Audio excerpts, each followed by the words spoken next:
Chapter 1. Prologue in a Train. The clop and roar of the train was an uneasy element somewhere at the back of the tall man's dreams.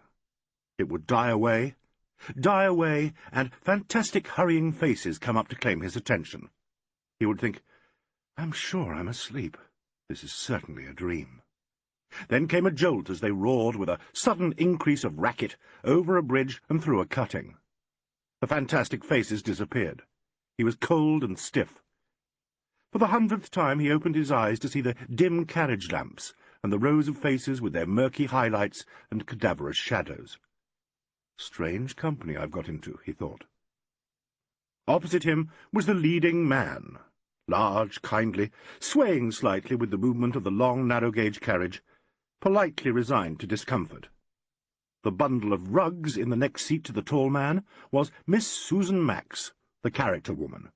An old trooper, Susan, with years of jolting night journeys behind her, first in this country, then Australia, and then up and down the provinces in England, until, finally, she made a comfortable niche for herself with incorporated playhouses in the West End. 20 years ago she had joined an English touring company in Wellington. Now, for the first time, she revisited New Zealand. She stared with unblinking eyes at the dim reflections in the window-pane. The opposite seat to Susan's was empty. In the next block, George Mason, the manager, a dyspeptic, resigned-looking man, played an endless game of two-handed whist with Ted Gascoigne, the stage manager. And there, nodding like a mandarin beside old Brandon Vernon, was little Ackroyd, the comedian, whose ill temper was so much at variance with his funny face. Sitting in front of Mason, a pale young man fidgeted restlessly in his chair. This was Courtney Broadhead. Something the matter with that youth, thought the tall man. Ever since Panama. He caught the boy's eye and looked beyond him to where Mr. Francis Liversidge, so much too beautifully dressed, allowed Miss Valerie Gaines to adore him. Beyond them, again, to the far end of the long carriage, were dim faces and huddled figures. The Carolyn Dacres English Comedy Company, on tour in New Zealand. He felt very much an outsider. There was something about these people that gave them a united front. Their very manner in this night train, rattling and roaring through a strange country, was different from the manner of other travellers. Dozing a little, he saw them in more antiquated trains, in stagecoaches, in wagons, afoot, wearing strange garments, carrying bundles, but always together. There they were, their heads bobbing in unison, going back and back. A violent jerk woke him. The train had slowed down. He wiped the misty window-pane, shaded his eyes, and tried to look out into this new country. The moon had risen. He saw aching hills, stumps of burnt trees, some misty white flowering scrub, and a lonely road. It was very remote and strange. Away in front, the engine whistled. Trees, hills, and road slid sideways and were gone. 3 lamps travelled across the window-pane. They were off again. He turned to see old Susan dab at her eyes with her handkerchief. She gave him a deprecatory smile. "Those white trees are manuka bushes," she said. "They bloom at this time of the year. I had forgotten." There was a long silence. He looked from one dimly lit, slumping figure to another. At last he became aware of Hambledon's gaze, fixed on himself. "Do you find us very queer cattle?" said Hambledon, with his air of secret enjoyment. "Why do you ask that?" said the tall man quickly. "I noticed you looking at us, and wondered what were your thoughts. Do you think us queer cattle?" In order not to disturb Susan Max, and to make himself heard above the racket of the train, he bent forward. So did the tall man. With their heads together under the murky lamp, they looked like conspirators. "That would be an ungracious thought," said the tall man, "after your kindness." "Our kindness?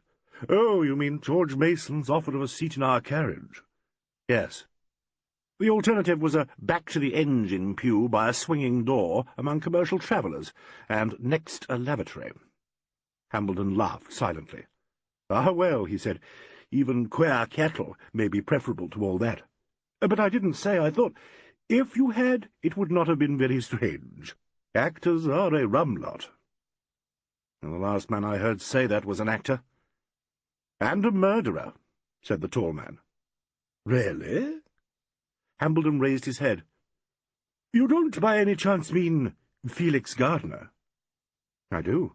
How did you guess?" "Now I know who you are. Of course, how stupid of me. I've seen your photograph any number of times in the papers. It's been worrying me." His companion looked at Susan Max. Her 3 chins were packed snugly down into her collar, and her eyes were closed.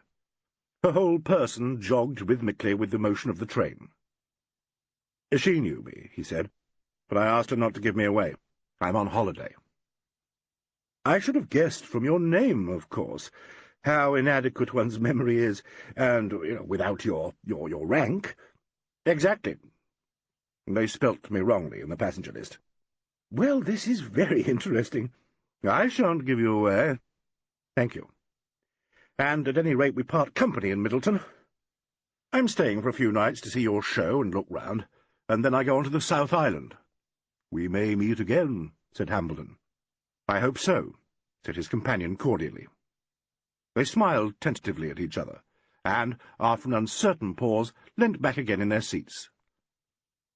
The train roared through a cutting and gathered speed. Rackety plan, it said, faster and faster, as though out of patience with its journey. The guard came through and turned down the lamps. Now the white faces of the travellers looked more cadaverous than ever. The carriage was filled with tobacco smoke. Everything felt grimy and stale. The shrill laughter of Miss Valerie Gaines, in ecstasy over a witticism of Mr. Liversidge's, rose above the din. She stood up, a little dishevelled in her expensive fur coat, and began to walk down the carriage. She swayed, clutched the backs of seats, stumbled, and fell half across George Mason's knees. He gave her a disinterested squeeze and made a knowing grimace at Gascoigne, who said something about, "If you will go native." Miss Gaines yelped and got up. As she passed Hambledon and the tall man, she paused and said, "I'm going to my sleeper. They call it Deluxe. My God, what a train!" She staggered on. When she opened the door, the iron clamour of their progress filled the carriage. Cold night air rushed in from outside, bringing a taint of acrid smoke. She struggled with the door, trying to shut it behind her. They could see her through the glass panel, leaning against the wind. Hambledon got up and slammed the door, and she disappeared. "Have you taken a sleeper?" asked the tall man. "No," said Hambledon. "I should not sleep, and I should probably be sick." That's how I feel about it, too. Carolyn and Mayer have gone to theirs.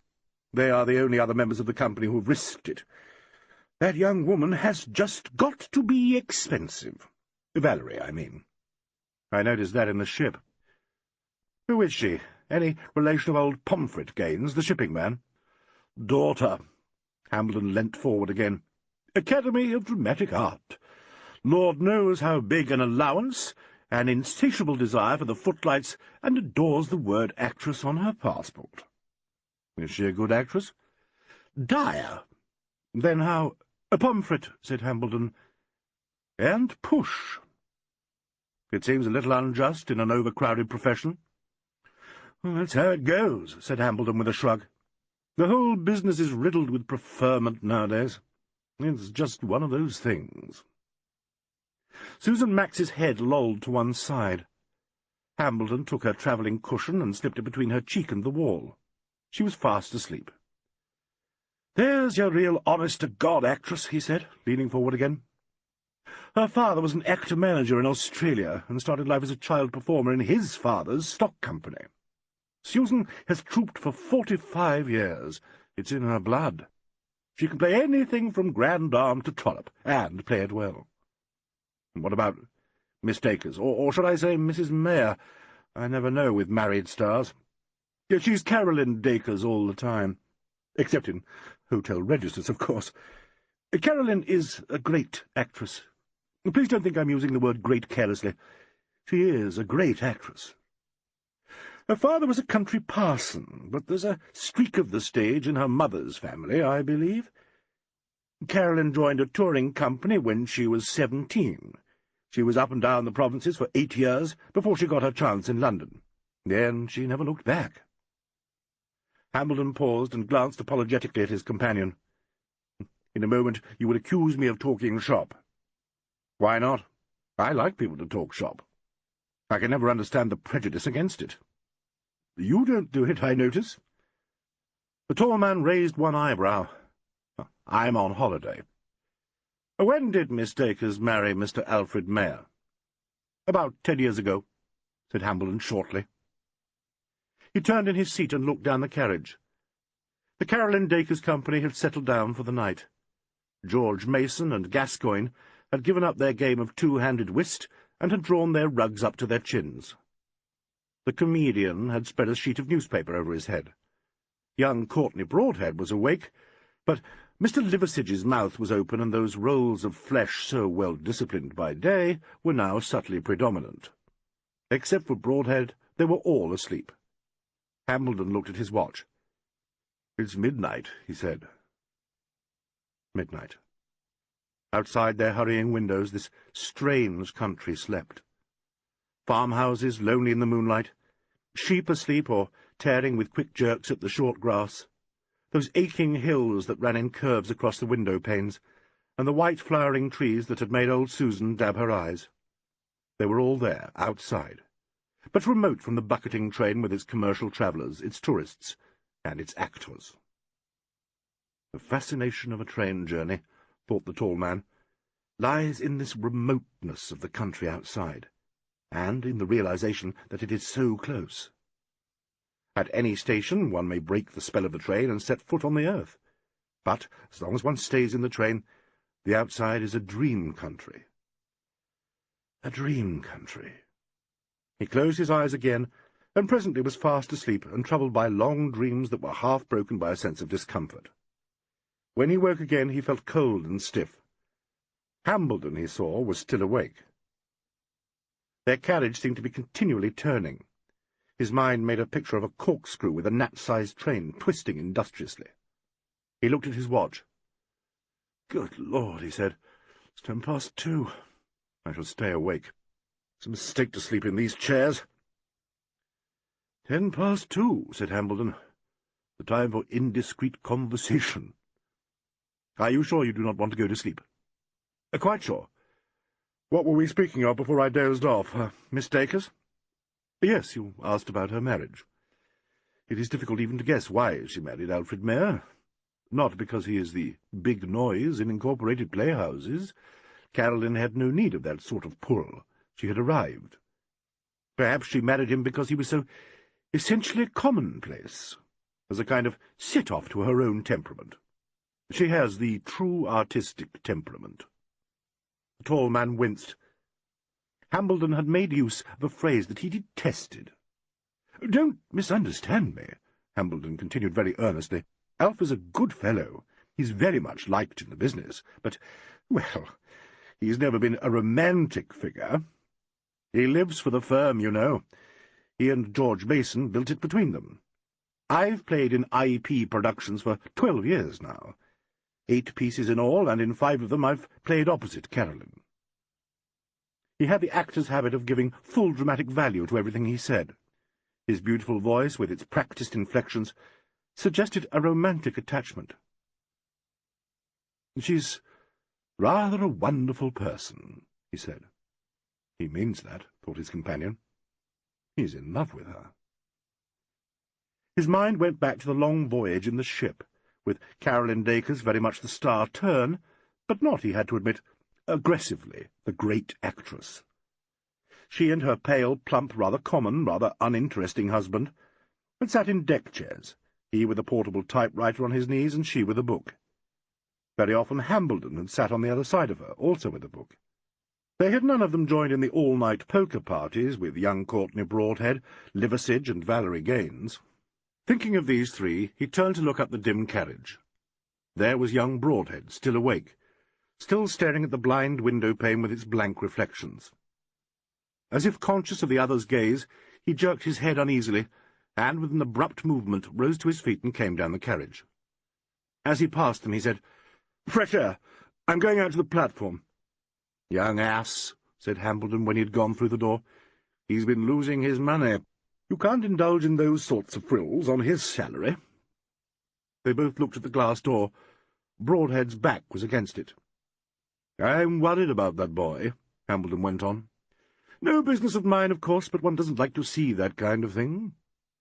They were playing high, certainly. "A fiver to come in last night, I believe. I looked into the smoke-room before I went to bed. Liversidge had won a packet. Courtney looked very sick. Early in the voyage I tried to tip him the wink, but he'd got in with that bear leader and his cub." "Weston and young Palmer, you mean?" "Yes, they're on the train.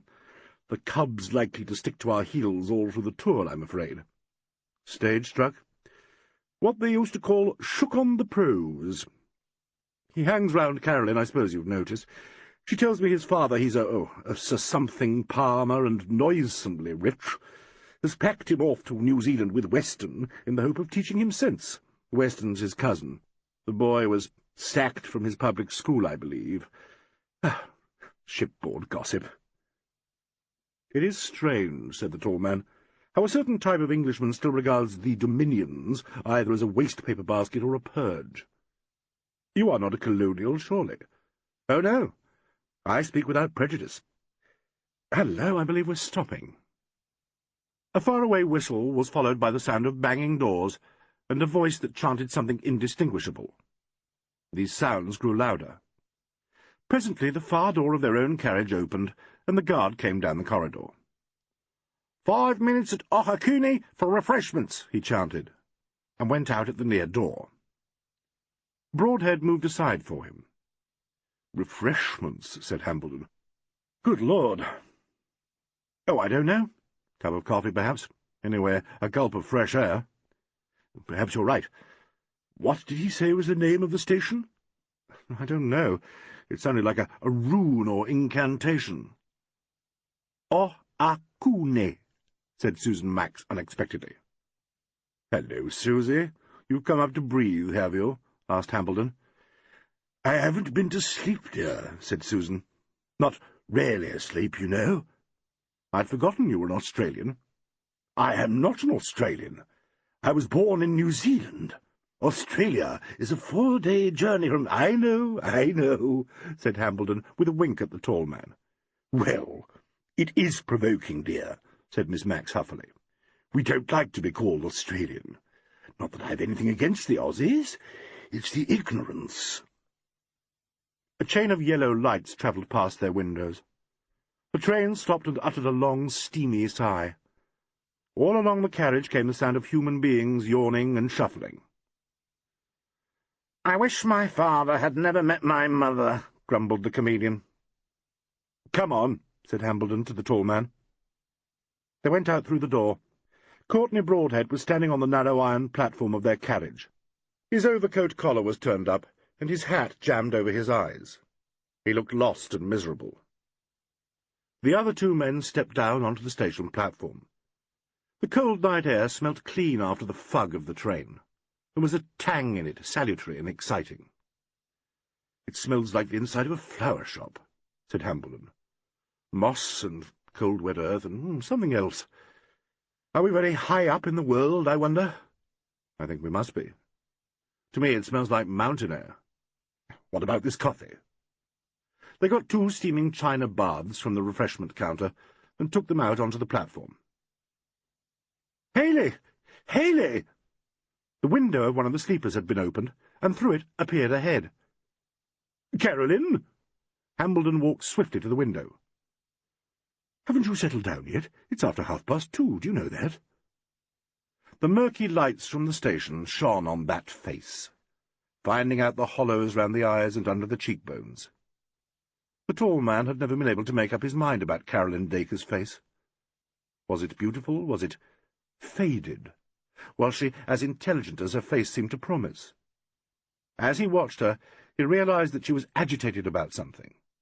She spoke quickly and in an undertone.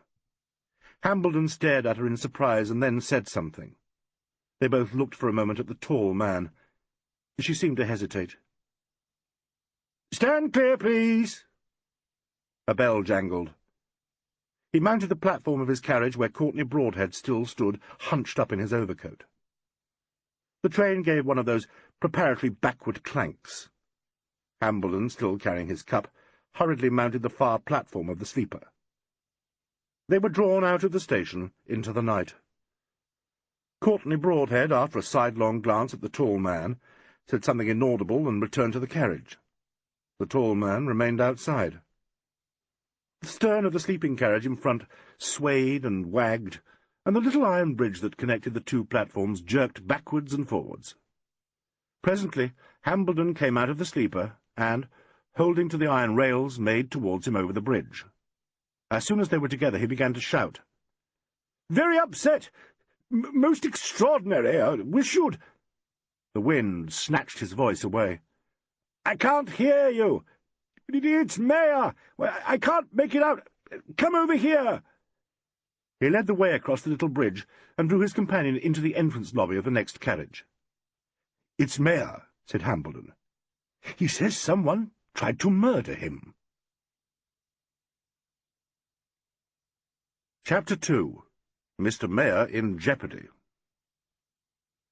The tall man merely stared at Hambledon, who came to the conclusion that his astonishing announcement had not been heard.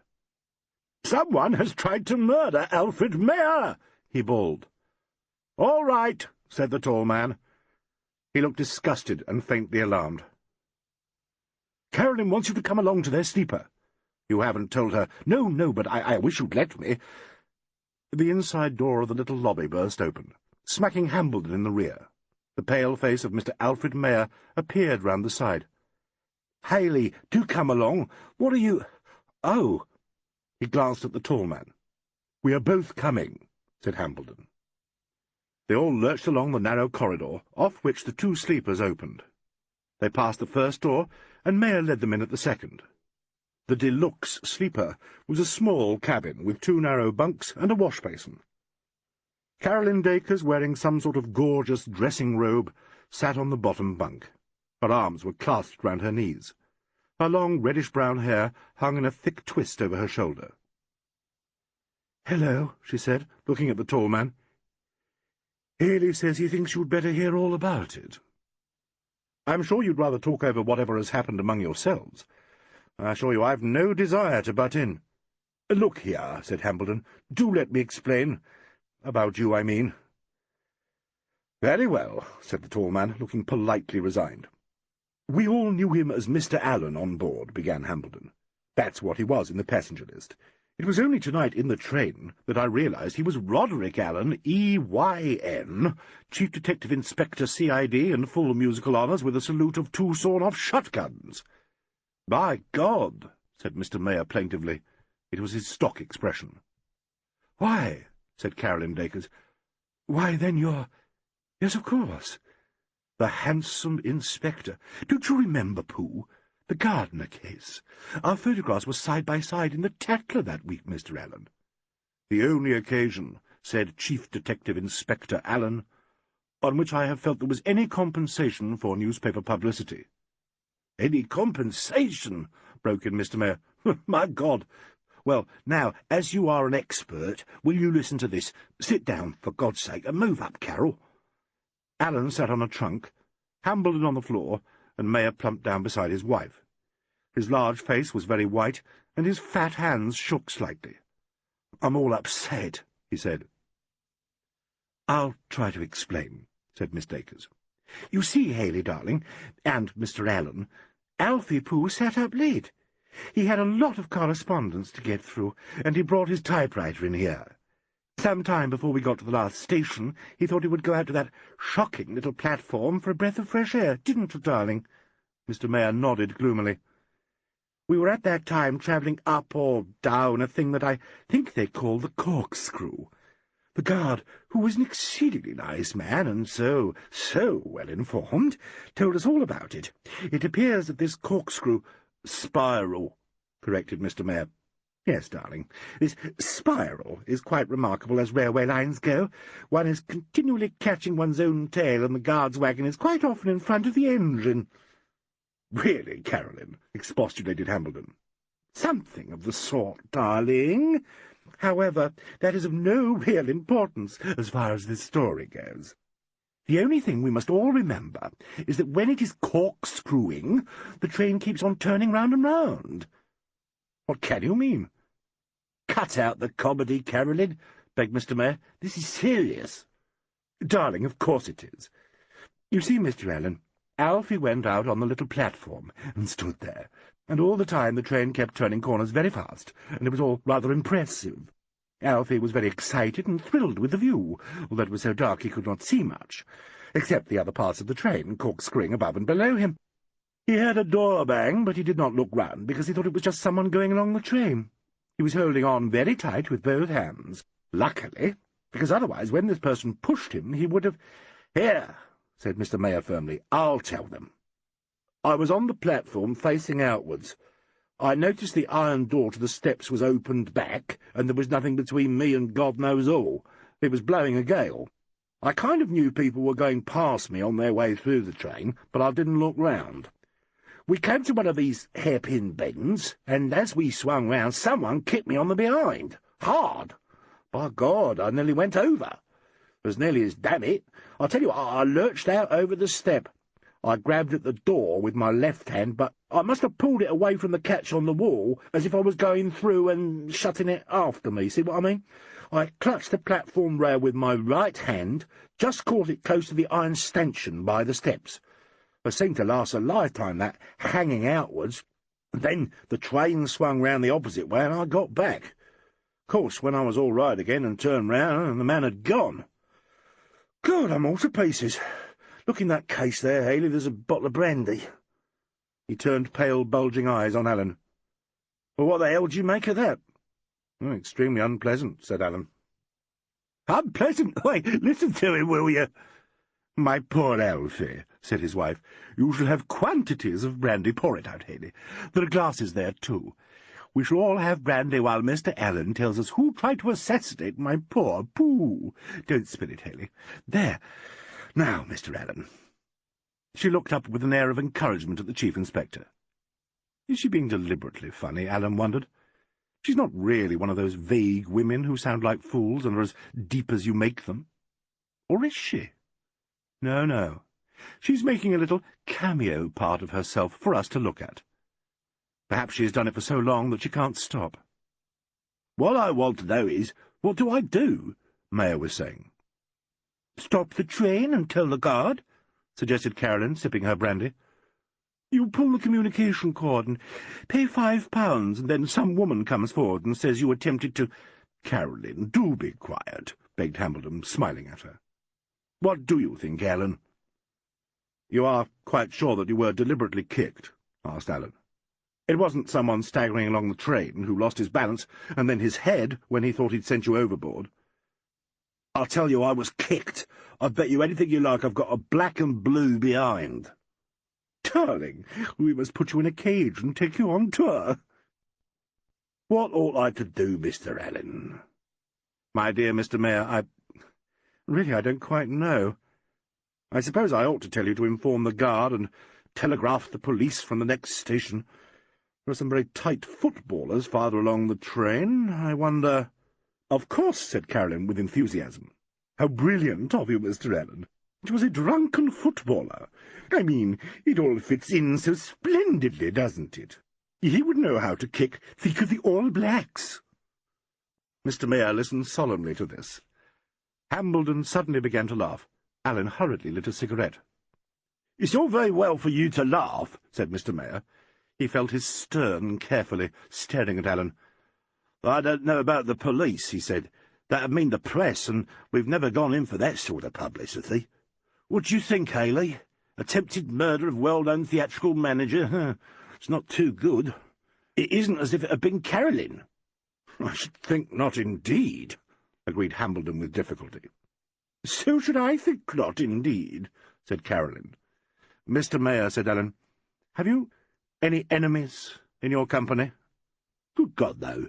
We're a happy little family. I treat my people well and they respect me. There's never been a word. You say that several people went past you while you were on the platform, said Alan. Did you notice any of them in particular? No, I stood with my back to the gangway. Do you remember, asked Alan after a pause, if there was anyone standing on the opposite platform, the one at this end of our carriage that was linked to yours by the iron bridge? Well, I don't think so. Not when I went out.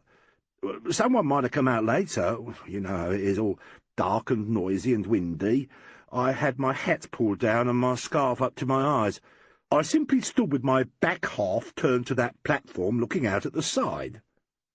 How long was it before we got to the last station? Okakune. I should think about half an hour. What time was it, Alan asked Hambledon, when I woke up and we began to talk? I looked at my watch, do you remember? It was 2:10. Why? Oh, nothing. We got to Okakune at 2:45. Hambledon glanced sharply at Alan. Carolyn yawned extensively and began to look pathetic. "I'm sure you're longing for your beds," said Alan. "Come on, Hambledon." He got up and was about to say good night when there was a bang at the door. "Mercy," said Carolyn. "What now? Surely they can't want to punch more holes in our tickets. Come in."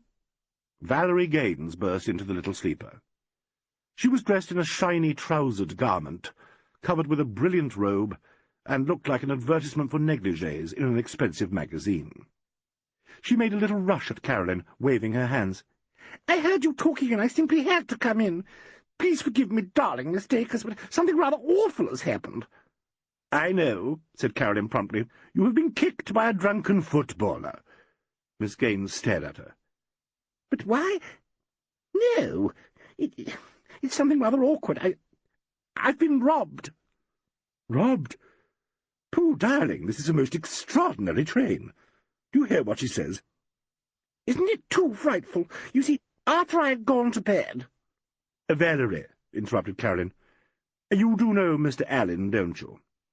It appears he's a famous detective, so he will be able to recover your jewels when he has caught Pooh's murderer. Really, it is very lucky you decided to come to New Zealand, Mr. Alleyn." "I'm glad you think so," said Alan tonelessly.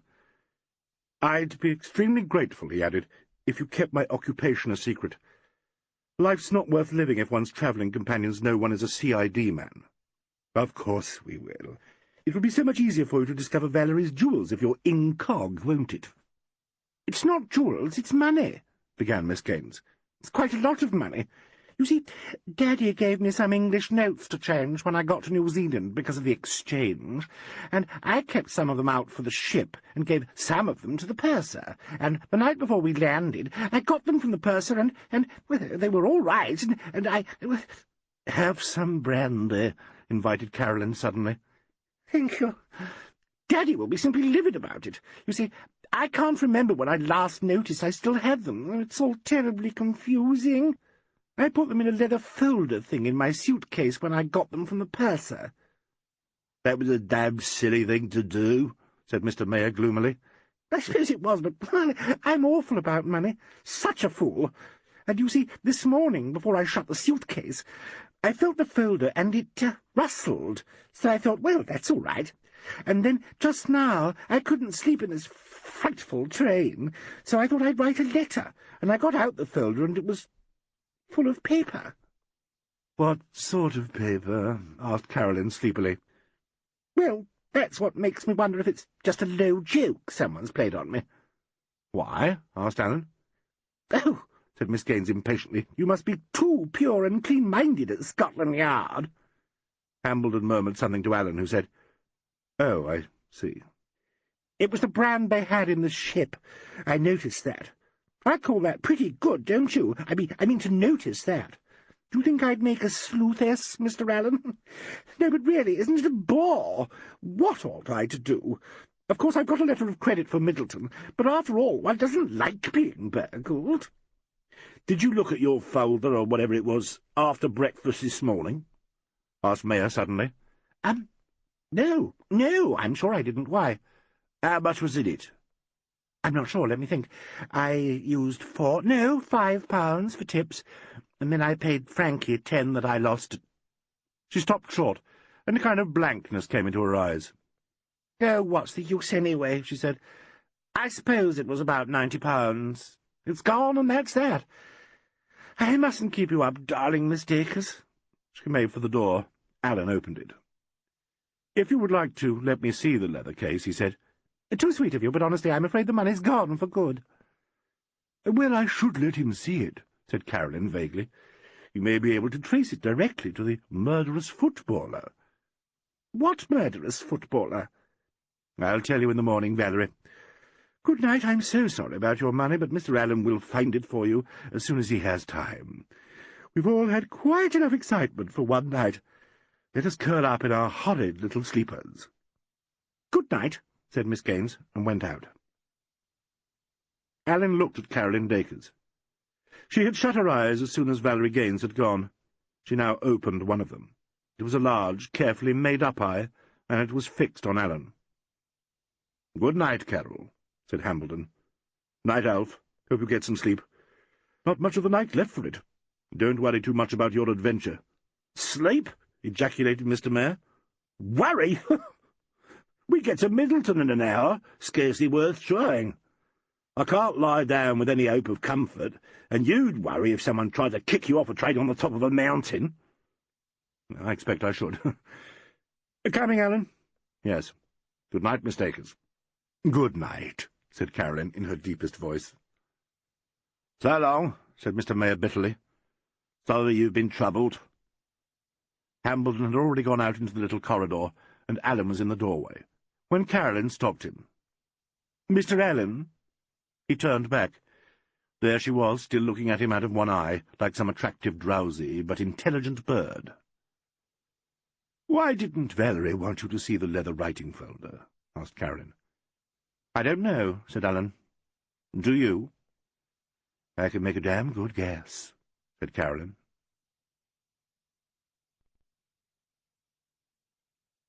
Chapter 3. Off-stage. The Dacres company arrived at Middleton in time for breakfast. By 10 o'clock the stage staff had taken possession of the Theatre Royal. To an actor on tour, all theatres are very much alike. They may vary in size, in temperature, and in degree of comfort, but once the gas jets are lit in the dressing-rooms, the grease paints laid out in rows on the shelves, and the clothes hung up in sheets on the walls, all theatres are simply theatre. The playhouse is the focus point of the company. As soon as an actor has found a home, and, if possible, enjoyed a rest, he goes down to the theatre and looks to the tools of his trade. The stage manager is there with his staff, cursing or praising the mechanical facilities behind the curtain. The familiar flats are trundled in, the working lights are on, the prompter's table stands down by the footlights, and the sheeted stalls wait expectantly in the dark auditorium. Soon the drone of the run-through for words begins. Mechanics peer from the flies and move rubber-footed about the stage. The theatre is alive, self-contained, and warm with preparation. The Royal at Middleton was a largish playhouse. It seated 1,000, had a full stage, and a conservative but adequate system of lighting, and of overhead galleries, grid, and ropes. Ted Gascoigne, who was used to the West End, sniffed a little at the old-fashioned lighting. They had brought a special switchboard, and the electrician morosely instructed employees of the local power board in its mysteries. At 10 o'clock, Carolyn and her company were all asleep or breakfasting in their hotels. Carolyn, Valerie Gaines, Liversidge, Mason, and Hambledon stayed at the Middleton, the most expensive of these drear establishments. For the rest of the company, the splendour of their lodgings was an exact ratio to the amount of their salaries, from Courtney Broadhead at the Commercial down to Tommy Biggs, the least of the staff, at Mrs. Harbottle, Good Beds. George Mason, the manager, had not gone to bed. He had shaved, bathed, and changed his clothes, and by 10 o'clock, uneasy with chronic dyspepsia, sat in the office at the Royal talking to the Advance, a representative of the Australian firm under whose auspices the company was on tour. "It's going to be big, Mr. Mason," said the Advance. "We're booked out downstairs, and only 50 seats left in the circle. There's a queue for early door tickets. I'm very pleased." "Good enough," said Mason. "Now listen." They talked. The telephone rang incessantly. Box office officials came in, the local manager of the theatre, 3 slightly self-conscious reporters, and finally Mr. Alfred Mayer, carrying a cushion. This he placed on the swivel chair, and then cautiously lowered himself onto it. "Well, Alf," said Mason. "Boarding, George," said Mr. Mayer. Mason introduced the Australian advance, who instantly seized Mr. Mayer's hand in a grip of iron and shook it with enthusiasm. "Very glad to meet you, Mr. Mayer." "How d'ye do?" said Mr. Mayer. "Good news for us, I hope?" The reporters made tentative hovering movements. "These gentlemen are from the press," said Mason. "They'd like to have a little chat with you, Alf." Mr. Mayer rolled his eyes round and became professionally cordial. "Oh, yes, yes," he said, "certainly. Come over here, gentlemen, will you?" The advance hurriedly placed 3 chairs in a semicircle close to Mayer, and joined Mason, who had withdrawn tactfully to the far end of the room. The reporters cleared their throats and handled pads and pencils. "Well, now, what about it?" asked Mr. Mayer helpfully. "Ah," said the oldest of the reporters, "just a few points that would interest our readers, Mr. Mayer." He spoke in a soft, gruff voice with a slight accent. He seemed a very wholesome and innocent young man. "Certainly," said Mr. Mayer. "By God, this is a wonderful country of yours." The reporters wrote busily the outlines for an article, which would presently appear under the headline, "Praise for New Zealand, an enthusiastic visitor." 2 young men and a woman appeared in the office doorway. They were Australians who had travelled over to join the company for the second piece, and now reported for duty. Mason took them along to the stage door, pointed out Gascoigne, who was in heated argument with the head mechanist, and left them to make themselves known. The stock scene was being struck. The fluted columns and gilded walls of all stock scenes fell forward as softly as leaves, and were run off into the dock. An Adam drawing-room, painted by an artist and in excellent condition, was shoved together like a gigantic house of cards and tightened at the corners. Flack, flack went the toggles as the stagehands laced them over the wooden cleats. "We don't want those boarders," said Gascoigne. "Kill the boarders, Bert," said the head mechanist loudly. "Kill the boarders," repeated a voice up in the flies. The painted strips that masked the overhead jerked out of sight one by one. "Now the ceiling cloth!" Outside in the strange town, a clock chimed and struck 11. Members of the cast began to come in and look for their dressing rooms. They were called for 11:30. Gascoigne saw the Australians and crossed the stage to speak to them. He began talking about their parts. His manner was pleasant and friendly, and the Australians, who were on the defensive about English importations, started to thaw. Gascoigne told them where they were to dress. He checked himself to shout, "You'll have to clear, Fred! I want the stage in 10 minutes. "I'm not ready for you, Mr. Gascoigne." "Wait! You'll have to be ready. What's the matter with you?" He walked back to the stage. From up above came the sound of sawing. Gascoigne glared upwards. "What are you doing up there?" An indistinguishable mumbling answered him. Gascoigne turned to the head mechanist. "Well, you'll have to knock off in 10 minutes, Fred. I've got a show to rehearse with people who haven't worked for 4 weeks, and we go up tonight." "Tonight? Do you think we can work in a sawmill? What is he doing?" "He's fixing the mast," said the head mechanist. "It's got to be done, Mr. Gascoigne. This bloody stage isn't—" He went off into mechanical details. The second act was staged on board a yacht. The setting was elaborate. The lower end of a mast with practical rope ladders had to be fixed. This was all done from overhead. Gascoigne and the head mechanist stared up into the flies. "We've flyed the mast," said the mechanist, "and it's too long for this stage, see? Bert's fixing it. Have you got the weight on, Bert?" As if in answer, a large black menace flashed between them.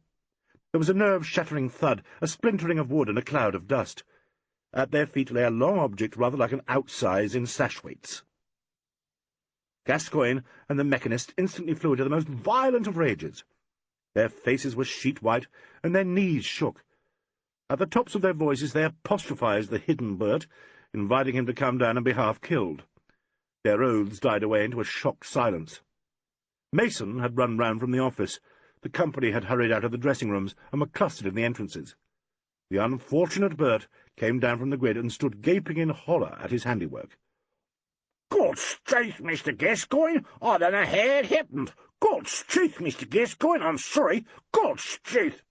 "Shut your face," suggested the head mechanist unprintably.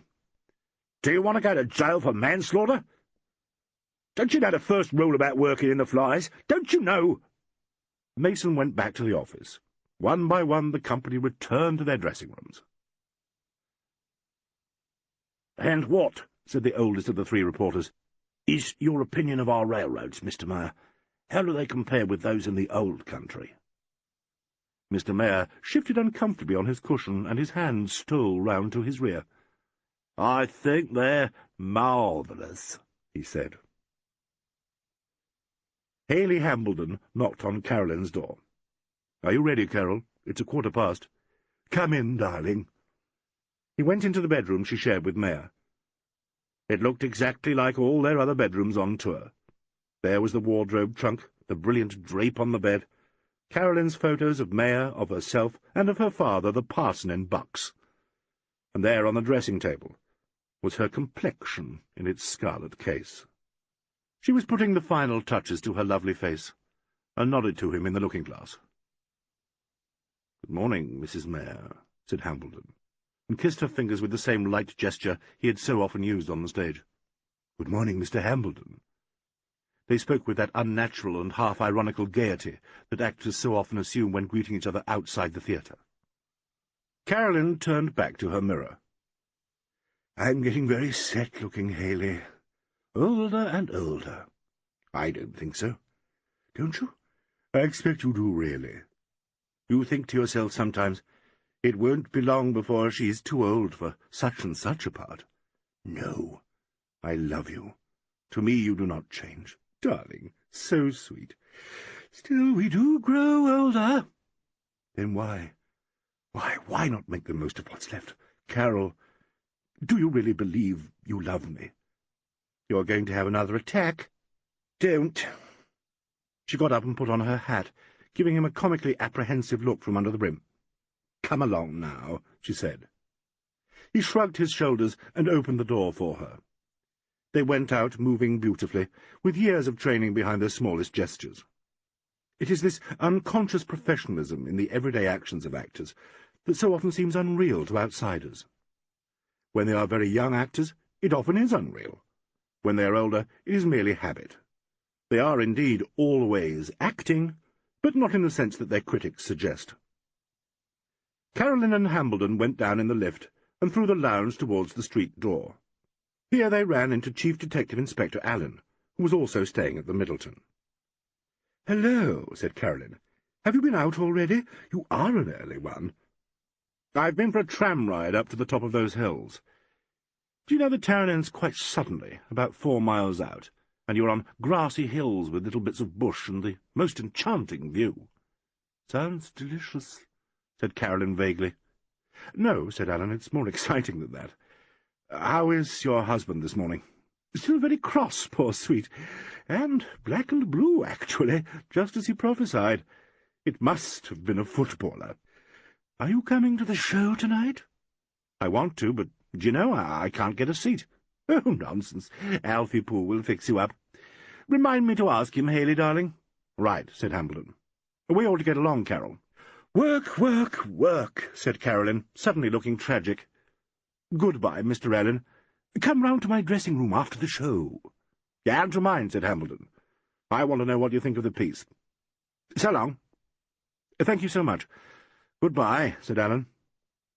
"Nice man," said Carolyn when they had gone a little way. "Very nice indeed. Carol, you've got to listen to me, please. I've loved you with shameless constancy for, how long? 5 years? Surely a little longer than that, darling. I fancy it's 6. It was during the run of Scissors to Grind at the Criterion, don't you remember?" "Very well, 6. You say you're fond of me. Love me." "Oughtn't we to cross over here?" interrupted Carolyn. "Pooh said the theatre was down that street, surely." "Oh, do be careful," She gave a little scream. Hambledon, exasperated, had grasped her by the elbow and was hurrying her across a busy intersection. "I'm coming to your dressing-room as soon as we get there," he said angrily, "and I'm going to have it out with you."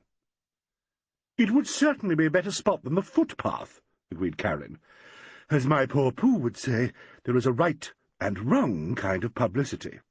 "For God's sake," said Hambledon, between clenched teeth, "stop talking to me about your husband." Before going to the theatre, young Courtney Broadhead called in at the Middleton and asked for Mr. Gordon Palmer. He was sent up to Mr. Palmer's rooms, where he found that young man still in bed and rather white about the gills.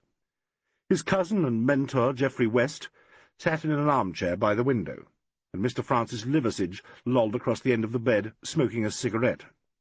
He, too, had dropped in to see Gordon on his way to rehearsal, it seemed. The cub, as Hambledon had called Gordon Palmer, was 17 years old, dreadfully sophisticated, and entirely ignorant of everything outside the sphere of his sophistication. He had none of the awkwardness of youth, and very little of its vitality, being restless rather than energetic, acquisitive rather than ambitious. He was good-looking in a raffish, tarnished sort of fashion. It was entirely in keeping with his character that he should have attached himself to the Dacres Comedy Company, and, more particularly, to Carolyn Dacres herself. That Carolyn paid not the smallest attention to him made little difference. With Liversidge and Valerie he was a great success. "Hello, Court, my boy," said Gordon. "Treat me gently. I'm a wreck this morning. Met some ghastly people on that train last night. What a night! We played poker till— when was it, Geoffrey?" "Until far too late," said Weston calmly. "You were a young fool." "He thinks he has to talk like that to me," explained Gordon. "Does it rather well, really. What's your news, Court?" "I've come to pay my poker debts," said Courtney. He drew out his wallet and took some notes from it. "Yours is here too, Frankie." He laughed unhappily. "Take it while you can." "Well, that's all fine and handy," said Gordon carelessly. "I'd forgotten all about it." Mr. Liversidge poked his head in at the open office door. He did not come on until the second act, and had grown tired of hanging round the wings while Gascoigne thrashed out a scene between Valerie Gaines, Ackroyd, and Hambledon. Mr. Mayor was alone in the office. "Good morning, sir," said Liversidge. "Morning, Mr. Liversidge," said Mayor, swinging round in his chair and staring owlishly at his first juvenile. "Want to see me?"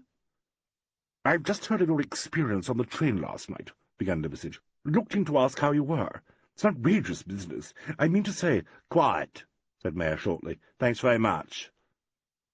Liversidge airily advanced a little farther into the room. "Poor Val, losing all her money. Quite a chapter of calamities." "It was," said Mr. Mayor. "Quite a decent pub, the Middleton, isn't it, sir?" "Quite," said Mr. Mayor again. There was an uncomfortable pause. "You seem to be in funds," remarked Mr. Mayor suddenly. Liversidge laughed melodiously. "I've been saving a bit lately. We had a long run in town with the show, didn't we? A windfall this morning, too." He gave Mayor a quick sidelong glance. "Courtney paid up his poker debts. I didn't expect to see that again, I must say. Last night he was all down-stage and tragic." "Shut that door," said Mr. Mayor. "I want to talk to you." Carolyn and Hambledon faced each other across the murky half-light of the Star dressing-room. Already most of the wicker baskets had been unpacked, and the grease-paints laid out on their trays. The room had a grey, cellar-like look about it, and smelt of cosmetics. Hambledon switched on the light, and it instantly became warm and intimate.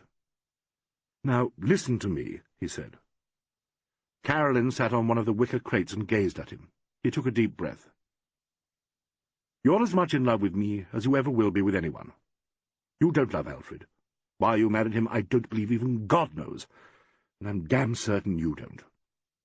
I don't ask you to live with me on the quiet, with everyone knowing perfectly well what's happening. That sort of arrangement would be intolerable to both of us. I do ask you to come away with me at the end of this tour and let Alfred divorce you. Either that, or tell him how things are between us and give him the chance of arranging it the other way. Darling, we've had this out so often before. I know we have, but I'm at the end of my tether.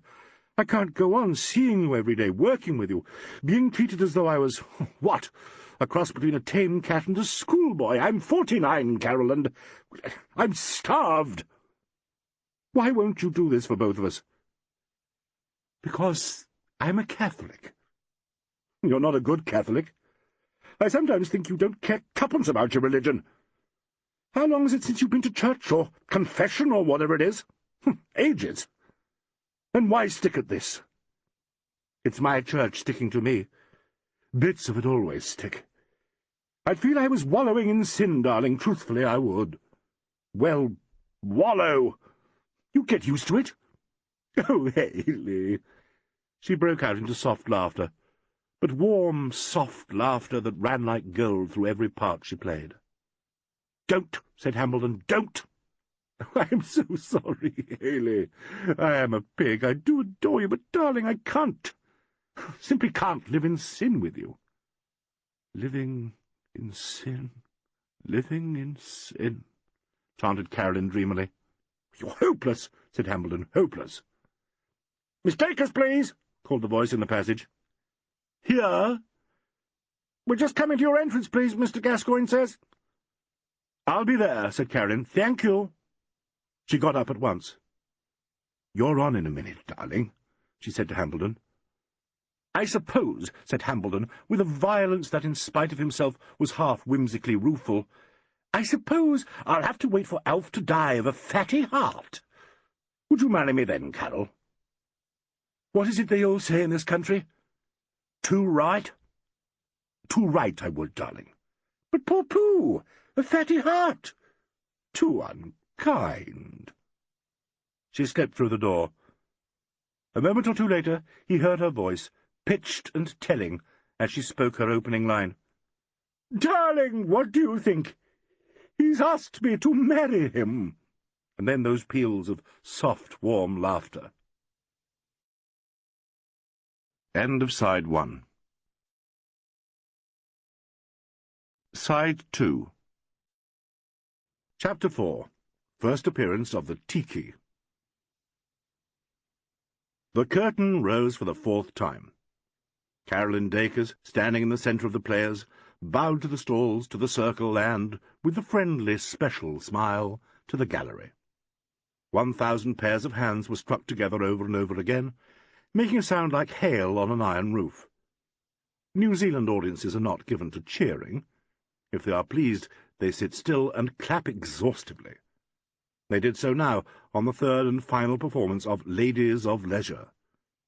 Carolyn bowed and bowed with an air of enchanted deprecation. She turned to Haley Hambledon, smiling. He stepped out of the ark and came down to the footlights. He assumed the solemnly earnest expression of all leading actors who are about to make a speech. The 1,000 pairs of hands redoubled their activities. Hambledon smiled warningly. The clapping died away. "Ladies and gentlemen," began Hambledon reverently, "Miss Dacres has asked me to try and express something of our—" he looked up to the gallery— "our gratitude for the wonderful reception you have given the first play of our short—" he looked into the stalls— "our all too short season in your beautiful city." He paused, another tentative outbreak from the audience. "This is our first visit to New Zealand, and Middleton is the first town we have played. Our season in this lovely country of yours is, of necessity, a brief one. We go on to— He paused and turned helplessly to his company. "Wellington," said Carolyn. "To Wellington on Friday. Tomorrow, Wednesday and Thursday, we play The Jackpot, a comedy which we had the honour of presenting at the Criterion Theatre in London. Most of the original cast is still with us, and, in addition, 3 well-known Australian artists have joined us for this piece. May I also say that we have among us a New Zealand actress who returns to her native country after a distinguished career on the London stage, Miss Susan Max." He turned to old Susan, who gave him a startled look of gratitude. The audience applauded vociferously. Old Susan, with shining eyes, bowed to the house, and then charmingly to Hambledon. "Miss Dacres, the company, and I are greatly moved by the marvellous welcome you have given us. Well, I may be giving away a secret, but I'm going to tell you that today is her birthday." He held up his hand. "This is her first visit to Middleton.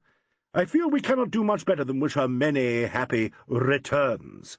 Thank you all very much." Another storm of hail, a deep curtsy from Carolyn.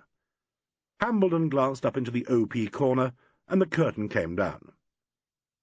"And God forbid that I should ever come back," muttered little Ackroyd disagreeably. Susan Max, who was next to him, ruffled like an indignant hen. "You'd rather have the provinces, I suppose, Mr. Ackroyd," she said briskly. Old Brandon Vernon chuckled deeply. Ackroyd raised his comic eyebrows and inclined his head several times. "Ho, ho! Ho, ho!" he sneered. "We're all touchy and upstage about our native land, are we?" Susan plodded off to her dressing-room. In the passage she ran into Haley Hambledon. "Thank you, dear," said Susan. "I didn't expect it, but it meant a lot." "That's all right, Susie," said Hambledon. "Go and make yourself lovely for the party."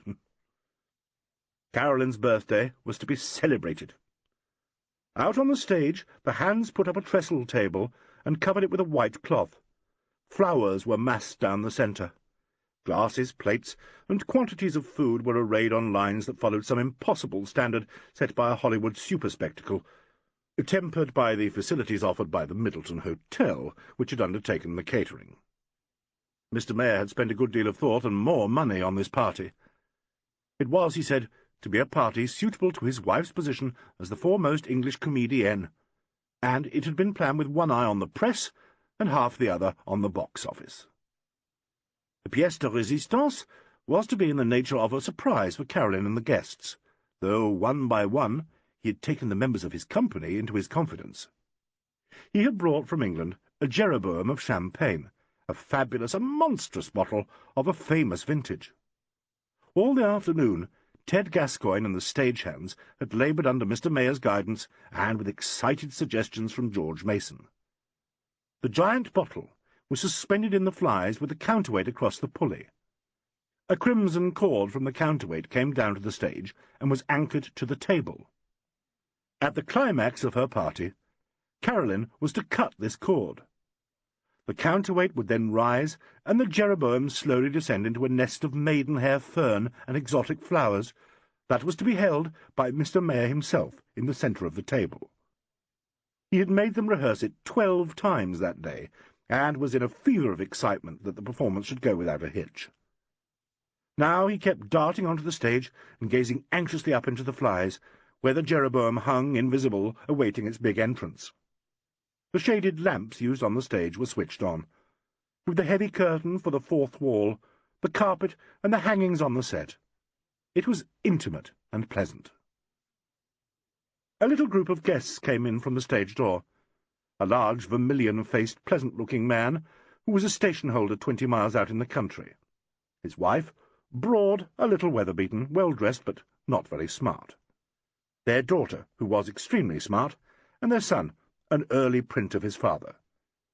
They had called on Carolyn, who had instantly asked them to her party, forgotten she had done so, and neglected to warn anybody of their arrival. Gascoigne, who received them, looked nonplussed for a moment, and then, knowing his Carolyn, guessed what had happened. They were followed by Gordon Palmer, registering familiarity with backstage, and his cousin Geoffrey Weston. "Hello, George," said Gordon. "Perfectly marvellous. Great fun. Carolyn was too thrilling, wasn't she? I must see her. Where is she?" "The mistakers is changing," said Ted Gascoigne, who had dealt with generations of Gordon Palmers. "I simply can't wait another second," protested Gordon in a high-pitched voice. "Afraid you'll have to," said Gascoigne. "May I introduce Mr. Gordon Palmer, Mr. Weston, Mrs. "Forrest," said the broad lady cheerfully. With the pathetic faith of most colonial ladies in the essential niceness of all young Englishmen, she instantly made friendly advances. Her husband and son looked guarded, and her daughter alert. More guests arrived, among them a big brown man with a very beautiful voice. Dr. Rangi Tipokia, a Maori physician, who was staying at the Middleton. Allen came in with Mason and Alfred Mayer, who had given him a box, and greeted him after a final glance at the supper table. They made a curious contrast. The famous Mr. Mayor, short, pasty, plump, exuded box office in front of the house from every pearl button in his white waistcoat. The famous policeman, 6 inches taller, might have been a diplomat. "Magnificent appearance," Mayor had said to Carolyn. "He'd have done damn well if he'd taken to the business." One by one the members of the company came out from their dressing rooms. Most actors have an entirely separate manner for occasions when they mix with outsiders. This separate manner is not so much an affectation as a persona, a mask used for this particular appearance. They wish to show how like other people they are. It is an innocent form of snobbishness. You have only to see them when the last guest has gone to realize how complete a disguise the persona may be. Tonight they were all being very grown up. Alfred Mayor introduced everybody, carefully. He introduced the New Zealanders to each other, the proprietor and proprietress of the Middleton to the station-holder and his family, who of course knew them perfectly well, de haut en bas. Carolyn was the last to appear. "Where's my wife?" asked Mayor of everybody at large. "It's 10 to. Time she was making an entrance." "Where's Carolyn?" complained Gordon Palmer loudly. "Where's Madame?" shouted George Mason jovially. Led by Mayor, they went to find out. Alleyn, who with Mason had joined Hambledon, wondered if she was instinctively or intentionally delaying her entrance. His previous experience of leading ladies had been a solitary, professional one, and he had very nearly lost his heart. He wondered if by any chance he was going to do so again. At last a terrific rumpus broke out in the passage that led to the dressing-rooms. Carolyn's golden laugh. Carolyn saying, "Hoo-hoo-hoo," like a sort of musical train whistle. Carolyn sweeping along with 3 men in her wake. The double doors of the stage set were thrown open by little Ackroyd, who announced like a serio-comic butler, "Enter Madame!" Carolyn curtsying to the floor and rising like a moth to greet guest after guest. She had indeed made an entrance, but she had done it so terrifically, so deliberately, with a kind of twinkle in her eye, that Alleyn found himself uncritical and caught up in the warmth of her famous personality. When at last she saw him, and he awaited that moment impatiently, she came towards him with both hands outstretched and eyes like stars. Alleyn rose to the occasion, bent his long back, and kissed each of their hands. The Forrest family goggled at this performance, and Miss Forrest looked more alert than ever. "Ah!" said Carolyn, with another of her melodious hoots. "My distinguished friend, the famous—" "No, no!" exclaimed Alleyn hastily. "Why not? I insist on everybody knowing I've got a lion at my party." She spoke in her most ringing stage voice. Everybody turned to listen to her. In desperation, Alleyn hurriedly lugged a small packet out of his pocket, and, with another bow, put it into her hands. "I'm making a walloping great fool of myself," he thought. "A birthday card," he said. "I hope you'll allow me." Carolyn, who had already received an enormous number of expensive presents, instantly gazed about her with an air of flabbergasted delight that suggested the joy of a street waif receiving a £5 note. "It's for me!" she cried. "For me, for me, for me!" She looked brilliantly at Alleyn and at her guests.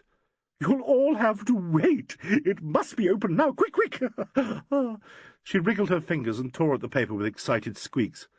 Good Lord, thought Alleyn, how does she get away with it?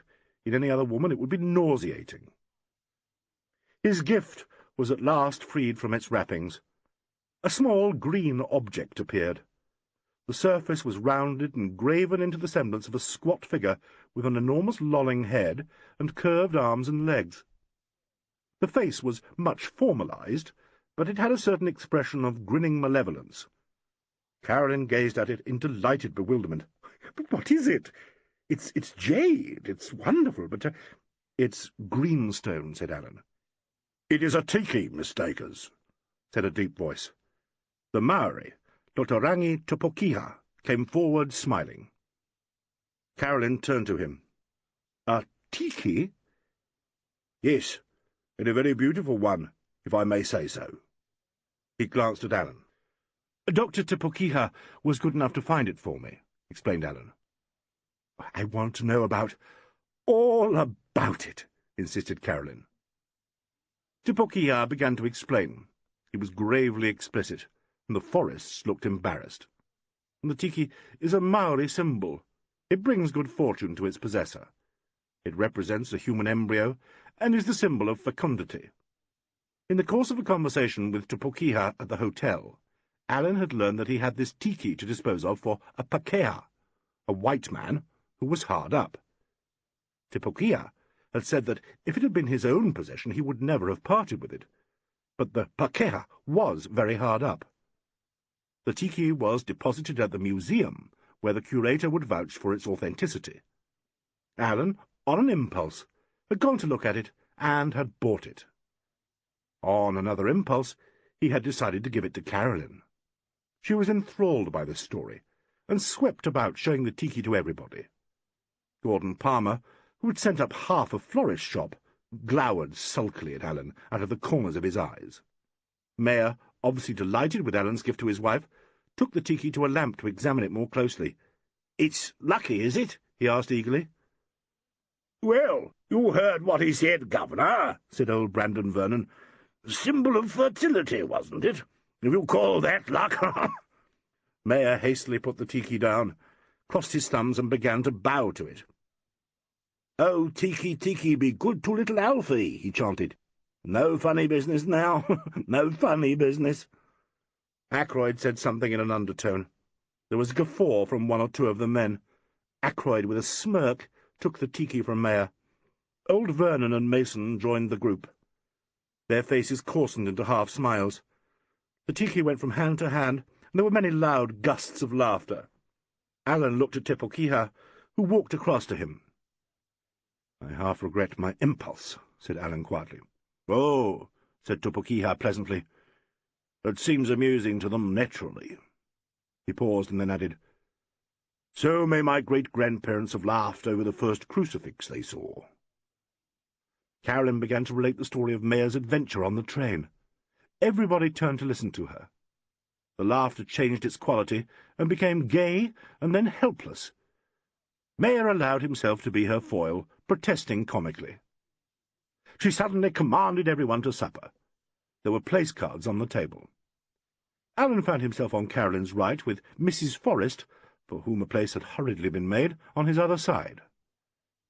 Carolyn and Mayer sat opposite each other halfway down the long trestle table. The nest of maidenhair fern and exotic flowers was between them, and the long red cord ran down to Carolyn's right, and was fastened under the ledge of the table.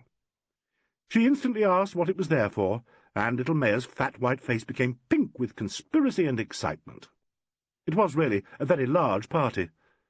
12 members of the company, as many more guests, and the large staff, whom Carolyn had insisted on having, and who sat at a separate table, dressed in their best suits and staring self-consciously at each other. Candles had been lit all down the length of the tables, and the lamps turned out. It was all very gay and festive. When they were settled, Mayer, beaming complacently, rose and looked round the table. "Ladies and gentlemen," said Mayer, "I suppose this is quite the wrong place for a speech, but we can't have anything to drink till I've made it, so I don't need to apologise." "Certainly not," from Mason. "In a minute or two, I shall ask you to drink the health of the loveliest woman and the greatest actress of the century, my wife." "Golly," thought Alleyn. Cheers from everybody. "But before you do this, we've got to find something for you to drink it in."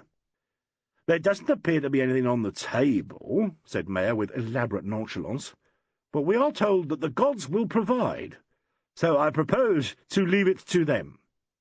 Our stage manager tells me that something may happen if this red cord here is cut. I shall therefore ask my wife to cut it. She will find a pair of shears by her plate." "Darling," said Carolyn, "what is all this? Too exciting. I shan't cause it to rain fizz, shall I? Like Moses. Or was it Moses?" She picked up the enormous scissors. Alfred Mayer bent his fat form over the table and stretched out his short arms to the nest of fern. A fraction of a second before Carolyn closed the blades of the scissors over the cord, her husband touched a hidden switch. Tiny red and green lights sprang up beneath the fern and flowers into which the Jeroboam was to fall and over which Mayer was bending. Everyone had stopped talking. Alan, in the sudden silence, received a curious impression of eager, dimly lit faces that peered, of a beautiful woman standing with one arm raised, holding the scissors as a lovely Atropos might hold aloft her shears, of a fat, white-waistcoated man like a Blampede caricature bent over the table, and of a red cord that vanished upwards into the dark. Suddenly he felt intolerably oppressed, aware of a suspense out of all proportion to the moment. So strong was this impression that he half rose from his chair. But at that moment Carolyn cut through the cord. Something enormous that flashed down among them, jolting the table. Valerie Gaines screaming. Broken glass and the smell of champagne. Champagne flowing over the white cloth. A thing like an enormous billiard ball embedded in the fern. Red in the champagne. And Valerie Gaines screaming, screaming. Carolyn, her arm still raised, looking down. Himself, his voice telling them to go away, telling Hambleton to take Carolyn away. Take her away, take her away! And Hambleton, come away. Carolyn, come away.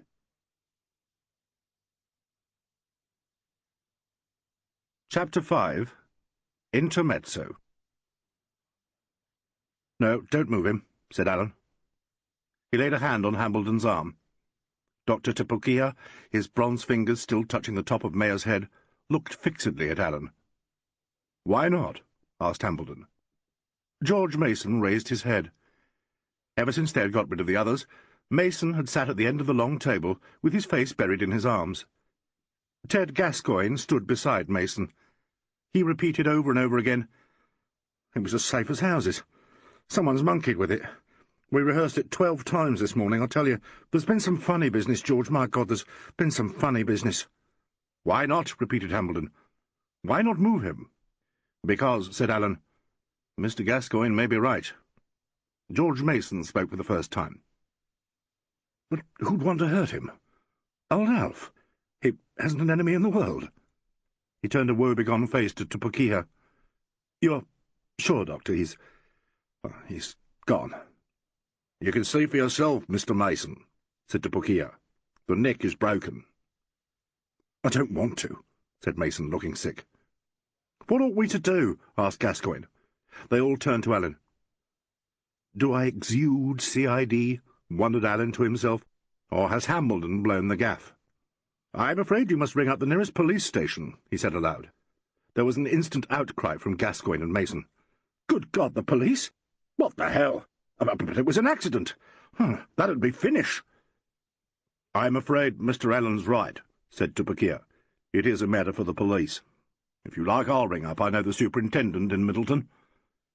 "While you're about it," said Mason with desperate irony, "you might ring up a shipping office. As far as this tour's concerned—" "Finish," said Gascoigne.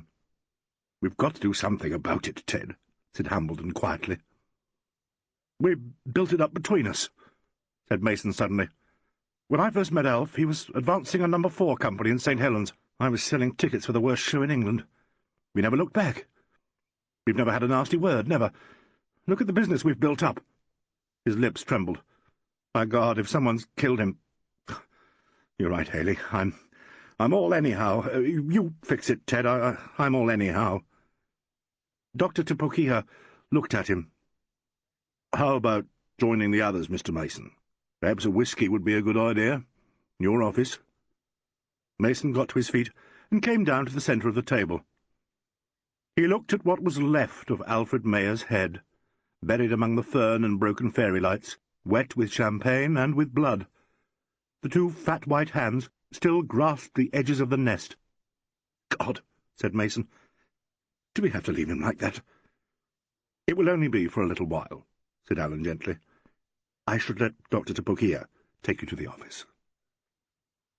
"Alf," murmured Mason. "Old Alf." He stood there, his lips shaking, his face ugly with suppressed emotion. Alan, who was accustomed to scenes of this sort, was conscious of his familiar demon, which took little at face value and observed so much. The demon prompted him to notice how unembarrassed Gascoigne and Hambleton were by Mason's emotion, how they had assumed so easily a mood of sorrowful correctness, almost as if they had rehearsed the damn scene. And the demon. They got Mason away. Tipokia went with him and said he would ring up the police. The unfortunate Bert, the stagehand who had rigged the tackle under Mayer's and Gascoigne's directions, was hanging about in the wings and now came on the stage. He began to explain the mechanics of the champagne stunt to Alan. It was like this here. We fixed the rope over the pulley, see? And on one end we fixed the bloody bottle, and on the other end we hooked the bloody weight. The weight was one of them corner weights we used for the bloody funnels. "Ease up on the language, Bert," suggested Gascoigne moodily. Good-o, Mr. Gascoigne. And the weight was not so heavy as the bottle, see? And we took a lead with a red cord from just above the weight, see, and fixed it to the table. So when the cord was cut, she came down gradual-like, seeing she was that much heavier than the weight. The weight and the bottle hung halfway between the pulley and the table, see? So when she came down, the weight went up to the pulley. It was hooked into a ring in the rope. We cut out the lights and used candles so nothing'd be noticed. We tried her out till we were sick and tired of her, and she worked corker every time. She worked good-o, didn't she, Mr. Gascoigne? "Yes," said Gascoigne. "That's what I say. There's been some funny business." "That's right," agreed Bert heavily. "They bloody well must have." "I'm just going aloft to take a look," said Gascoigne. "Just a moment," interrupted Alan. He took a notebook and pencil from his pocket. "Don't you think perhaps we had better not go up just yet, Mr. Gascoigne? If there has been any interference, the police ought to be the first on the spot, oughtn't they?" "I think I'll go and see how Carolyn is," said Hambledon suddenly. "They're all in their dressing rooms," said Gascoigne. Hambledon went away. Alan completed a little sketch in his notebook and showed it to Gascoigne and Bert. "Was it like that?" "That's right, mister," said Bert. "You got it. That's how it was. And when she cut the bloody cord, see?" He rambled on. Alan looked at the Jeroboam. It had been cased in a sort of net which closed in at the neck and was securely wired to the rope. "Wonder why the cork blew out," murmured Alan. "The wire was loosened a bit before it came down," said Gascoigne. The governor himself, he went aloft after the show specially to do it. He didn't want a stage wait after it came down. He said the wire would still hold the cork. And it did till the jolt, yes. What about the counterweight, Mr. Gascoigne? That would have to be detached before the champagne was poured out. Bert was to go up at once and take it off." "I offered to stay up there, like," said Bert. "But he says no, he says. You can see the show and then go up. I'll watch it. God, Mr. Gascoigne." Alan slipped away through the wings. Offstage it was very dark and smelt of theatre. He walked along the wall until he came to the foot of an iron ladder. He was reminded most vividly of his only other experience behind the scenes.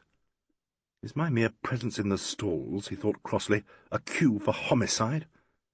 May I not visit the Antipodes without elderly theatre magnates having their heads bashed in by Jeroboams of champagne before my very eyes?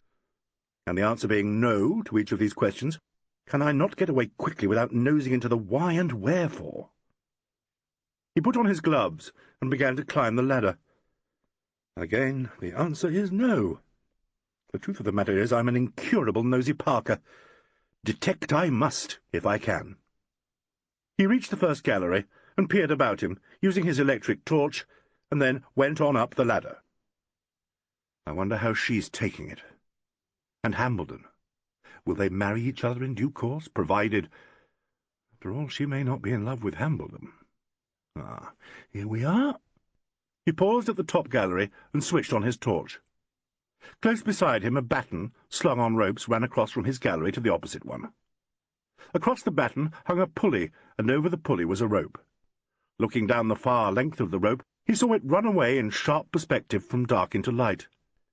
He had a bird's-eye view of the lamplit set, the tops of the wings, the flat white strip of table. And there, at the end of the rope in the middle of the table, a flattened object, rather like a beetle with a white head and paws.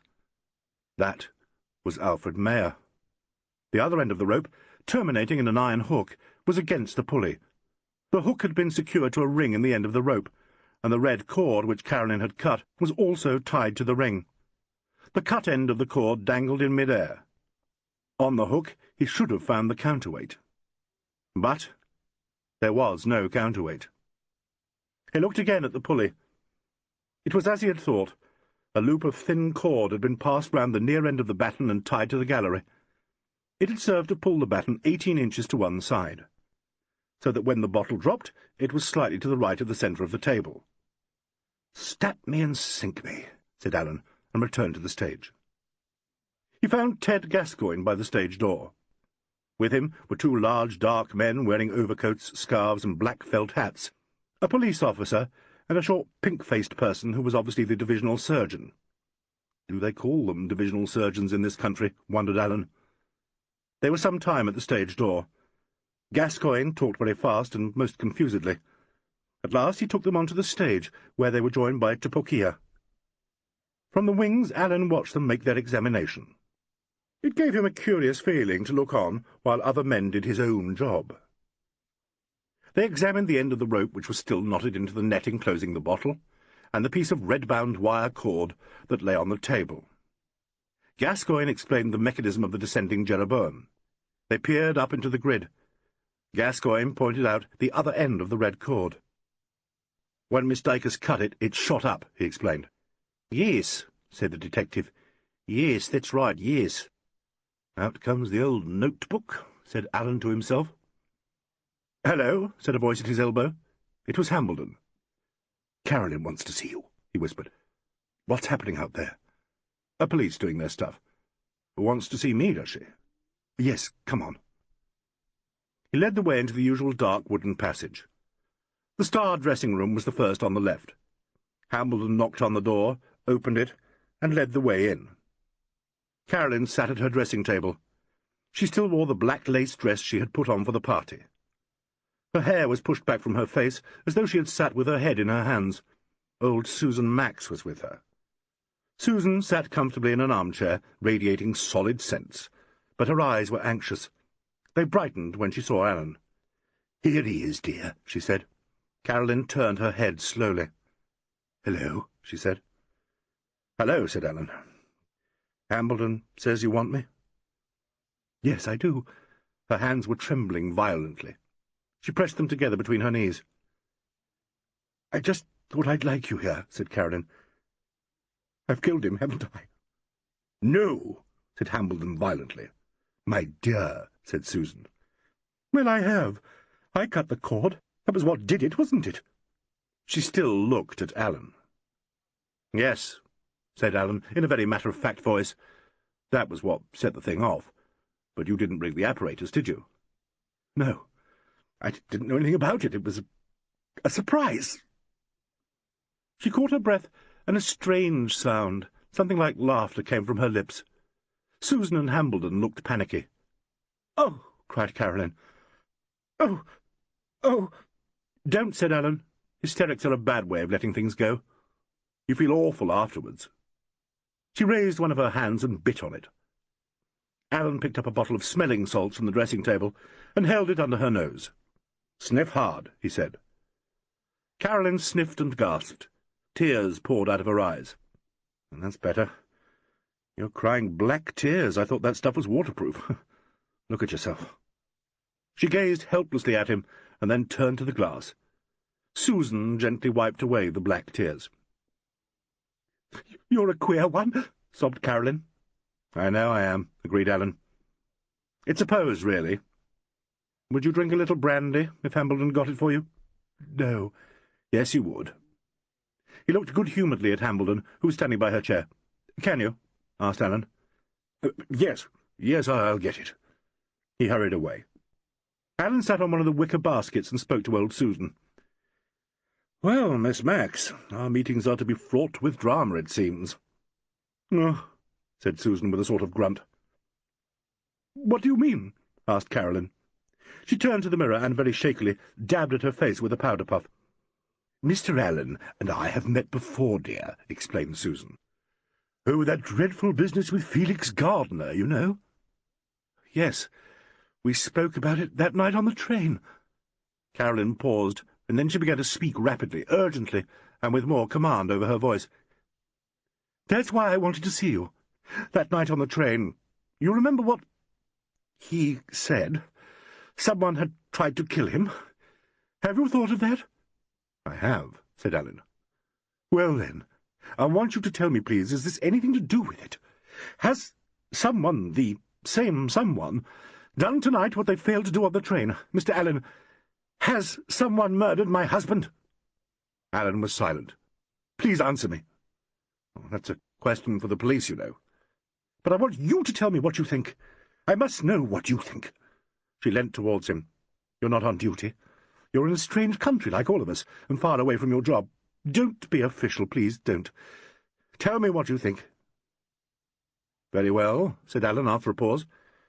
"I think someone has interfered with the tackle that was rigged up for the stunt with the champagne, you know." "And that means murder?" "If I am right. Yes, it looks like it." "Shall you speak to the police? They are there now, aren't they?" "Yes, they are out there." "Well?" "I regard myself as a layman, Miss Dacres. I shall certainly not butt in." His voice was not final. He seemed to have left something unsaid. Carolyn looked fixedly at him and then turned to old Susan. "Susie, darling, I want to talk to Mr. Alleyn. Do you mind? You've been an angel. Thank you so much. Come back soon." When Susan had gone, Carolyn leant forward and touched Alleyn's hand. "Listen," she said. "Do you feel friendly towards me? You do, don't you?" "Quite friendly." "I want you for my friend. You don't believe I could do anything very bad, do you?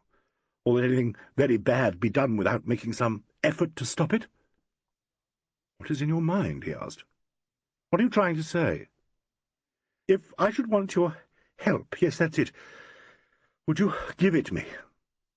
Her hand was still on his. She had patched up the stains made by her tears, and her face looked beautiful again. He had seen her lean forward like that on the stage. It was a very characteristic gesture. Her eyes seemed to cry out to him. "If I can be of any help," said Alleyn very formally, "of course I shall be only too glad." "No, no, no! Oh, that's not a bit of good, sticking out all your prickles like that," said Carolyn with something of her old vigour. "I want a real answer." "But don't you see, you say too much and too little. What sort of help do you want from me?"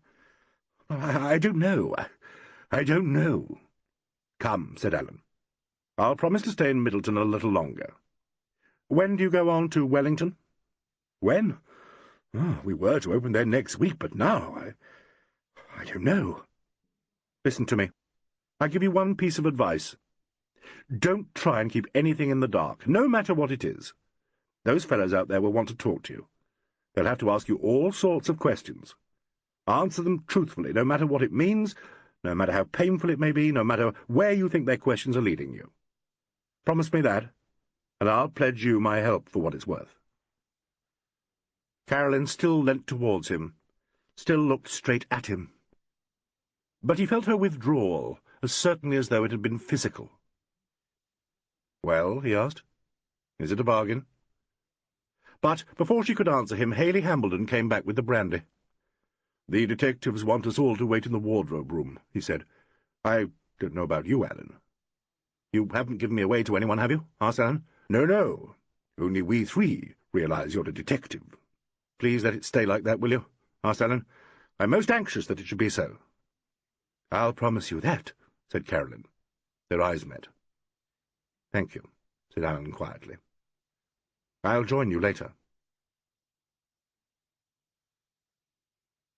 Chapter 6. Second Appearance of the Tiki. "Who's that?" demanded the largest of the three detectives. "Just a minute there, please." He was on the stage, and had caught sight of Alleyn through the open door of the prompt entrance.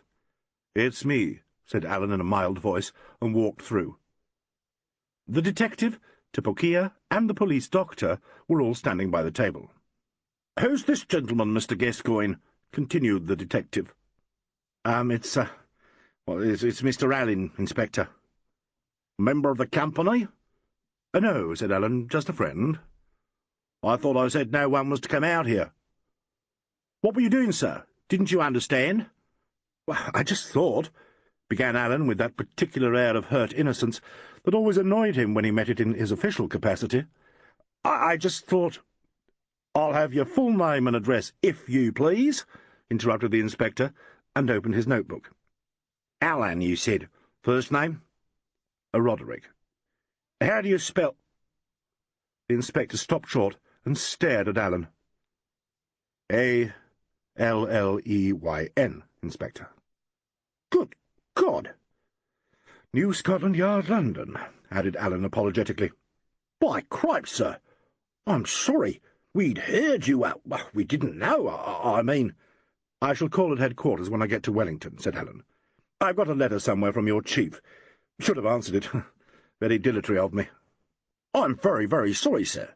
We thought you were in Auckland. We've been expecting you, of course. I changed my plans, said Alleyn. All my fault, Inspector, Wade, sir, said the inspector, scarlet in the face. How do you do? Said Alleyn cheerfully, and held out his hand.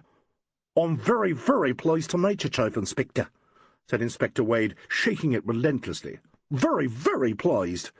We had word that you were on your way, and as a matter of fact, Superintendent Nixon was going to look in at the Middleton as soon as you came down. Yes, that's right. The super was going to call. We've all been trained on your book. It's a great honour to meet the author. That's very nice of you, said Alleyn, easing his fingers a little. I should have called at your headquarters on my arrival, but you know how it is in a new place. One puts off these things. He glanced through the wings onto the stage. That's right, and now we meet on the job, as you might say. Yes. Well, not my job, thank the Lord, said Alleyn. And look here, I want to hide my job under a bushel, so, if you don't mind, just don't mention it to any of these people. Certainly, sir. I hope you'll let the boys here meet you. They'd be very, very pleased, I know. So should I. Delighted. Just tip them the wink, if you don't mind, to forget about the CID. And as I'm a layman, I suppose you want to ask me a few questions, Inspector. The New Zealander's large, healthy face again turned red. Well, now, sir, that makes me feel a bit foolish, but— well, yes, we've got to do the usual, you know. Of course you have, said Alleyn very charmingly. Nasty business, isn't it? I shall be most interested to see something of your methods, if you will allow me. What's very fine of you to put it that way, sir. To be quite frank, I was wondering if you would give us an account of what took place before the accident. You were in the party, I understand. A statement in my own words, Inspector? Asked Alleyn, twinkling. That's right, agreed Wade with a roar of laughter, which he instantly quelled. His two subordinates, hearing this unseemly noise, strolled up and were introduced. Detective Sergeants Cass and Packer. They took Alleyn's hand and stared profoundly at the floor. Alleyn gave a short but extremely workmanlike account of the tragedy. By cripes, said Inspector Wade with great feeling. It's not often we get it like that. Now, about the way this champagne business was fixed. You say you made a sketch of it, sir. Alleyn showed him the sketch. Ought to have worked okay, said Wade. I'll go up and have a look-see. You'll find it rather different now, said Alleyn. I ventured to have a glance up there myself. I do hope you don't mind, Inspector. It was damned officious, I know, but I didn't get off the ladder, and I'm sure I've done no harm. That's quite all right, sir, said Wade heartily. No objections here. We don't have Scotland Yard alongside us every day. You say it's different from your sketch. Yes, may I come up with you? Too right. You boys fix up down here. Get the photographs through and the body shifted to the mortuary. You'd better ring the station for more men. Get a statement from the stage manager and the bloke that rigged this tackle. You can take that on, Cass. And Packer, you get statements from the rest of the crowd. Are they all in the wardrobe room? I think they will be there by now, said Alleyn. The guests have gone, with the exception of a Mr. Gordon Palmer and his cousin, Mr. Weston, who I believe are still here. Mr. George Mason, the business manager, has a list of the names and addresses. The guests simply came behind the scenes for the party and are casual acquaintances of the company. Mr. Palmer and his cousin came out in the same ship as the company. I suggested that perhaps they might be of use. They were, said Alleyn dryly, delighted to remain. Good-o, said Wade. Get to it, you boys. Are you ready, Mr. Alleyn? He led the way up the iron ladder. When he reached the first gallery, he paused and switched on his torch. Not much light up there, he grunted. Wait a moment, called Alleyn from below. There's a light border. I'll see if I can find the switch. He climbed up to the electrician's perch and, after one or two experiments, switched on the overhead lights. A flood of golden warmth poured down through the dark strips of canvas. "Good-o," said Wade. It is extraordinary, thought Alan, how ubiquitous they make that remark. It expresses anything from acquiescence to approbation. He mounted the iron ladder. "Well now, sir," said Wade, "it all looks much the same as your sketch to me. Where's the difference?" "Look at the rope by the pulley," suggested Alan, climbing steadily. "Look at the end where the counterweight should be attached. Look—" He had reached the second platform where Wade sat, dangling his legs. He turned on the ladder and surveyed the tackle. "Hell's gaiters!" said Alan very loudly. "They put 'em back again!" A long silence followed. Alan suddenly began to chuckle. "One in the eye for me," he said, "and a very pretty one, too. All the same, it's too damn clever by half. Look here, Inspector. When I came up here 20 minutes ago, the counterweight was not attached to the rope over there, and the pulley had been moved 18 inches this way by a loop of cord." "Was that so?" said Wade solemnly. After another pause, he glanced at Alan apologetically. "It'll be very dark then, sir.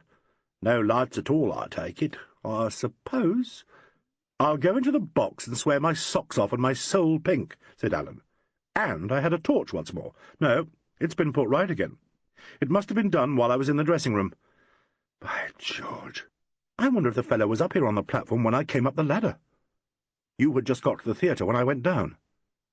"Do you mean," asked Wade, "do you mean to tell me that this gear was all different when we came in, and someone's changed it round since? We'd have known something about that, Mr. Alleyn. My dear chap, but would you? Look here." "Kick me out. I've no business to gate-crash on your job, Inspector. It's insufferable. Just take my statement in the ordinary way, and I'll push off. Lord knows I didn't mean to buck around doing the CID official." Wade, whose manner up to now had been a curious mixture of deference, awkwardness, and a somewhat forced geniality, now thawed completely. "Look, sir," he said, "you don't need to make any apologies.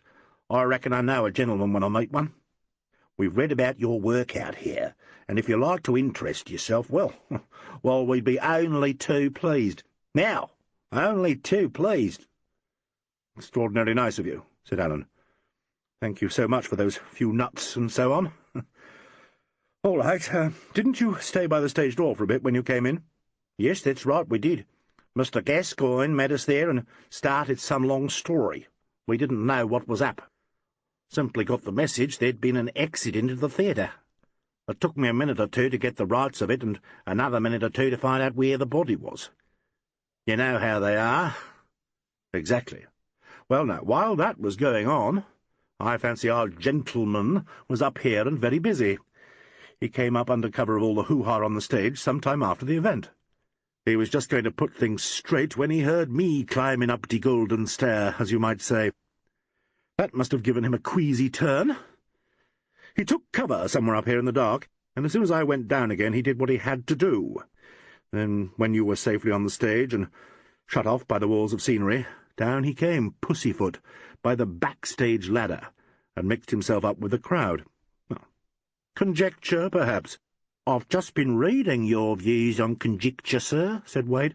"Oh, for the Lord's sake, Wade, don't bring my own burblings up against me, or I shall look the most unutterable ass. Conjecture or not, I think you'll find traces of this performance if you look round up here." "Come on, then, sir. Let's go to it." "Right you are. Tread warily, I would. Damn, it's slatted." The gallery turned out to be a narrow stretch of steel-slatted platform, extending from the prompt corner to the back wall, round the back wall, and along the opposite side to the OP corner. It was guarded by a rail, to which the ropes that raised the scenic cloths were made fast. They began to work their way round, hugging the wall and taking long steps on the tips of their toes. "There's plenty of dust in these regions," said Alan. "I had a case that hung on just such another spot. Hung, by the way, is the right word. The homicide swung his victim from the grid." "Oh, you mean the Gardner case, sir? I've read about that." "Bless me, Inspector, if you're not better up in my cases than I am myself. Stop a moment." They had moved out of the area of light and switched on their torches. Alan swung his towards the rail. "Here, you see, we are opposite the pulley. Now, when I came up here before, a piece of cord had been passed round the batten on which the pulley is rigged. That beam there. The rope to the beam stopped it from slipping, and it was made fast to this cleat on the rail here. The effect was to drag the pulley 18 inches or so this way." "What for, though?" asked Wade. "In order that the Jeroboam of Fizz should fall, not into the nest of ferns and fairy lights, but onto the naked pate of poor Alfred Mayor." "Jeez." "And here, I very much suspect, is the piece of cord, neatly rolled around the cleat. Clever fellow, this. Keeps his head. What, shall we move on?" "I'll collect that cord on the way back," grunted Wade. "On you go, sir. After you." There are any number of footprints on these damn slats. Stagehands have been all over the place, of course. "Not much chance of anything there," agreed Wade, "but we'll have to see. If you're right, sir, the suspect's prints will be on top." "So they will. Now, here's the back wall. Another ladder here, you notice. I don't look down. I'm terrified of heights. Round we go." This, no doubt, is where he crouched with blazing eyes and bared molars while I climbed the ladder. Dramatic, ain't it? Also remarkably grubby.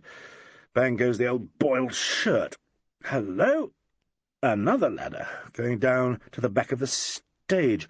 That'll be the one he used, I should think. Turn the corner gently. And now we're on the last lap. And there's the pulley again." They had worked round to the OP gallery, and were close by the pulley which hung within easy reach from its batten. "Yes," said Alan, "and there hangs the counterweight on the hook. I understand the weight is one of the sort that is used in the second act to lead the ship's funnel down to the right spot. They've got several of them. Look. There is the funnel with the weight on it just above our heads, and here, along the side, are several spare weights, different sizes. You'll notice that the ring at the top of the hook would serve as a chock and prevent the rope whizzing through the pulley when the weight was removed. The weight hung exactly halfway, so there would be no slack rope on the table." "And you say there was no weight on this rope when you looked up here before?" "Oh, there was no weight. The rope with the cut end of red cord simply hung in the pulley." He flashed his light on the beam. "You'll notice the whole thing is within arm's length of the gallery. The table was placed well over to the side for that reason." "Well, I'll test the lantern for prints," said Wade, "but it's a bit hopeless. Anyway, he'd use gloves. Don't you reckon it's a mistake, sir, the way they've advertised the fingerprint system? Any fool crook knows better than to forget his gloves these days." "There are times," said Alan, "when I could wish the penny press lords in the nethermost hell. Yet they have their uses, they have their uses. Nay, I can gleek on occasion."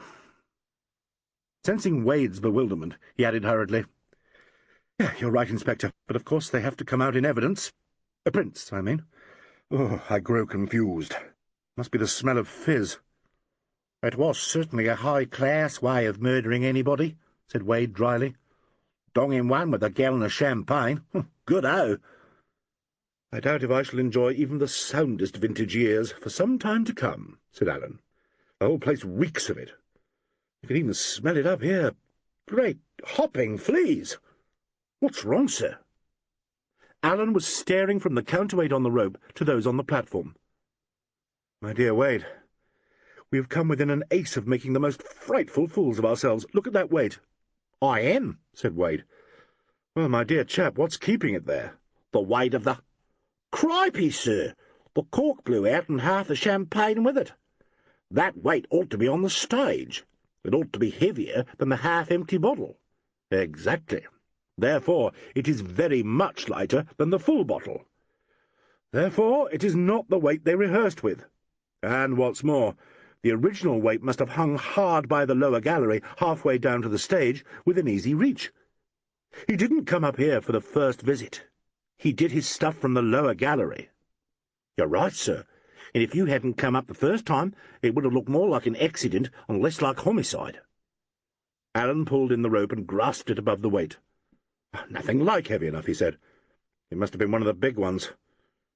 Well, that's that. Are we staying aloft, Inspector?" "I think we'll go down now, sir." I'll send Cass up to collect the stuff here. It'll need careful handling, and I think it'd better be done by daylight. I'll leave a man here, of course. Yes." Footsteps sounded on the stage below, and voices. They looked down and had a bird's-eye view of a little procession. The police constable, whom Wade had left mounting guard over Mayor's body, opened the door in the box set. Through it came Dr. Tancred, Dr. Tepokia, and 2 men with a stretcher. The stretcher was laid on the stage. Tancred looked up into the grid, his hand over his eyes. "You up there, Inspector?" he called. "Here I am, Doctor." "All right if we move the body?" "Has Cass got his photos okay?" "Yes." "Good-o then, Doctor." They lifted the terrible head. Tancred and Tepokia examined it again. It lolled back and seemed to stare up to where the 2 men watched from above. Pieces of fern were stuck on the face, and it was cut with glass from the broken lights. Tepokia brushed the fern away. They hauled the body up from the chair. It seemed to be very heavy. At last they got it on the stretcher and covered it. "All right," said Tancred. They carried Mayor away, the policeman holding the door open. Tepokia remained behind.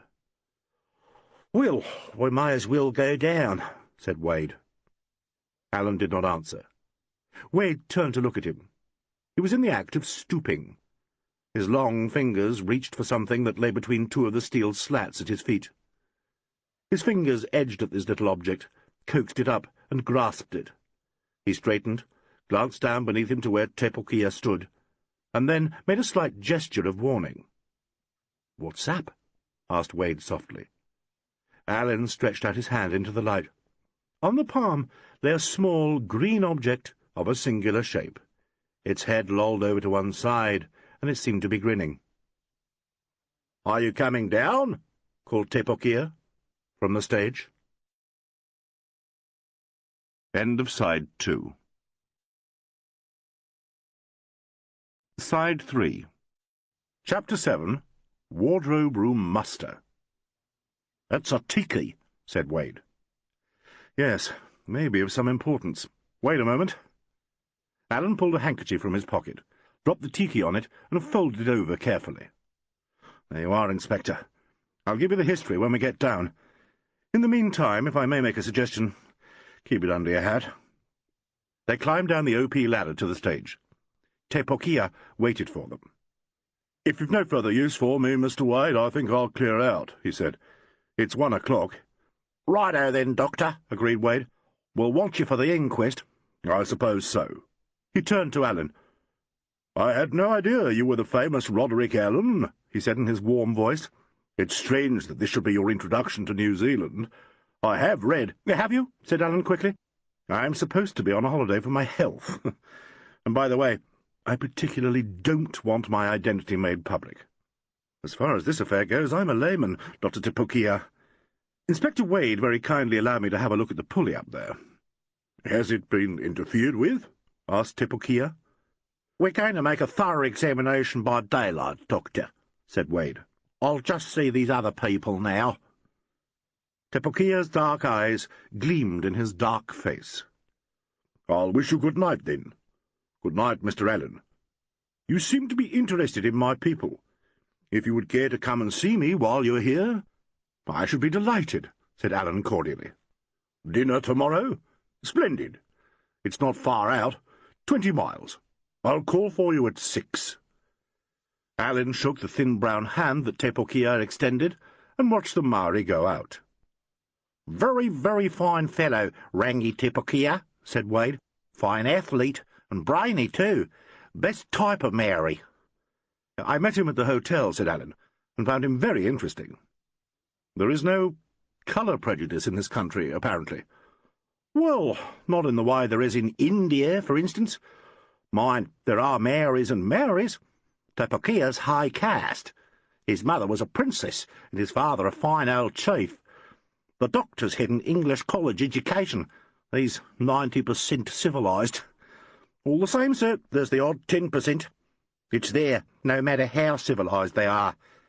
See him when he goes into one of the back-country pars, and you'll find a difference." See him when he goes crook. By gee, I did once, when he gave evidence on a case of... Well, it was an unsavoury case, and the doctor felt strongly about it. His eyes fairly flashed. Well, he looked as if he might go off of the deep end and dance a haka in court. A haka?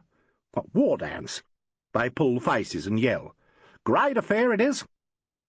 Well, now, what about this tiki, Mr. Alleyn? Ah, yes. Alleyn lowered his voice. Dr. Tepokia put me in the way of buying that tiki. I gave it to Miss Carolyn Dacres as a birthday present tonight. For the Dacres woman? Asked Wade, suddenly looking very sharp. You did? Is that so?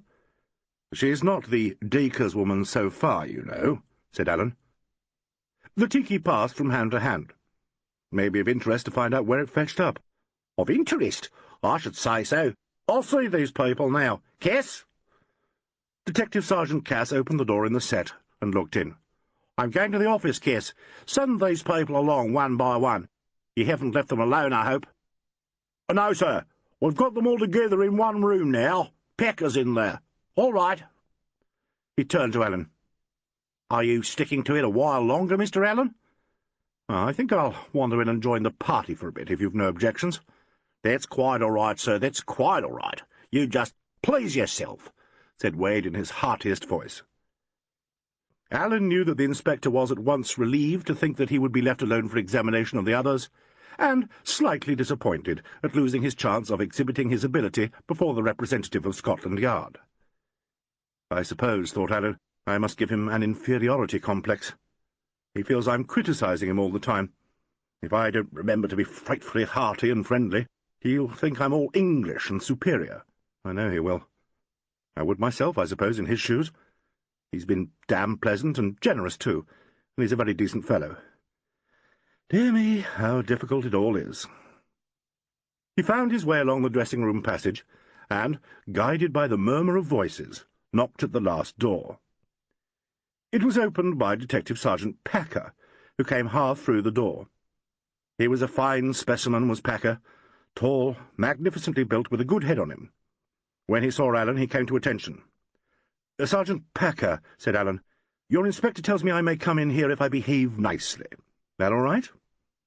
Certainly, Chief Inspector, said Packer smartly. Alleyn looked at him. We shan't bother about the Chief Inspector, he murmured. Can you come outside for a second? Packer at once stepped out and closed the door. Look here, said Alleyn. Do those people in there realise I'm from the Yard? I don't think they do, sir. I heard them mention your name, but they didn't seem to know. Good. Leave them in outer darkness. Just any old Alleyn. I asked Inspector Wade to warn you, but I suppose he hasn't had a chance. Miss Dacres, Miss Max, and Mr. Hambledon know, but they'll keep quiet, I hope. Understand? Yes, sir. Splendid. Then just let me loose among 'em, Packer. I'll do no harm, I promise you. Harm, sir? I should say not. If you'll excuse me mentioning it, sir, I've just read— Have you? I'll give you a copy for yourself. Now, usher me in, and, chidingly, Packer. Be severe with me. Detective Sergeant Packer was a young officer. He looked at the tall figure of Chief Inspector Alleyn and developed instant and acute hero worship. He looks like one of those swells in the English flicks, he afterwards confided to his girl, and he talks with a corker sort of voice. Not Queenie, but just corker. I reckon he's all right. Gosh, I reckon he's a humdinger. Under a fearful oath of secrecy, long after there was any need for discretion, Packer described to his best girl the scene in the wardrobe room. He said to me, kind of laughing, and he's got a corking sort of laugh, he said, Be severe with me, Packer. So I opened the door, and as he walked through, I said, Move along in there, if you please, sir, and kindly obey instructions. Very stiff. And he walked in and he said, Frightfully sorry, officer, in a real dude voice. Frightful sorry, officer. Only it sounded decent the way he said it. Not unnatural, just English. Frightful sorry. I can't seem to get it. And then what? Asked Packer's best girl. Well, and then he walked in. And I stayed on the outside of the door. He didn't tell me to, but I reckoned if I stayed out, he'd get them to talk. I left the door a crack open, and I walked noisily away, and then quietly back again. I don't know what old Sam Wade would have said if he'd come along. They'd have gone horribly crook at me for not staying inside. Well, as soon as the chief walks in, they all start in squealing. 'Oh, Mr. Alleyn, what's happening? Oh, Mr. Alleyn, what's the matter?' The girl Gaines, Valerie Gaines, you know." "She's the one that wore that corking dress in the play. I think she's lovely." "She makes me tired. She started squealing about the disgraceful way she'd been treated and how she'd write to her old man and complain, and how they'd never dream of shutting her up like this in England, and how she reckoned the police in this country didn't know the way to behave. Give you a pain in the neck, dinkum she would. Well, as I was telling you." Packer told his girl many times of this scene. The fact of the matter was that Alan got an unpleasant shock when he walked into the wardrobe room. He suddenly remembered that, during that night in the train, Carolyn had told Valerie Gaines he was a CID official, and here was Valerie Gaines rushing at him with complaints about the New Zealand police, about the way she was being treated. Any moment she might give the show away. He glanced at Carolyn. She called Miss Gaines, murmured something in her ear, and drew her down beside her. "Oh," said Valerie Gaines flatly. "well, I think—" "Of course you do," said Carolyn quickly. "But if you could manage not to talk quite so much, darling, it would be such a good idea." "But Miss Deacres—" "Yes, darling, but you know, I think if I were you I should just go all muted, like you did over your money. Do you remember, when Mr. Alleyn offered to look at your note-case?" Valerie Gaines suddenly sat down. "That's right, darling," said Carolyn jerkily. "Come and sit down, Mr. Alleyn. It seems we are all to be shut up in here while they find out whether my poor Pooh whether it was all an accident or not." Her voice was pitched a note too high, and her hands moved restlessly in her lap. "That's the idea, I believe," said Alan. "What are they doing out there?" asked little Ackroyd peevishly. "How much longer, Mr. Alleyn? Can you tell us?" They all began again. "I know no more than you do," said Alan at last. "I believe they propose to interview us all singly. I've just had my dose. I got ticked off for loitering." "What did they ask you?" demanded young Palmer. "My name and address," said Alan shortly. He dragged forward a small packing-case, sat on it, and surveyed the company. The wardrobe room at the Royal was simply a very large dressing-room, occupied by the chorus when musical comedy companies visited Middleton. The Dacres Company used it to store the wardrobes for their second and third productions. An ironing table stood at one end, an odd length of stage-cloth carpeted the floor, and a number of chairs, covered with dust-cloths, were ranged round the walls. It served the company as a sort of common room, an improvised version of the old-fashioned green room. Carolyn tried to create something of the long-vanished atmosphere of the actor-manager's touring company. She was old enough to have served her apprenticeship in one of the last of these schools, and remembered well the homely, knit-together feeling of backstage, the feeling that the troupe was a little world of its own, moving compactly about a larger world. With Mayer's help she had tried, so far as she was able, to keep the same players about her for all her productions. She used to beg Mayer to look for what she called useful actors and actresses, by which she meant adaptable people who could pour themselves into the mould of a part, and who did not depend upon individual tricks. "Give me actors, Pooh, darling, not types." Perhaps that was why, with the exception of Valerie Gaines and Courtney Broadhead, none of her company was very young. Valerie she had suffered only after a struggle, and she confided in Hambledon, because she was afraid they might all begin to think she was jealous of young and good-looking women. Courtney came of an old acting family, and took his work seriously. The rest, Ackroyd, Gascoigne, Liversidge, Vernon, Hambledon, and Susan Max, were all over 40. They were, as Hambledon would have said, old troopers, used to each other's ways, and to the sound of each other's voices. There is a kind of fortuitous intimacy among the members of such companies. It would be difficult to say how well they really know each other, but they often speak of themselves as a happy family. As he looked from one face to another, Alan was aware of this corporate feeling in the Dacres Company. How are they taking it, he wondered. He asked himself the inevitable question, which? Which of these? And one by one he watched them. Hambledon had moved away from Carolyn and sat opposite her and beside George Mason. They were both very pale and silent. Mason's undistinguished face was blotched, as if he had been crying. He looked apprehensive and miserable and rather ill. Hambledon's magnificent head was bent forward. He held one long-fingered hand over his eyes, as though the light bothered him. Old Brandon Vernon sat with his arms folded and his heavy eyebrows drawn down. He had the peculiar raffish look of a certain type of elderly actor. His face was pale, as if it had taken on the texture of grease paint. His mobile mouth seemed always about to widen into a sardonic grin. His eyes, lacklustre, had an impertinent look. There were traces of number 9 in the hair on his temples, and his chin was bluish. He played polished old men of the world with great skill. When Alan came in, Vernon was deep in conversation with little Ackroyd, with whom he seemed to be annoyed. Ackroyd, whose amusing face was so untrustworthy a guide to his character, listened irritably. He grimaced and fidgeted, glanced under his eyelids at Carolyn. Next to Ackroyd sat Liversidge, with an empty chair beside him. Valerie Gaines had moved out of it when Carolyn called her. Alan was a little surprised to see how shaken Liversidge seemed to be.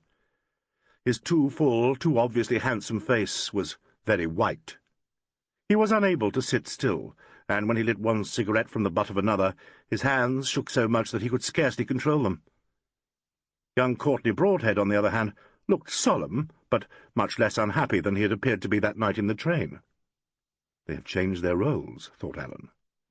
For in the train, Broadhead had stood huddled in his overcoat on the little iron platform, speaking to nobody, while Liversidge had shouted and shown himself off.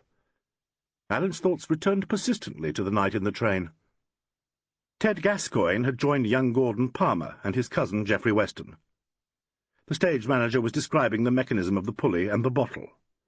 Gordon listened avidly, bit his nails, and asked innumerable questions. Weston said very little. The stagehands stood in an awkward and silent group at the far end of the room. Alan had not been long in the room before he realized that the members of the company felt themselves constrained and embarrassed by the presence of Carolyn, and perhaps of Hambledon. Through their conversation ran a chain of sidelong glances, of half-spoken phrases. This, he told himself, was natural enough, since they must assume that they were in the presence of grief, and there is nothing more embarrassing than other people's sorrow. But not to these people, thought Alan, since they have histrionic precedents for dealing with sorrow. They are embarrassed for some other reason. Under cover of the general conversation, he turned to Carolyn and said quietly, "I am plagued with a horrible feeling that you may think I have brought misfortune to you." "You?" She looked at him in bewilderment. "How should I think that?" "By my gift." "Oh, you mean the green figurine, the tiki?" She glanced swiftly at Hambledon and away again. "I wish you would return it to me and let me replace it by another gift," said Alan. Carolyn looked fixedly at him. Her hand went to her breast. "What do you mean, Mr. Allen?" she asked hurriedly. "Is it in your bag?" Yes, no." She opened her bag and turned it out on her lap. "No, of course it's not. I haven't had it since since before supper. Somebody took it from me. They were all looking at it. I remember distinctly that I did not have it." "May I ask who has it now?" "Of course, if you want to." Alan raised his voice. "Who's got Miss Dacre's tiki, please? She would like to have it." Dead silence. He looked from one figure to another. They all looked bewildered and a little scandalized, as though Carolyn, by asking for her little tiki, had stepped outside the correct rendering of her part of tragic wife. "It must be on the stage," said Courtney Broadhead. "Sure none of you has it?" pursued Alan. The men felt in their pockets. "I remember handing it on to you," said Brandon Vernon to Ackroyd. "Somebody took it from me," said Ackroyd. "You did, Frankie." "I?" said Liversidge. "Did I? I haven't got it now. As a matter of fact, I think I gave it to him." He hesitated and glanced at Carolyn. "Yes?" asked Alan. "To Mr. Mayor," said Liversidge uncomfortably. "Oh!" Carolyn drew in her breath swiftly. Old Susan looked directly at Alleyn with a curious expression that he could not read. Suddenly Valerie Gaines cried out, "It's unlucky. I thought at the time it looked unlucky. Something seemed to tell me. I've got a queer intuition about things." "I am quite sure," said Carolyn steadily, "that my tiki is not unlucky. And I know Alfie hadn't got it when we sat down to supper." "How do you know that, Miss Dacres?" asked Alleyn. "Because he asked me for it. He wanted to look at it again, and I hadn't got it either." "But I say—" Alleyn turned swiftly. Young Gordon Palmer stood with his mouth half open and a curiously startled look on his face. "Yes, Mr. Palmer?" asked Alleyn. "Oh, nothing." And at that moment Packer opened the door and said, "Inspector Wade would like to speak to Mrs. Mayer, please." "I'm coming," said Carolyn. Her long, graceful stride took her quickly to the door. Hambledon got there before her. "May I take Miss Dacres to the office?" he asked. "I'll come straight back." "Well, sir," said Packer uncomfortably. He looked for a fraction of a second at Alleyn, who gave him the ghost of a nod. "I'll just inquire," said Packer. He went outside and closed the door. They could hear him talking to Sergeant Cass. He returned in a moment. "If you would care to go along with Sergeant Cass and Mrs. beg pardon, Miss Dacres, sir, yeah, that'll be all right. Sergeant Cass will come back with you." Alleyn strolled over to the door. "I really cannot understand, officer," he said, "why I should be kept hanging about here. I've nothing whatever to do with this miserable business," he added swiftly, under his breath. "Keep Mr. Hambledon talking outside the door if he returns." And to Hambledon, "Stay outside if you can." Hambledon stared, but Packer said loudly, "Now that'll be quite enough from you, Mr. Alleyn. We're only doing our duty, as you ought to realise. You go back to your chair, if you please, sir. Everything'll be quite all right." "Oh, excellent, Packer," thought Alleyn, and returned churlishly to his upturned case. Carolyn and Hambledon went out with Packer, who shut the door. At once the others seemed to relax. There was a slight movement from all of them. Courtney Broadhead said, "I simply can't take it in. God, it's so horrible, so horrible." "That is how you feel about it, is it?" said Liversidge. "I should think that's how everybody feels about it," said old Susan Max. "Been a terrible experience. I shan't forget it in a hurry." "He looked so awful." Valerie Gaines's voice rose hysterically. "I'll see it all my life. I'll be haunted by it. His head, all that mess." "My God!" choked George Mason suddenly. "I've got to get out of this. I'm going to be sick. Here, let me out." He rushed to the door, his handkerchief clapped to his mouth and his eyes rolling lamentably. "Get me out!" Packer opened the door, cast one glance at Mason's face, and let him through. Unpleasant noises were followed by the bang of a door. "He's been slowly turning green ever since we came in here," said Ackroyd. "Damned unpleasant sight it was. Why the devil does he have to turn queasy?" "It's his stomach, dear," said Susan. "George suffers from dyspepsia, Mr. Alleyn. Martyr to it." "You had to finish him off, Val," Brandon Vernon pointed out, "by talking about the mess. Why did you have to bring that up?" "Don't talk about bringing things up, for God's sake," complained Liversidge. "You look as if you were going on for Hamlet Senior yourself, Frankie," sneered Ackroyd. "Oh, shut up," said Liversidge violently. "Well, nobody could feel iller than I do. I feel terrible," said Valerie. "Do you know that? I feel terrible." Nobody paid the slightest attention. "What'll happen to the firm?" asked Ackroyd of no one in particular. They all stirred uneasily. Gascoigne paused in his dissertation on counterweights and swung round. "The firm," he said. "The firm will go on." "Do you mean incorporated playhouses?" asked Gordon Palmer eagerly. "No," snapped Ackroyd rudely. "He means Worth's Circus." "We always call incorporated playhouses the firm," explained Susan good-naturedly. "The great firm of Inky P," rumbled old Vernon. "It was founded and built up by Mr. Mayer, wasn't it?" asked Alleyn. "He was actually the only begetter." "He and George Mason," said Gascoigne. "They made it together. George was a damn good actor in his day. Character, you know, never played straight pots. The governor met him somewhere, and they doubled up. Yes, they started 40 years ago as Mason and Mayer's Dramas Limited. A lot of homies the others were then, doing umpty shows in the smalls. That leaves me gaping, said Alan apologetically. What is an homie, Miss Max, and how does one recognise an umpty show? Ted means they were bad actors doing worse shows in one-eyed towns up and down the provinces, said Susan. Yes, continued Gascoigne. And today it's the biggest theatre combine in Europe. Wonderful achievement. It'll be George Mason only now, said Liversidge suddenly. There was an uncomfortable silence. Yes, said little Ackroyd. He looked under his lashes at Gascoigne. George will be a very wealthy man. At once Alan sensed a feeling of panic, of protest. Susan Max, who obviously disliked Ackroyd, planted her fat little hands on her knees and squared her shoulders.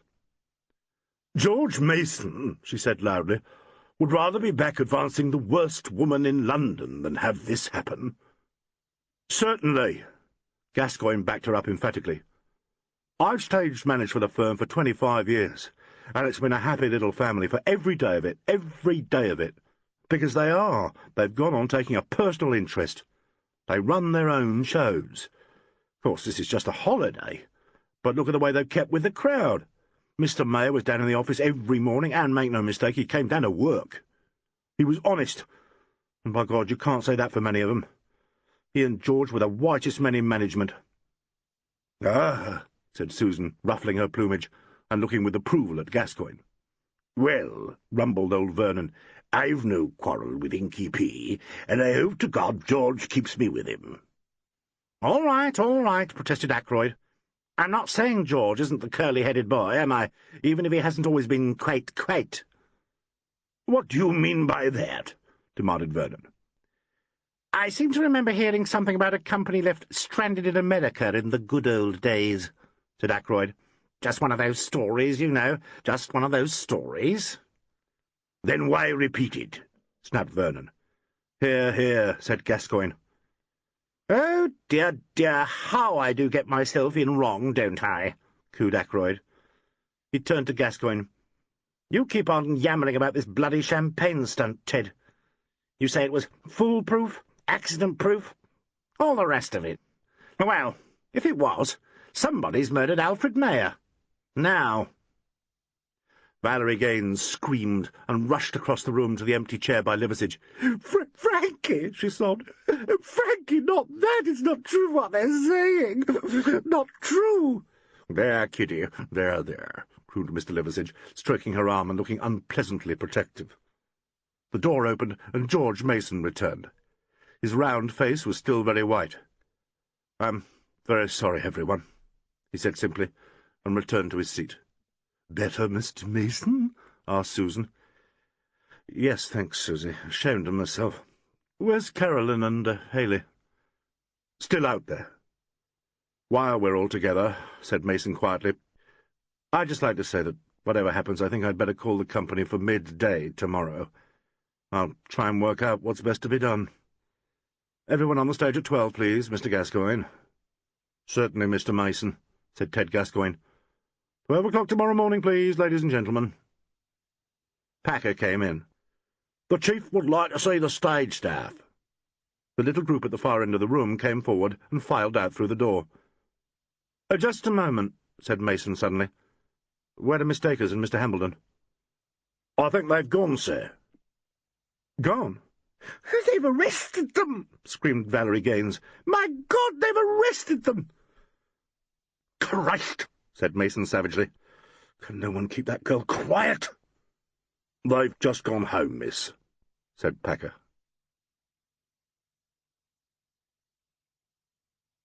Chapter 8. Money. The sooner you get downstage and find yourself, the better, young lady, said Mason when the staff had gone. What's the idea of all this tragedy stuff? Oh, I can't help it, wailed Valerie. I can't help it. Nonsense, said old Susan very loudly. Carolyn and Haley arrested? The very idea. I'm sorry. It was just him saying they'd gone. and it flashed through my mind, my poor tormented mind, how fond he is of her. I mean, we all know, and it was just—" "Never mind now," interrupted Liversidge. "Think of something else."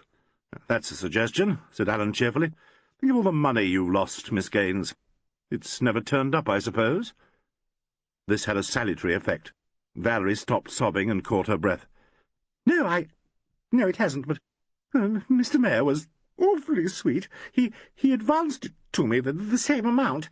And to think—" "Really, very kind of him."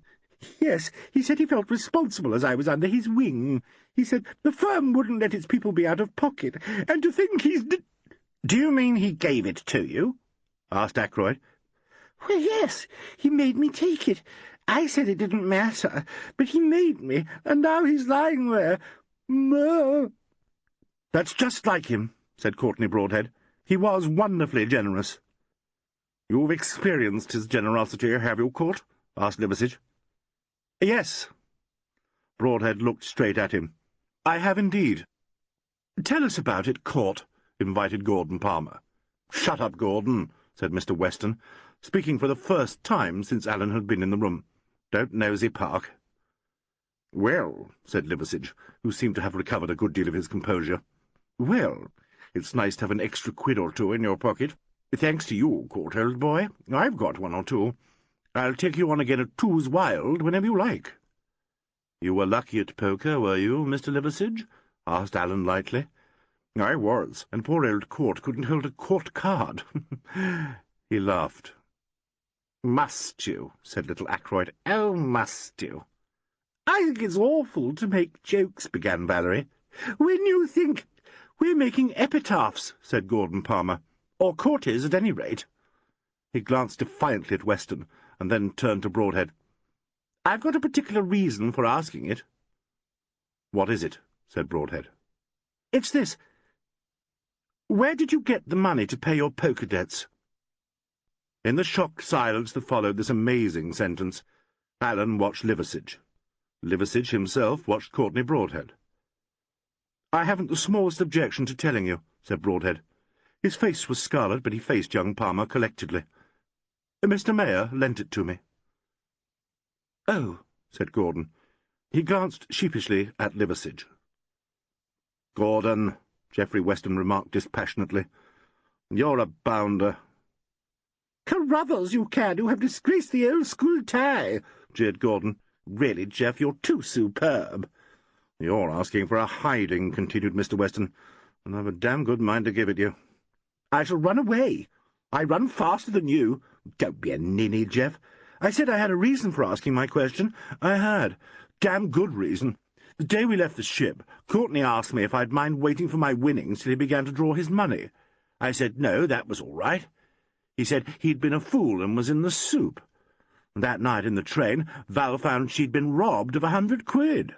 The next day, Courtney paid Frankie Liversidge and me every penny he owed us. He said afterwards he'd had a windfall. Now he says Mr. Mayor lent him the cash. Well, that's very charming. Pity in a way that Mr. Mayor isn't here to—" "You damned little tripe-hound!" bawled Courtney Broadhead, and made for him. "Broadhead!" Allen made them all jump. Courtney swung round angrily. "I shouldn't, really," said Allen. "By God, no one's going to talk to me like—" "If there's an explanation," said Gordon Palmer, who looked frightened but obstinate, "why don't you give it? You seem to be out for blood this evening, don't you?" Courtney Broadhead made a wild swipe at him. Allen caught his arm, did something neat and quick with it, and held him. "Do you want the sergeant outside to referee, you unspeakable donkey?" inquired Allen. "Go back to your seat." To the intense astonishment of everybody, Courtney went. "Now," said Allen to Gordon Palmer, "you will listen to me, if you please. If you have any information that is relevant to this business, you will give it to the police." "I'm at liberty to say what I choose," said Gordon, backing away. "Shut up," said Weston. "If you go about making statements that may be criminally slanderous, you won't be at liberty to do anything at all for some considerable time," Allen told him. "Sit down and attend to your elders and betters, and don't be rude. You are a thoroughly tiresome and stupid young cub, and I see small hope of your growing up into anything that remotely resembles a human being." "Look here! Who the hell—" "Shut up!" said Weston. Gordon retired, muttering. "I think," said Liversidge, "that if I were in your place, Courthill boy, I'd just explain quietly. You owe it to yourself, you know." "There's nothing more to say," began Broadhead. "I lost at poker and couldn't pay my debts. I went to Mr. Mayor the morning we got here and told him about it. He was extraordinarily decent and advanced me the money. I was to pay it back out of my salary." "Well, then, old boy," said Liversidge, "you've no need to worry. It'll all be on the books, won't it, Mr. Mason? I suppose Mr. Mayor told you about it?" "I agree with Mr. Alleyn," said Mason quietly, "but there is nothing to be gained by discussing this matter here." "It won't be on the books," said Courtney Broadhead. "It was a private loan." There was a long, uncomfortable silence. "I don't understand," said Valerie Gaines suddenly. "Of course Court didn't take my money. What's my money got to do with it? It was stolen in the ship. Probably a steward took it." Her voice flattened. She looked at Liversidge and away again. "I'm sure a steward took it, Frankie," she said. It was almost as though she pleaded with him. "I'll bet it was a steward," said Liversidge very heartily indeed. He flashed an intolerably brilliant smile at Courtney Broadhead. "Well," said Susan Max roundly, "it may have been a steward, or it may have been the captain of the ship, but it wasn't Courtney Broadhead, and only a fool or a rogue would suggest that it was." "Quite a champion of good causes tonight, aren't you, Susie?" said Liversidge winningly. "For God's sake," said George Mason, "can't you cut out all this stuff about Miss Gaines's money and Courtney's money? We're up against a terrible tragedy, and, oh my God, you all start selling a lot of cross-talk. What's going to happen to the show? That's what I'd like to know. What's going to happen to the show?" And as if he had indeed sounded the very bottom of their trouble, they at once became silent and anxious. "The show!" said Gordon Palmer shrilly. "You are an extraordinary crowd. The show doesn't matter. What's going to happen to us?" At this protest from outside, they all seemed to draw together. They looked anxiously at each other, ignoring Gordon. "You don't seem to realize a man's been murdered," he went on. His voice, trying to be compelling and indignant, was boyishly lame. "Shut up," said Geoffrey Weston. "I won't. There's poor Mr. Mayor." The voice wobbled uncertainly.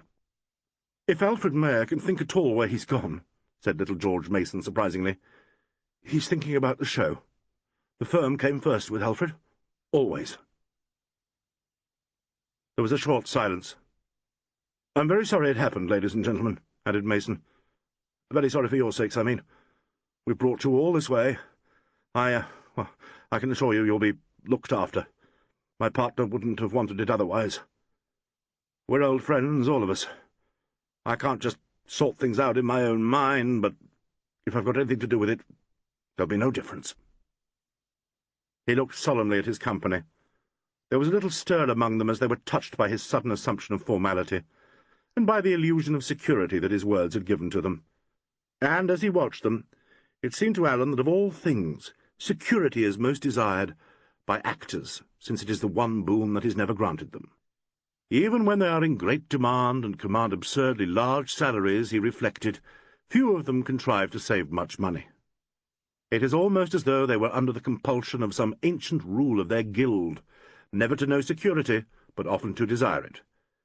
And he fell to thinking of their strange life, and of the inglorious and pathetic old age to which so many of them drifted. Packer came in, interrupting his thought. The inspector, said Packer, would now speak to Mr. Mason if the latter was feeling better. Mr. Mason turned pale, said he felt much better, and followed the sergeant out. "I hope to God he meant what he said," rumbled old Brandon Vernon. "I've been so long with the firm, I've forgotten what other managements are like." Gradually they settled down to the actors' endless gossip about shop. It was obvious that they were all shocked, some of them deeply moved, perhaps, by Mayer's death, but they slipped into their habitual conversation quite unconsciously, and soon were talking peaceably enough. Courtney Broadhead had gone to the far end of the room and stayed there glowering till old Vernon strolled across and tried to talk him into a better humour. They all completely ignored Gordon Palmer, who sulked in a corner with his silent bear leader. Presently Packer returned. "Inspector Wade would like to speak to you now, Mr. Alleyn," said Packer. Alleyn followed him into the dark passage. Mr. Wide was wondering if you'd be glad of the chance to get out of there, sir, murmured Packer. Yeah, I see, very thoughtful of him. Good night, sir. Good night, Packer. I'll see you again, I expect. Good night, sir, said Packer with enthusiasm. Alleyn made his way to the office, where he found Wade seated at Alfred Mayer's desk with the colossal Cass in attendance. "I thought perhaps you were getting a bit fed up in there, sir," said Wade. "It wasn't dull," said Alleyn. The conversation took rather an interesting turn. "Yes?" Alleyn related his experiences in the wardrobe room. "Ah," said Wade, "that's a bit of news now, all that about Mr. Courtney Broadhead and the Gaines woman. We'll just get some notes on that, if we may, sir. Cass'll take it down in shorthand. Now, how does it go?" "Briefly," said Alleyn, "like this. Liversidge. Miss Gaines, young Gordon Palmer, his cousin, Geoffrey Weston, who seems to have strange ideas on the duties of a bear leader, and Courtney Broadhead all played poker for high stakes on the voyage out. Gordon Palmer and Liversidge were conspicuous winners, Broadhead a conspicuous loser. Some time between the last evening on board ship and the following evening on board the train, approximately £100 in notes was stolen from Miss Valerie Gaines. The notes were in a leather writing folder which she kept in a suitcase. In the train I noticed that Broadhead seemed greatly worried, and I said so to Mr. Hambledon. I had a seat in the company's carriage. Mr. Broadhead spent a good deal of time on the platform. I can give you a more detailed, though incomplete, record of his movements, if you wish." "If you please, sir." "Well, here goes. I have a shocking memory, but it has retained one or two small items. At midnight the company, with the exception of Mr. and Mrs. Mayor, Miss Dacres, you know, and Miss Gaines, were in the carriage. The other three had gone to their sleepers. At about 10 minutes past 12, I went to sleep. I woke at 2:10. The company were as they had been before I dozed off. A few minutes later, Mr. Broadhead went out on the platform. He was visible through the glass door. At 2:45 we reached Ohakune. Mr. Hambledon and I went out and got coffee. Miss Dacres called us into her sleeper. We were met on the way by Mr. Mayor, who took us there. He said someone had tried to tip him overboard from the sleeper platform about an hour before we got to Ohakune. He was not certain of the time. It may have been 40 minutes or longer. If so, this attempt was made while I was asleep. While Mr. Mayor was relating his experience to us, Miss Gaines came in and reported the loss of her money. When I offered to cast the eye at her ravished suitcase, she was unflatteringly tepid and melted away. Said Cass. Yes?" asked Alleyn. That last sentence, sir, and when I offered to look—" "I phrased it badly," said Alleyn. "I offered to examine Miss Gaines's leather folder. She declined, and shortly afterwards withdrew." "Thanks," said Cass. Returning to the wardrobe room. While I was there, Mr. Gordon Palmer remarked that Mr. Courtney Broadhead had paid his poker debts the morning after our train journey. Mr. Palmer told us that Mr. Broadhead had previously asked for time in the settlement of these debts. Mr. Palmer asked Mr. Broadhead where he had raised the wind. "Obtained the requisite sum," murmured Cass. Certainly, Cass." Mr. Broadhead showed signs of the liveliest indignation and offered violence. "Did he strike Palmer?" asked Wade. "No, I ventured to apply a back-arm bend. Mr. Broadhead informed us that he had confided in the deceased, who had advanced him the money. Mr. Palmer then remarked that it was unfortunate that Mr. Mayor could not substantiate this statement. It was at this stage that the attempted violence occurred." "How's that for official language?" "Pardon?" "No matter. Now, look here, Inspector, I had the impression that young Palmer was not doing his nasty stuff quite off his own bat. I rather fancy someone had egged him on to bait Courtney Broadhead." "Do you, sir? Any idea who?" "Mr. Liversidge," said Alleyn abstractedly, "was so helpful and kind. He suggested that no doubt Mr. Mayor had made a note of the loan, and that this would clear the whole matter up." "Well, so it would, sir, wouldn't it?" "Yes. Mr. Broadhead explained that the loan was a personal matter and was not recorded on the books." "Is that so?" said Wade. He regarded Alleyn solemnly. "Well, now, sir, that's very interesting. You might look at it this way. A young feller who hasn't got the cash to pay his debts suddenly pays them, and when people get inquisitive, he says he was given the money by someone who's just been murdered." "Yes, that's how Master Palmer put it," said Alleyn. "About the tiki," said Wade after a pause. "I asked the Dacres, Mrs. Mayer, where it was, and she said she gave it to someone before supper. Neither she nor Hambledon could remember anything about it according to themselves, nor could Mr. Mason. Now there's this Mason. I understand he comes in for the money. I suppose it's a big estate, but you never know with theatricals. I'll have to watch Mr. Mason." "Yes," agreed Alan. "I watched him go green in the face just now. He got out just in time, only just. He said something about that. When did it happen?" "Just after I asked my question about the tiki." "Get this down," said Wade to Cass. Alan described Mr. Mason's dilemma. "So, he went out, did he?" grunted Wade.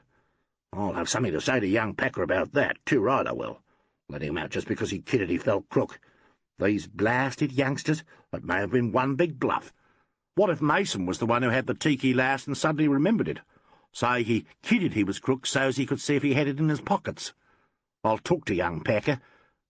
Yes, quite so," agreed Alan diffidently. "But I assure you, Wade, the gentleman would most certainly have been ill where he stood if Packer had restrained him. And judging from the lamentable sounds that reached us, he got no farther than the passage. I don't think he escaped Packer's eye, you know." "You mean," said Wade with scriptural accuracy, "he vomited?"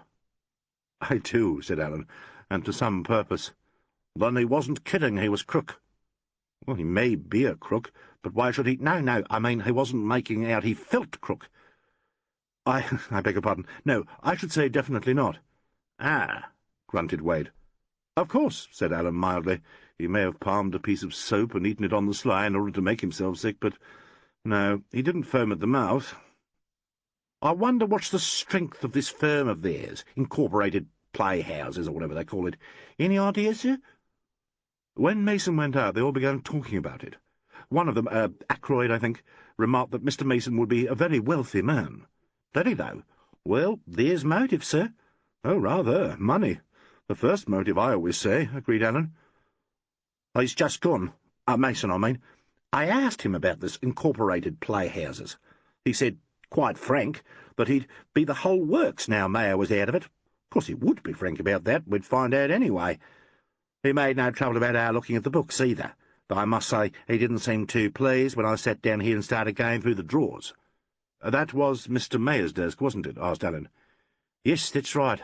I said, 'This was deceased private property, like, I suppose?'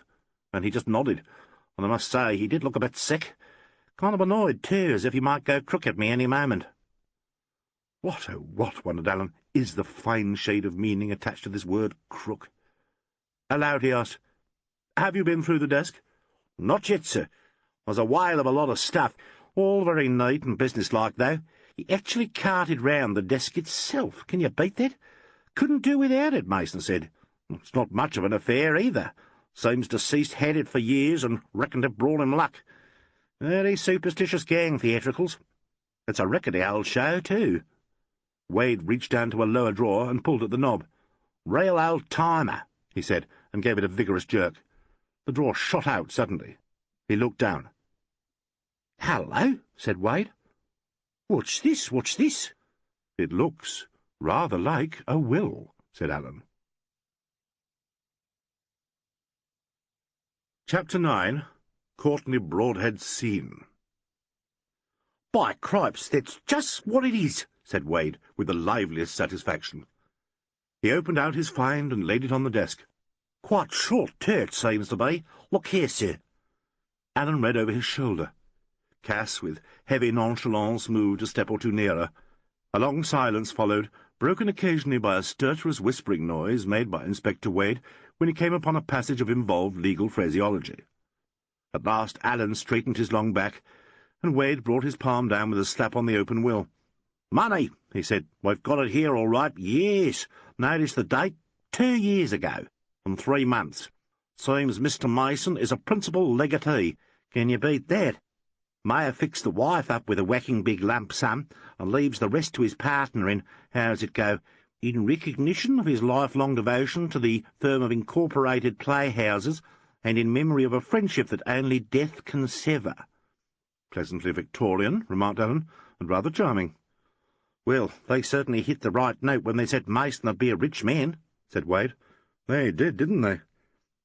60,000 to the wife, and look at the residue.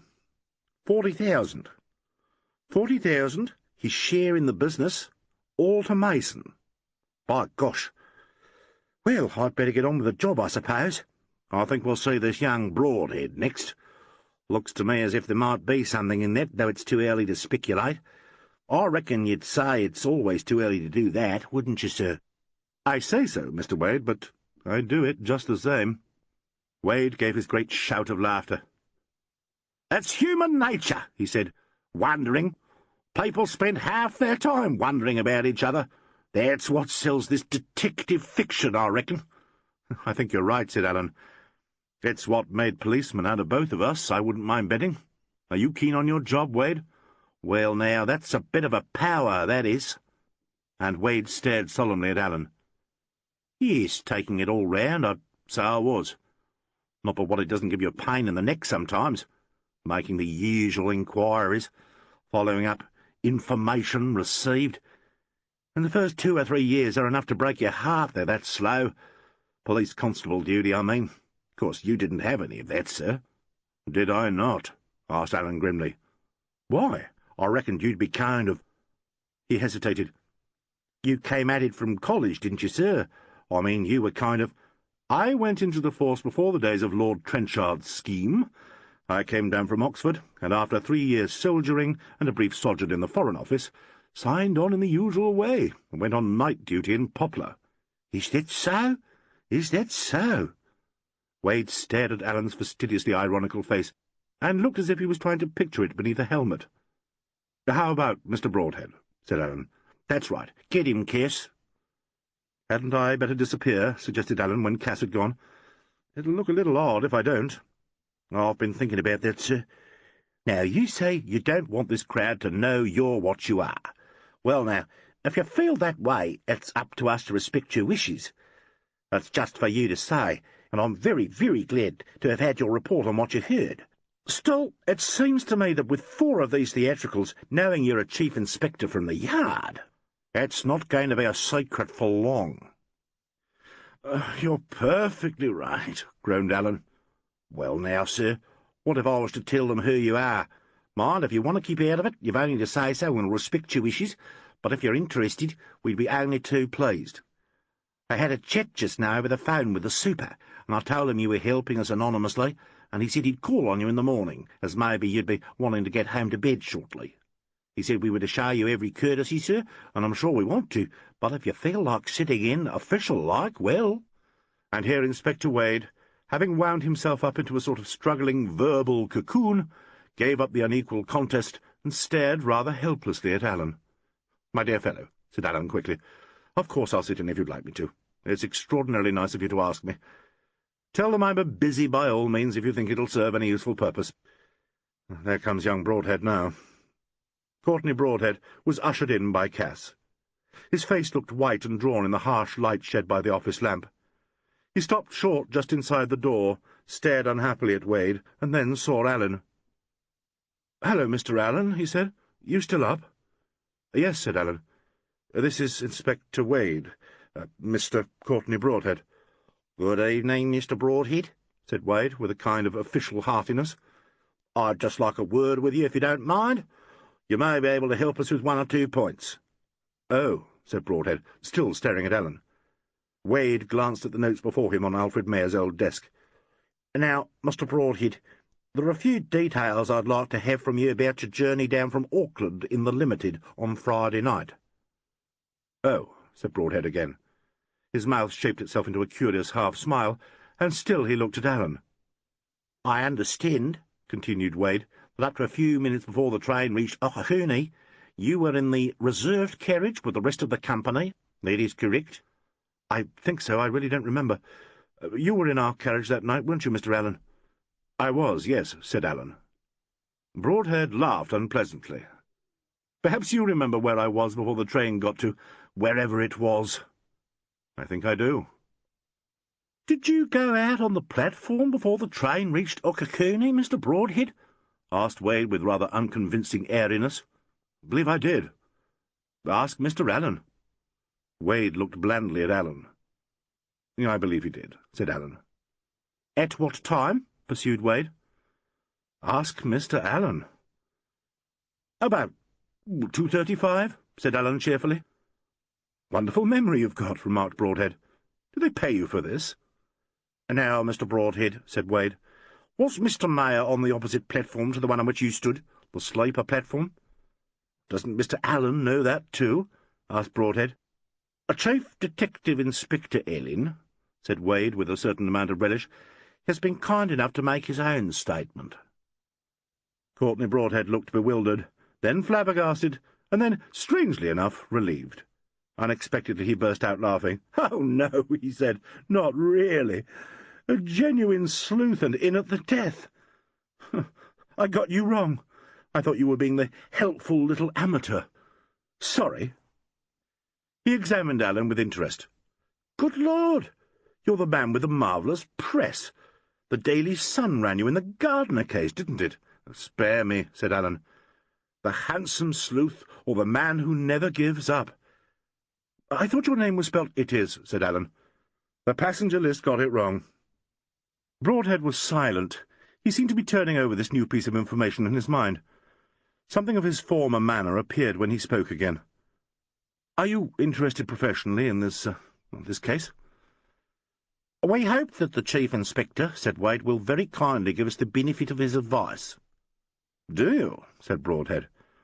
"Now, about Mr. Mayor on the sleeper platform," said Wade briskly. "Was he there?" "No, not while I was outside." "You sure about that?" Cass glanced up from his notebook. Wade leant forward. Alleyn, who had an unlit cigarette between his lips, paused in the act of striking a match. "Absolutely," said Broadhead firmly. Alleyn lit his cigarette. "Yes," said Wade thoughtfully. He turned to Alleyn. "I don't know if you'd care to put a question, sir?" "Oh, thanks," said Alleyn. "Do you know, I would rather.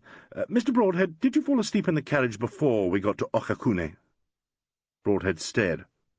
"Yes. Well, at least I dozed. I had a nightmare." "Any idea how long you were asleep?" No, 10 minutes, perhaps. I don't know." "I was sound asleep myself. I remember noticing just before I dozed off that you and Mr. Hambledon seemed to be the only other persons awake in the carriage." "I watched you fall asleep," volunteered Broadhead. "I remember that. You just shut your eyes and went still. The others all had their mouths open. I wondered if you were foxing." "Why?" said Alleyn sharply. "I don't know. I thought you might be bored with the great H.H. "With Hambledon? No. Did he go to sleep?" "I don't think so. Wait a moment. The last thing I remember before I shut my own eyes was looking along the carriage towards the door. I thought they all looked half dead, swaying in their seats with their mouths open. I saw Haley pick up a paper and hold it sideways to catch the light. His back was towards me, you know. I could see his arm and half the back of his head. That's the last thing I remember before I fell asleep." "And when you woke?" "Nobody seemed to have moved. It was all rather unreal and smoky and noisy. And then you woke up and began to speak to Hambledon." "No one had moved," murmured Alleyn to himself. "At least—" Broadhead stopped short. "Yes?" "I've got a sort of hazy idea someone went down the corridor past my chair. You know how one gets the impression of things when one dozes in a train? I might have dreamt it. No, I don't think I did. Someone went past. I think it half woke me." "Do you mean that this person walked back from the direction of the platform at the head of the carriage, or towards it, from the rear of the carriage?" "Back. He was facing me. Probably been to the lab at the rear of the sleeper." "He?" "Yes, I think so. He must have sat down in one of the seats behind me." "He may have gone right through." "No. I remember waiting for the door to slam. It didn't. I went to sleep again." "Thank you," said Alleyn. "I've no other questions, Inspector Wade." "Good day, sir." Wade turned to Broadhead. "What did you do with Mrs. Mayer's tiki?" he asked. "What? Nothing. I never had it. Look here, what is all this about that damned little monster? You started it in the wardrobe room, Mr. Alleyn. What's the dazzling idea?" "We simply want to trace the tiki, Mr. Broadhead," said Wade. "Mrs. Mayer has lost it." "She's also lost her husband," said Broadhead tartly. "I thought you were looking for a murderer, not a thief." "That's certainly—" "What's more, I don't believe she cares twopence whether the tiki's lost or found. What the hell are you driving at? Am I supposed to have pinched the filthy little object? I've had about as much as I can stand. You think I stole Val Gaines's money, don't you? You think it's all a lie about Mayor lending me the cash. You think I'm a thief and a murderer." His voice rose hysterically. Cass looked perturbed and moved a step or two nearer to Broadhead. Wade stood up hastily. "Keep off!" shouted Broadhead. "You can't arrest me, you can't—" "My good ass," advised Alleyn. "Don't put ideas in our heads and don't dramatise yourself. As you have suggested, this is a serious matter. Nobody's trying to arrest you. Inspector Wade has asked you a perfectly reasonable question. Why not answer it?" "There now, Mr. Broadhead," said Wade. "That's the way to look at it." "I suppose," said Broadhead more quietly, "you've heard all about the scene in the wardrobe room.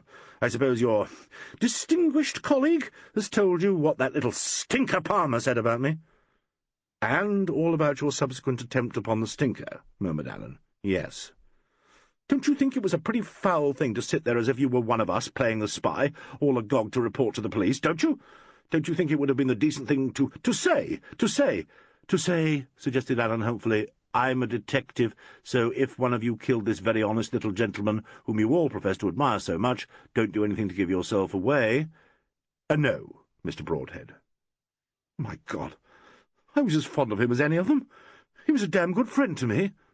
"Then," said Alleyn, "see if you can help Inspector Wade to trace the little greenstone tiki." "Oh, hell," said Broadhead. All right. Though what the suffering cats it's got to do with the case— All right, go ahead." "Well, now," said Wade, "I understand you all took a look at this tiki before you sat down to supper.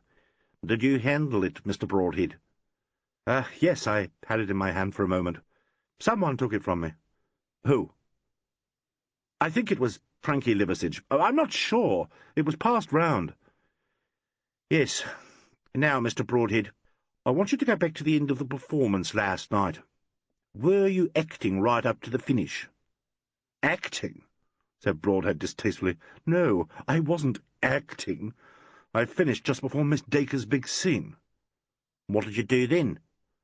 "I stood in the wings for the company call at the curtain." "Then you were acting, as you might say," insisted Wade crossly. "If you call hanging about off-stage—" "Let it go. After the play was over, what did you do?" "Bolted to the dressing-room and took off my makeup."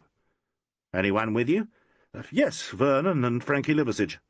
"All the time?" "Vernon and I went back together. Frankie came in a minute or two later, I think, and Ackroyd joined us before we went along to the party." "All right. Now, after the accident, I understand that at the suggestion of Dr. Tepokia and the Chief Inspector here, you all went to your dressing-rooms and later to the wardrobe room. Did you go directly to the wardrobe room, Mr. Broadhead?" "No, I went into my dressing-room on the way." "What for?" "To get my overcoat. I was shivering." "How long were you in the dressing-room?" "About 5 minutes." 5 minutes to fit your coat?" "Well, Branny was there." "Who's he?" "Brandon Vernon, the heavy. I told you we share the dressing-room. Branny had a flask there. We had a nip. Needed it. Frankie came in later and had one too, and then we all went to the wardrobe room." "To get to the dressing-room, you passed the iron ladder that goes up to the platform." "What platform?" "I think it's called the grid," said Alleyn diffidently. "Or is it the flies?" "Oh," said Broadhead. "Yes, I suppose we did.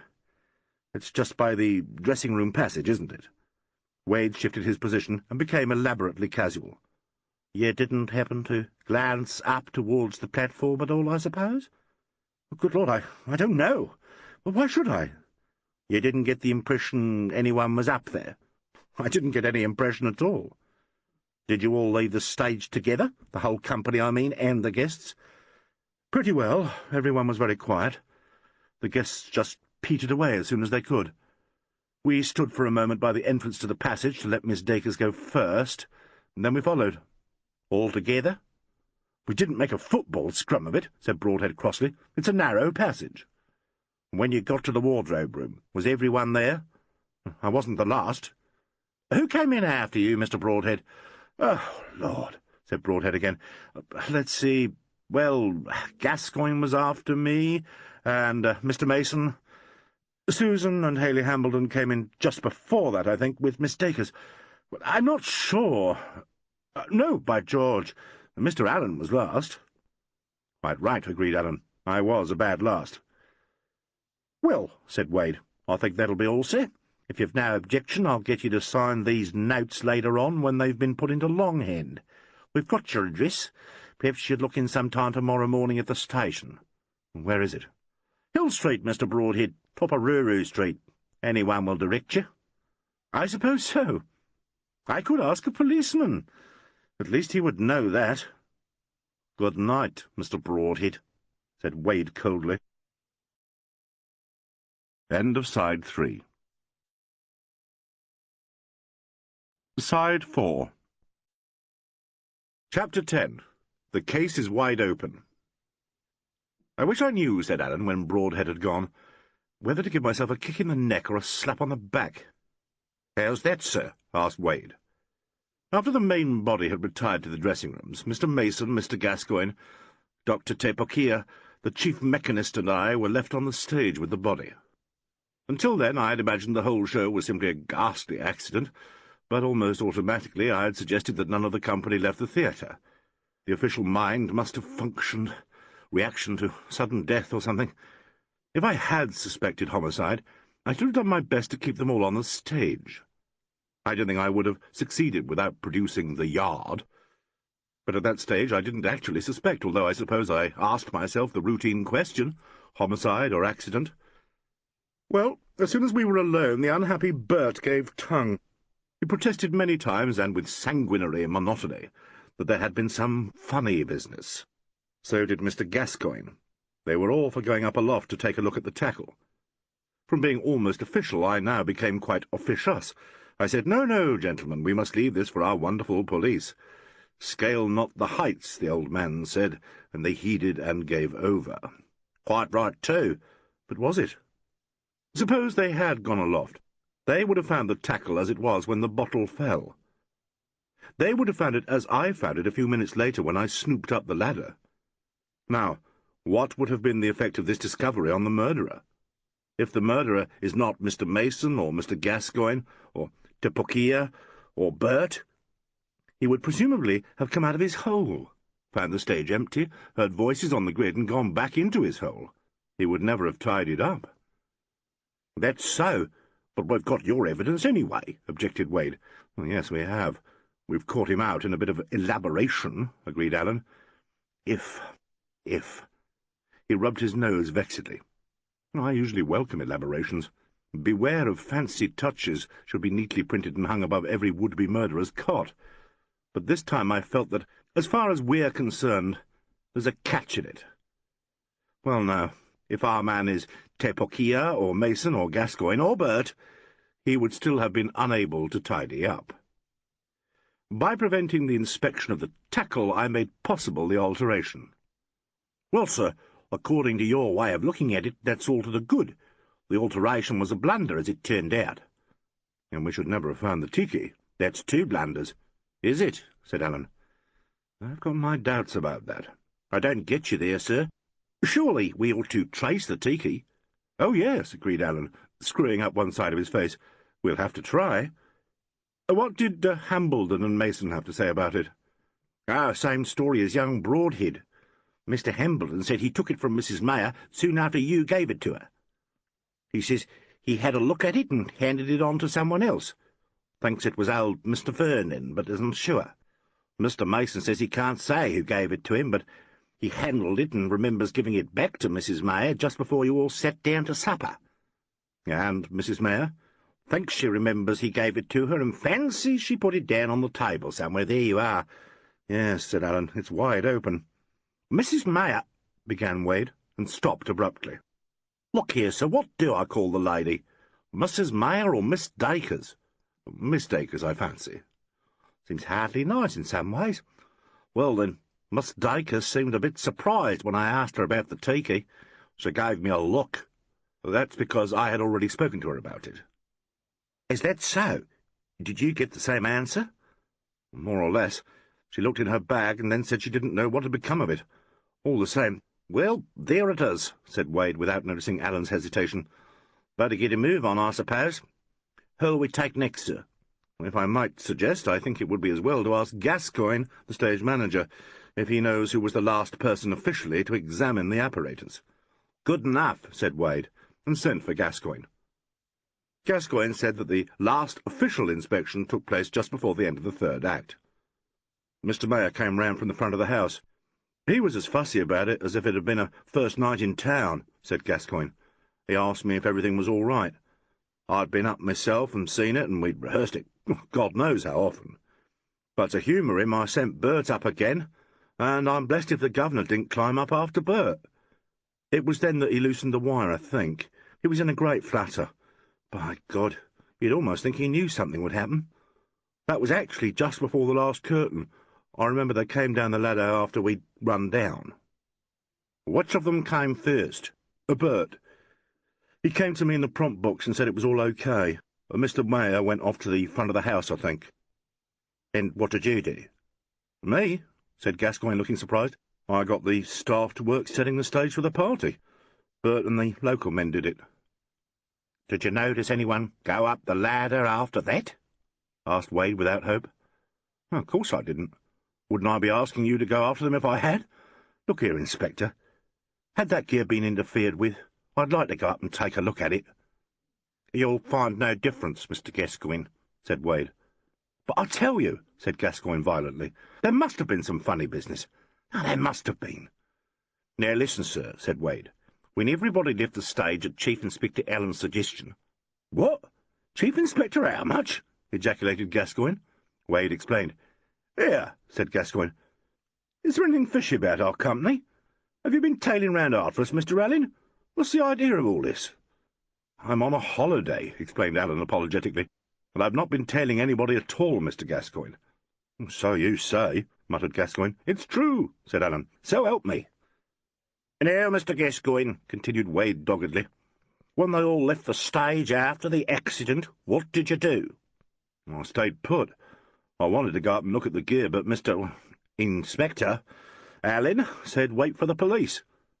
"Why didn't you tell us who you were then?" "It would have been in doubtful taste, don't you think?" asked Alleyn.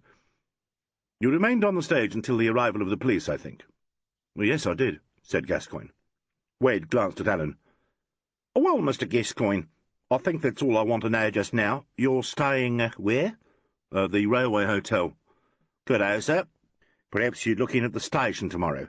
The inquest—" Wade shepherded Gascoigne out, and came back looking worried. "I reckon," he said, "we can cross him off, unless there's been any collusion. He met us at the door, and you left him on the stage. He never had a chance to go up into the grid. Seems to me that the point we want to get at is what they all did when they left the stage. Isn't that right, sir?" "I think so," agreed Alleyn. "Between the event and the time you and I went aloft, someone managed to climb one of the ladders and put things straight. It seems to me, Wade, that the most likely moment for this would be when they all left the stage. Off-stage it was quite dark. It would be a perfectly easy matter for one of them to slip aside behind the scenery, snoop round to the ladder at the back, and climb up. Whoever it was probably took off his or her shoes. Now, if this person went up during the time of the general exodus, he was probably hiding up there when I made my first visit. He'd want to get the job done as soon as possible, and before the police arrived. It sounds more risky than it actually was. If he had been spotted, he'd have said he was damn well going to have a look at the gear and have made a song about its having been interfered with. We know Gascoigne could not have done this. Nor Broadhead either, if Brandon Vernon agrees that they went together to the dressing-room," said Wade. "Right. Now, let's look at the other half of the picture, shall we? The first visit, when the murderer cut the weight off the rope and moved the pulley. Again, Broadhead says he and Vernon went together to the dressing-room after the final curtain. That is, after Bert came down and reported the tackle all correct. If Vernon gives the same account, that lets both of them out. If Bert and his mates say Gascoigne was with them while they got ready for the party, that lets him out. Looks as if it's a crack less wide open, sir, when you get at it like that. Now, when I talked to Mason, he said he was in the box office during the last act. When the people began to come away, he went to his own office, this room we're in now, to have a word with the deceased. He says deceased left him here, saying he was going round to the stage. Mason says he then made a note of the night's takings and did 1 or 2 jobs here. He went out once, ran along to tell the old chap who stage door keeps to show all the guests straight to the stage, but to be sure and check up their names in order to keep off any hangers-on who hadn't been invited. I've spoken to old Singleton, the doorkeeper, and he remembers Mason running along the alley to give him this message. He says Mason came back here, and so does Mason. The old chap stood by the stage door looking after him. And to make it a bit tighter, the old bloke says he strolled along to the office a bit later to ask about something, and Mason was there at his desk. Dr. Tepokia says he looked in before going to the party. He'd met Mason before, and stayed there yarning for a while, leaving Mason in the office. And now, Mr. Alleyn, the only way Mason could have got behind the scenes without Singleton seeing him was by going through this door into the box office, out at the front entrance, where someone might have seen him, and round the block to the back of the theatre. The door at the back is locked on the inside. Even if he had the key, he couldn't have done it in the time. He couldn't have got back before Singleton walked across, which he says was about 5 or 6 minutes later. That's that. Mason said he stayed on here, looking up his papers and so on, for a while, not long, and then joined the party. Singleton remembers Mason coming back and swears he didn't go behind the scenes until the last of the guests were in. "I was among the last of the guests," said Alleyn, "and I overtook Mr. Mason at the stage door." "Did you, sir? Did you now? Well, I suppose you might say that's a pretty fair alibi for Mr. Mason. Would he have had time to go up aloft after he went in with you now?" "Plenty of time," said Alleyn sadly, "but he didn't do it. I remember perfectly well that he was on the stage all the time. He stood near me, and I talked to him and to Hambledon." "That's what Hambledon said," agreed Wade gloomily. "That's a bloomin' nark, think of it is. Still, there's better alibis than that we've gone west before now, and I'm not going to forget this will. Mason's a whole lot better off by this murder." "Was he badly off before?" asked Alleyn lightly.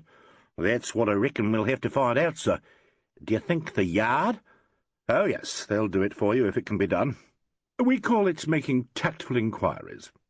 Aren't I glad I'm not there?" "You're here, though," said Wade, "and I suppose they know it." "I don't like the way you said that, Inspector," said Alleyn with a wry smile, "and I know jolly well what you're thinking." Wade grinned sheepishly.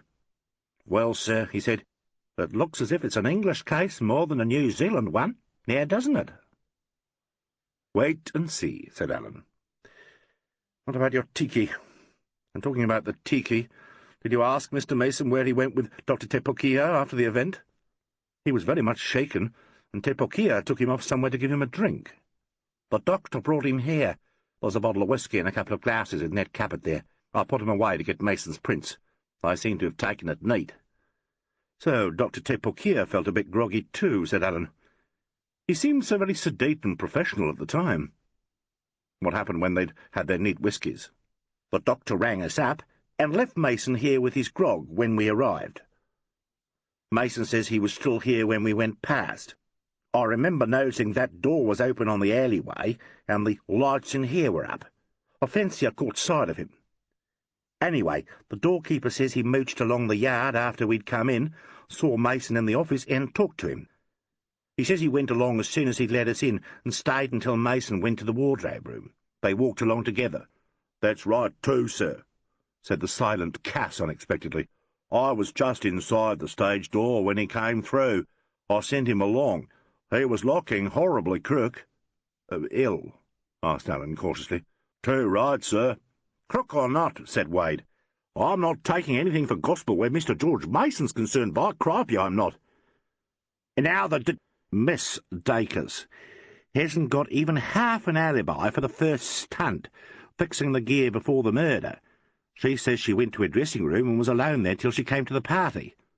"What about her dresser?" "Says she sent her off to doll herself up for the party. Now, Miss Dacres could have slipped round to the ladder at the back, fixed the gear, and then gone to her room. When did she come into the party set?" "She came in last," said Alleyn.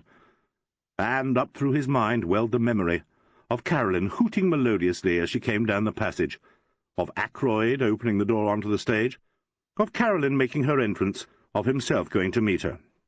"Last!" exclaimed Wade.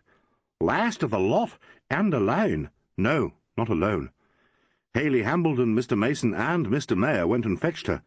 But that makes no odds, said Wade. What about Mr. Hambledon? Asked Alan. He says he left the stage with the others after the final curtain and went to his dressing room. His dresser was there, but he didn't want him and sent him away. Yes, he was wearing a dinner jacket. He'd only need to take his makeup off. He could have gone up the first time, sir. As soon as the dresser had gone, he could have slipped back to the stage and round to the ladder at the rear. It would have been after Mr. Mayor and Bert okayed the gear. How does he stand for the second visit? He stayed behind with us, and the body, and left the stage while Gascoigne, Bert, and I were still there. Said he was going to Miss Dacre's room. He was there when I arrived later on. He went out at my suggestion to get some brandy. I don't think he was away long enough to go up to the grid and get the brandy as well. Might have had time, I suppose, but it would have been damn quick work. As far as Mr. Hambledon is concerned, we haven't got a motive, sir, have we? Alan raised an eyebrow. I suppose you may say we haven't, he said slowly. Is there anything? Began Wade. No, nothing. A knock on the outside door heralded the entrance of Packer. "Beg pardon, sir," he said, "but are you ready for another?" "Yes, all right," said Wade impatiently. "Send—" "Beg pardon, sir, but Mr. Ackroyd says could you see him next? He says there's something he'd like to tell you particular." "Ackroyd? What's your he?" "The comedian," said Alan. "Good-o then, Packer. Send him along." Packer went away with Cass. "What's biding Mr. Ackroyd, I wonder?" said Wade. "I wonder," murmured Alan. "Is he one of their swell turns, sir? The funny man, is he?" "Dreadfully funny," said Alan. "I haven't seen the show. I like a good laugh, but these stage plays seem kind of feeble-minded after the flicks, I reckon. Nothing but talk. I don't mind a bit of vaudeville. Still, if it's funny. Mr. Ackroyd is a good comedian on the stage. I find him less entertaining when he's off it." "He looks a scream," said Wade. The scream appeared, ushered in by Cass. Ackroyd was a dot of a man. Beside the gigantic Cass he looked like a dwarf. And his face is funny, thought Alan. That button of a nose was made to be painted red. He ought to be in pantomime rather than polite comedy. No, that's not fair. He's a really good actor. There are brains behind his work and that kind of humour that comes from inside. The Chaplin brand. But I don't think he's a very nice little man. Waspish. Ackroyd walked across to Inspector Wade with neat assurance. His stage mannerisms were faintly imposed on his everyday behaviour. One expected him to say something excruciatingly funny. "I hope I don't intrude," said Ackroyd. "That's all right, sir," said Wade heartily. "Take a seat. You wanted to see me about something." "That's right. Mind, I don't want you to take too much notice of it. It's probably of no account. Still, I feel you ought to know about it. It's dead against the grain with me to butt in on other people's business, you know." Lie, thought Alan. "We quite understand that, Mr. Ackroyd," said Wade. "It's a confidential matter." Ackroyd turned to Alan. "No offence, you know, old boy." "None in the world," said Alan cheerfully. "So, if you wouldn't mind—" "Mr. Alleyn is a detective," said Wade. "He's in this case with us." "A detective?" shouted Ackroyd. "By George! Mayor knew about it all the time, did he? Working for Mayor, were you?" "I'm afraid I don't follow you, Mr. Ackroyd. I am a policeman," said Alan, "not a private detective." "A yard man?" "Yes." "Then it couldn't have been him you were after." "Who do you mean?" asked Wade. "Why, Hambledon, of course," said Ackroyd. Chapter 11. St. John Ackroyd and Susan Max. "Hambledon," said Alan sharply. "What the—" "I beg your pardon, Wade," he added instantly. "This is your show. Go right ahead, sir." "Thank you so much." Alan turned to Ackroyd. "I must confess I'm curious to know why you thought I was interested in Mr. Hambledon." "Don't mind me, old boy," said Ackroyd easily. "When the inspector here said you were a tech, I thought Alf Mayor had put you on to follow Haley and the fair Carolyn. That's all. Quite natural, you know, under the circs." "I see," said Alan, and was silent. "It's like that, is it?" said Wade. Ackroyd pulled a serio-comic face, thrusting his lower lip sideways with the tip of his tongue. "Very much like it," he said. "Common little stinker," thought Alan. "Do you mean," asked Wade, "that she gave him cause for divorce?" "That's my idea. No business of mine, mind." "Was it this you were wanting to tell me, Mr. Ackroyd?" "Oh, God, no. At least, it's something to do with it. I was going to keep it under my hat, but Alf Mayer was a white man, and if he's been murdered—" He paused. "That's right," encouraged Wade. Alan was conscious of an illogical distaste for both of them. "Well, it's like this," said Ackroyd. "The morning we got here, I came down to the theatre. We had a call at 10:30. I got here early and went to my dressing-room.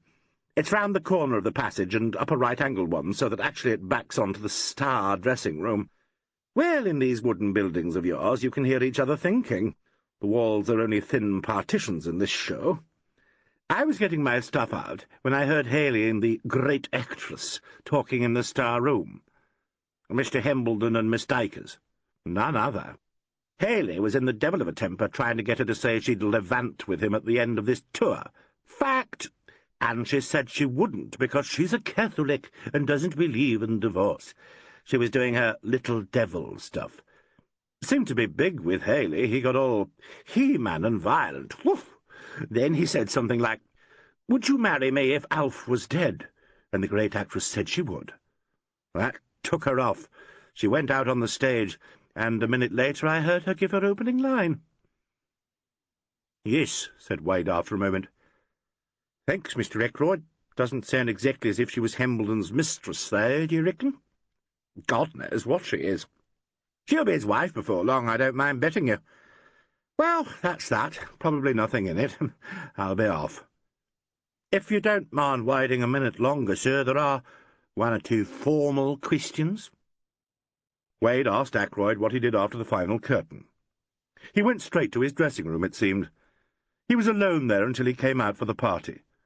He looked in at Liversidge's room, and they then joined Vernon and Broadhead and went along to the party. After the catastrophe, he left the stage with the others, went to his dressing-room, had a stiff nip, and then joined the rest of the company in the wardrobe-room. On both these occasions he had repeatedly called out to the others from his own room. Asked about the train journey, he said he slept solidly for at least an hour before they got to Ohakune, and had not the remotest idea who entered or left the carriage. Cass took notes of this, as of all the former interviews. Ackroyd took it all very easily, and gave some of his replies with an air of mock solemnity that the sergeant and Wade found extremely diverting. When it was all over, Ackroyd turned to Alan. "And what, may one ask," he said, "is Scotland Yard's part in the proceedings?" "A noise is off, Mr. Ackroyd," replied Alan good-humouredly. "I'm here by accident and the courtesy of Inspector Wade." "Funny me thinking you were a private sleuth. I say, old boy, you'll keep it under your hat, won't you? About Haley and the Dacres, you know. You're rather pally with them, I've noticed. That's what made me think you were watching them. And don't give me away now, will you?" "To Miss Dacres and Mr. Hambledon?" "No," said Alan bleakly. Ackroyd walked over to the door. "Of course," he said, "that fascinating blah stuff of hers goes down with the nitwits. I've worked with her for 6 years, and I know the lady. She's as hard as nails underneath. That's only my opinion, you know, for what it's worth. It's based on observation." "Was your suggestion about Mr. Mason's past also based on observation?" asked Alan pleasantly. "What's that, old boy? Oh, George, no, I wasn't in the company he's stranded in the States. I don't go out with bad shows. But it's a true story." "Don't ask me. I was told it for gospel. You never know. But I get fed up with all this kowtowing to the firm. Alf and George are no better than anybody else in management. Now Alf's gone, I suppose all the spare spotlights will be trained on George, our Mr. Mason, and, of course, on the great actress. By the way, what's all the fuss about the little green what's-it you gave her?" "Merely that it is lost, and we should like to recover it." "Well, if it's lost, she did the losing. She had it last." "Is that so?" exclaimed Wade. "Certainly. Branny put it down on the table, and she picked it up and slipped it inside her dress. I'll swear to that in 6 different positions. Cheerio!" And like a good actor, on this effective line he made his exit. "He's a hard case, that one," said Wade appreciatively. "I reckon he's a real shrewdy." "Yes," agreed Alan, "he's shrewd." "I'd like to know how much there is in that stuff about Hambledon. Would you marry me if Alf was dead?" And she said she would. "I'd like to know just how he said it.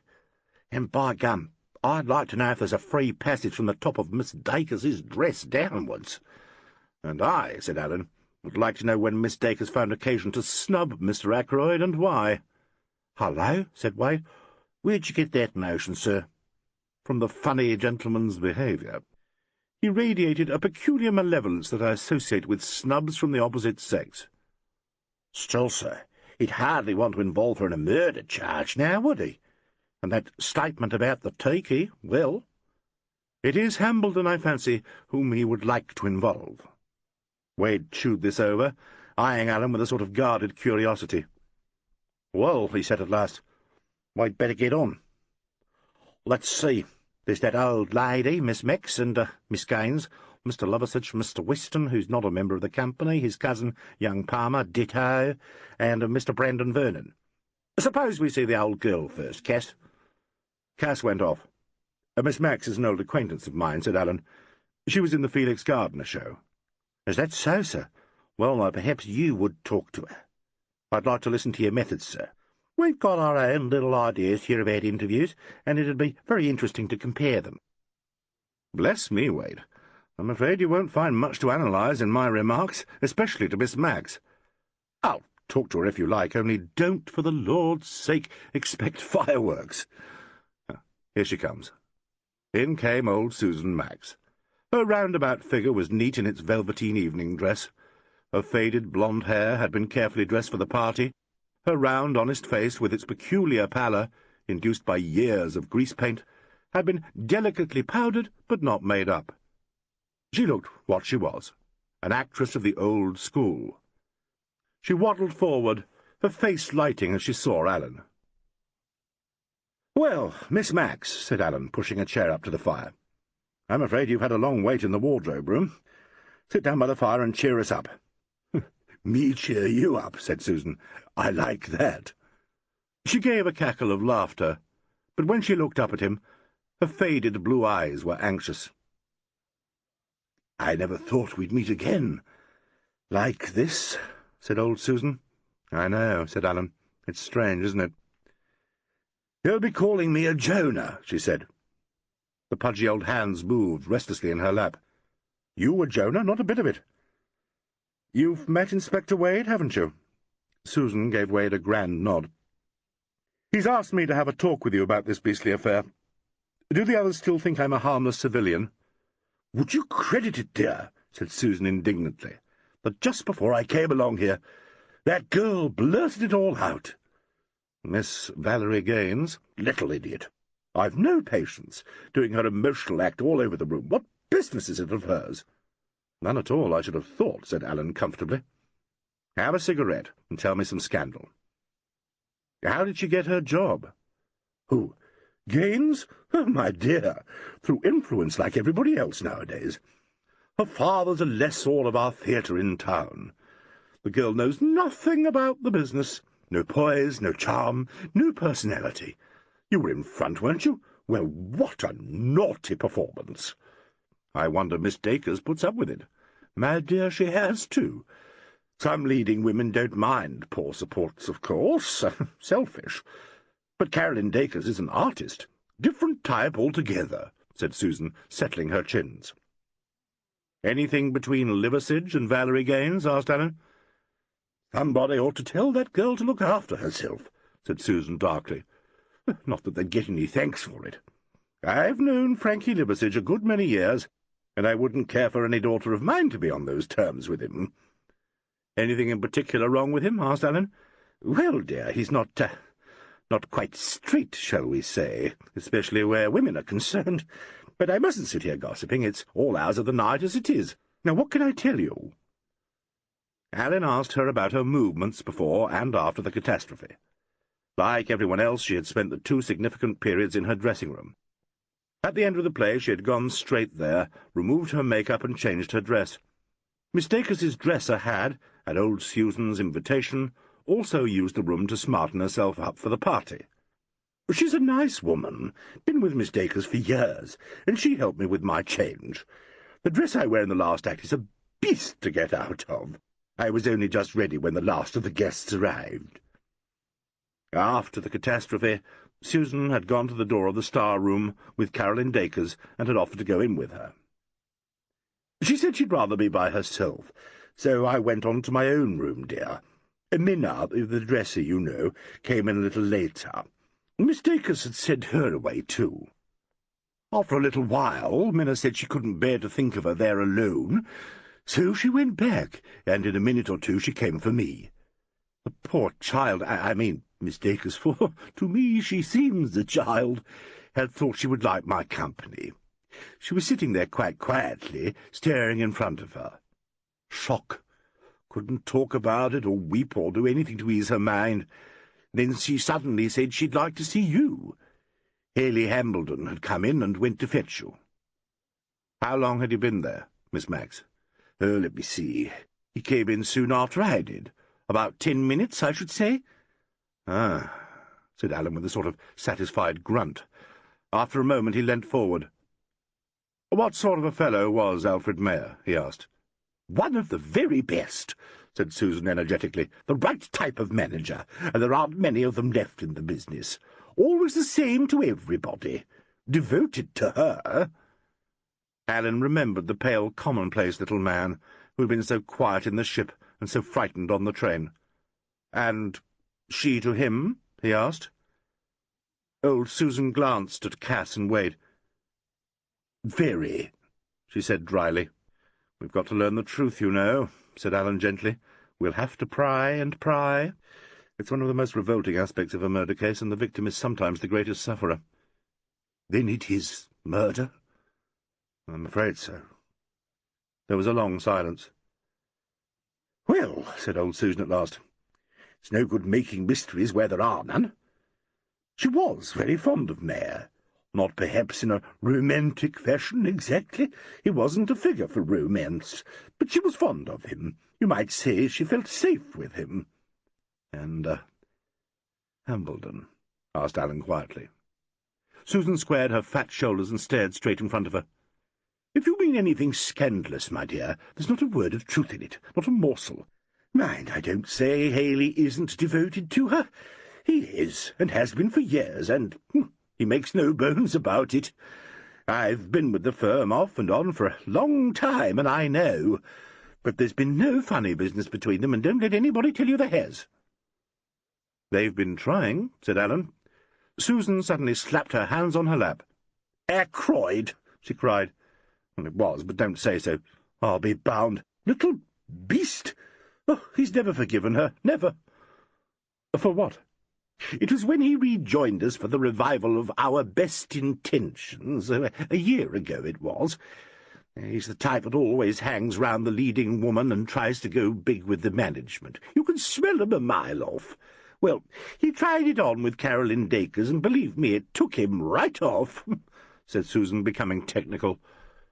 As soon as the funny business started, she was well upstage, and Mr. Ackroyd made a quiet exit with no rounds of applause.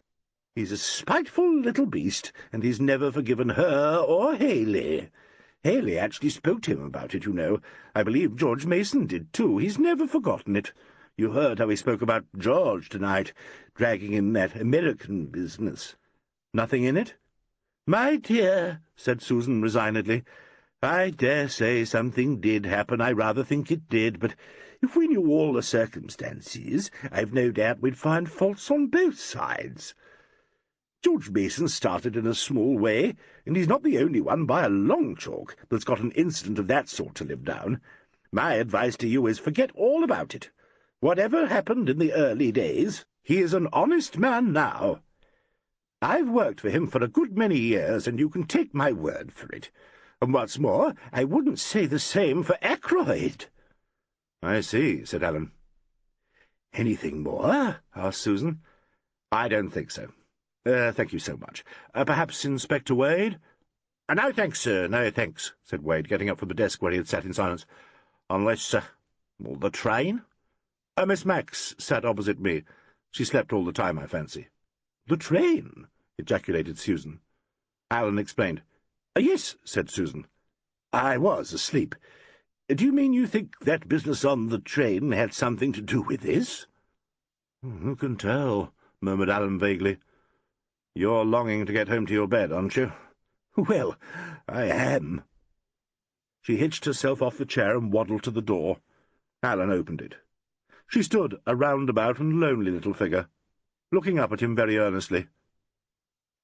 "In that other case in London, someone nearly killed you by dropping a chandelier from the grid, didn't they?" "So they did." "You don't think it's given anyone an idea?" Alan stared at her. "I wonder," he said. Chapter 12. Liversidge fluffs his lines.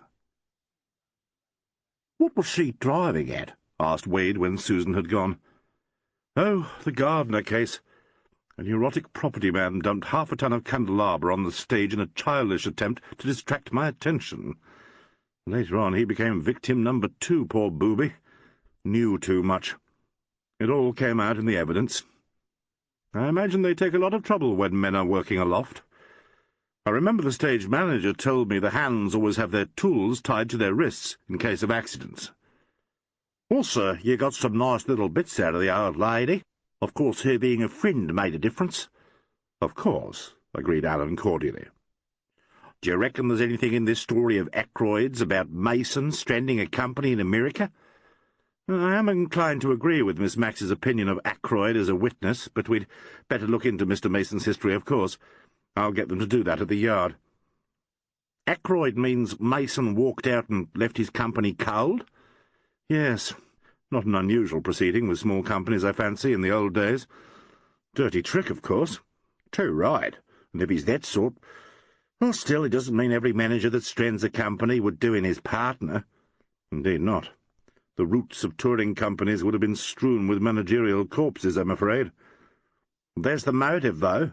You can't get away from that, sir," persisted Wade. "Oh, rather not. There's also the perfectly good alibi." "Don't I know it? Oh, well, Miss Max seems okay as far as the two important times are concerned." "What's happened to the dresser?" asked Alan. "Oh, I saw her and the 2 Australians in the company and most of the staff soon after we got here. We just took statements and let them go. We've got their addresses. They're out of the picture, as you might say. The Australians have only just joined the company, and the stagehands are local men with good characters." "I know," said Alan. "How about having a pop at Mr. Liversidge, sir?"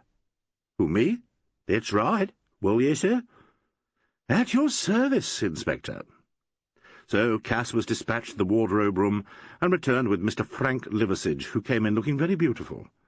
His black hair was varnished down to his head and resembled an American leather cap. His dinner jacket, a thought too wasted, his boiled shirt, his rather large tie, were all in perfect order, and so was Mr. Liversidge. As soon as he saw Alan, he uttered a musical laugh and advanced with manly frankness. "Well, well, well," said Mr. Liversidge, in a dreadfully synthetic language that was so very nearly the right thing. "Who would have thought it of you? I've maintained that you were an ambassador incog, and Val was all for the Secret Service." "Nothing so exciting, I'm afraid," murmured Alan. "This is Inspector Wade, Mr. Liversidge. He has asked me to talk to you about 1 or 2 features of this business. Will you sit down?" "Thanks," said Liversidge gracefully. "So the Yard is coming into the show, is it?" "By courtesy. Now, will you please give us an account of your movements after the final curtain tonight?" "My movements?" He raised his eyebrows and took out his cigarette case. All his actions were a little larger than life. Alan found himself thinking of them in terms of stagecraft. Bus. L taps cigarette. Takes lighter from packet.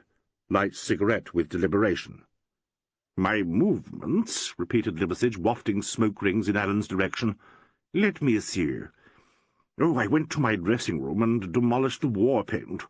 "Immediately after the final curtain?" "I think so, yes." You found Mr. Vernon and Mr. Broadhead there? Did I? Yes, I believe I did. It's a big room. We share it. They were on at the final curtain, of course. We all take the call. But they reached the dressing-room before you did? Marvellous deduction, Inspector. Now I think of it, I was a little late getting there. I stayed off stage for a minute or two. Why did you do this? Oh, I was talking. To whom? My dear old boy, I don't know. Who was it now? Oh, Valerie Gaines. I'm sure, said Alan formally, you will understand that these questions are not prompted by idle curiosity. My dear old boy, repeated Liversidge. Alan restrained a wince. Then perhaps you will not object to telling us what you and Miss Gaines talked about. Liversidge looked from Wade to Cass, and back again at Alan. Well, as a matter of fact, I don't remember. Please try to remember. It's only a couple of hours ago. Where were you standing? Oh, just off stage somewhere. On the prompt side? Yes. Then perhaps Mr. Gascoigne will remember. He was there. He was nowhere near us. Well, you remember that, said Alan vaguely. Liversidge lost a little of his colour. As a matter of fact, Alan, he said after a moment, our conversation was about a personal matter. I'm afraid I can't repeat it. Nothing that could have the remotest interest to anyone but ourselves. You do understand? Oh, rather. How long did it last? 2 or 3 minutes, perhaps. If you were near the prompt entrance, you were not far from the steel ladder that goes up into the grid. Did anyone come down that ladder while you were there? Yes, answered Liversidge, readily enough. Just as I turned away to go down the dressing-room passage, Alfred Mayer and the head mechanist came down. Did you stay on the stage after that? No, I went on down the passage. Thank you so much, said Alan. That really was the point we wanted to get at. Now, after the tragedy, when we cleared the stage, where did you go? I stood with all the others by the entrance to the passage. That was while Haley was shepherding the guests out. Then I went to the dressing-room. Anyone else there when you arrived? Yes, Branny and poor old Court. He felt very shaken. Branny was giving him a nip. Were you among the last to leave the stage? I suppose I was. I think we were the last. And who was with you? Oh, Val Gaines. Did you have a second conversation? Just about the tragedy, said Liversidge. I left her at her dressing-room door. She went on to the wardrobe room, I think. Now, Mr. Liversidge, can you tell me if anyone remained on the stage after you left it? Haley Hambledon went back to where you were after the guests had gone. Yes, I know. I don't mean the actual stage within the scenery, but the area off-stage. Did anyone stay behind off-stage? I didn't notice anyone do so, said Liversidge. Right, now about this scene in the wardrobe room. Had Master Gordon Palmer spoken to you about his curious theories? Liversidge passed his rather coarse and very white hand over his gleaming head. Well, he did say something about it, sort of mentioned it, don't you know? I was astounded. I simply can't believe it of dear old Court. Simply cannot credit it. Mr. Liversidge added that Courtney Broadhead was a white man, a phrase that Alan had never cared for and of which he was heartily tired. I wish, he said, that you would repeat as much of the conversation as you can remember. How did it begin? Liversidge hesitated for some time. Well, never mind, said Alan, about getting it quite correct. We can get Gordon Palmer's version too, you know. This was far from having a reassuring effect on Mr. Liversidge. He darted a glance full of the liveliest distaste at Alan, made several false starts, and finally bent forward with an air of taking them into his confidence. Now look, Inspector, he said earnestly, this is damned awkward for me. You see, someone had said something about Val's money to both Gordon and me, and Gordon afterwards asked me what I thought was the true story. That was just after poor old Court had paid up.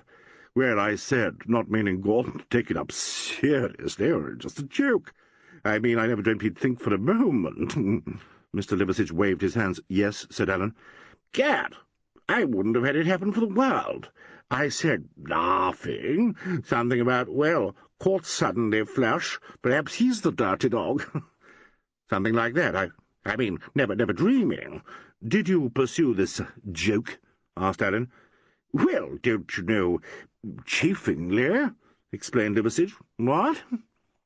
My God, thought Alleyn, it's supposed to be Oxford, that language. Larry said, "Did you also talk about the attempt on Mr. Mayor in the train?" "In point of fact, yes. It was all meant for comedy, you know. I just said, all laughingly, that perhaps Alfred Mayor had caught him at it, and so he'd tried to tip him overboard. Well, I mean to say, when I heard Gordon tonight, well, of course I was flabbergasted." "Did you have any further joking references tonight, after the fatality?"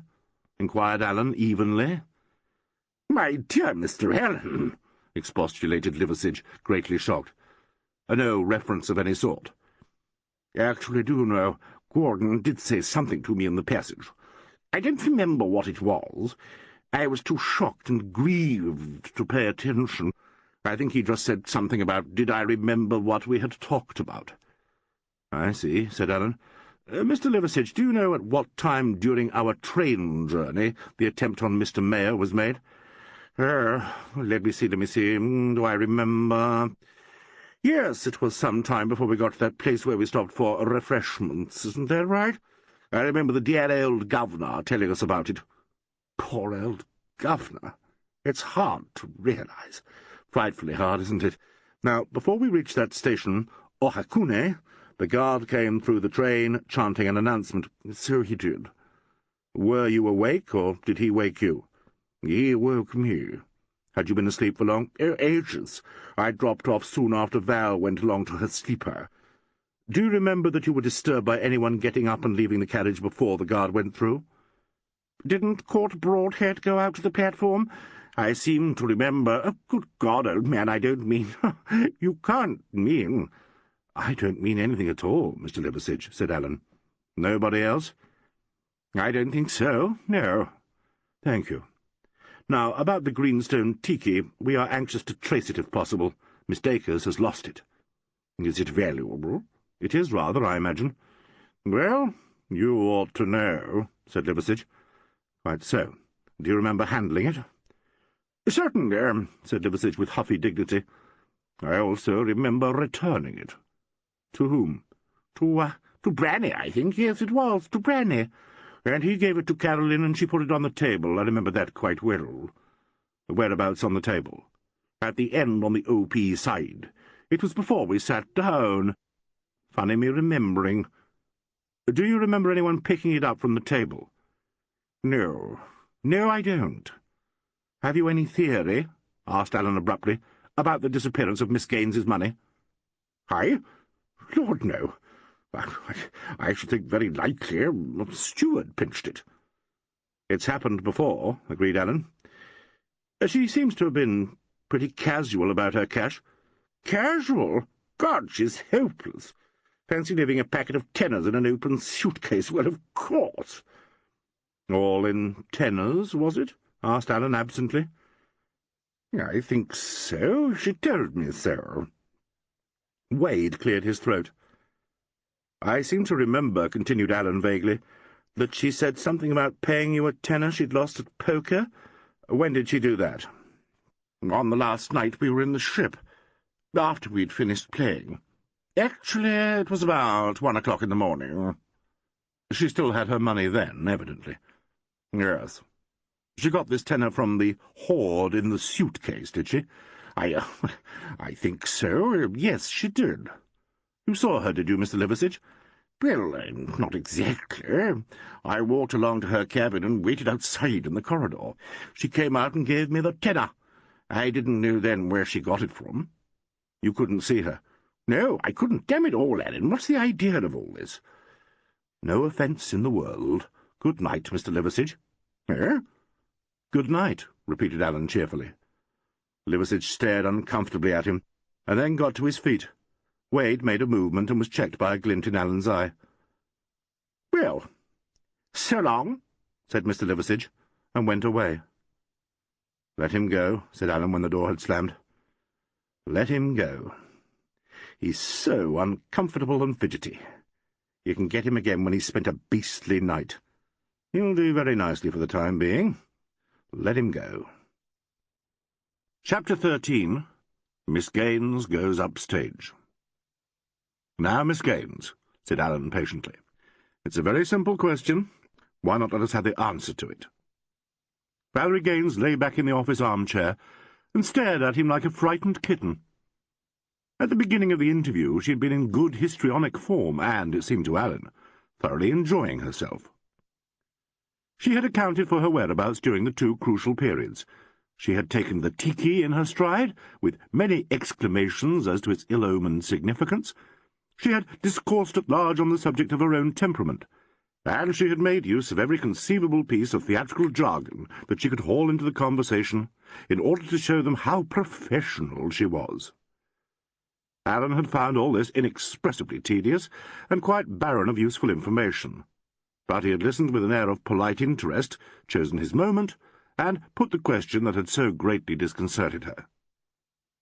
"What did you and Mr. Liversidge talk about before you left the stage after the final curtain?" He could have sworn that under her make-up she turned white.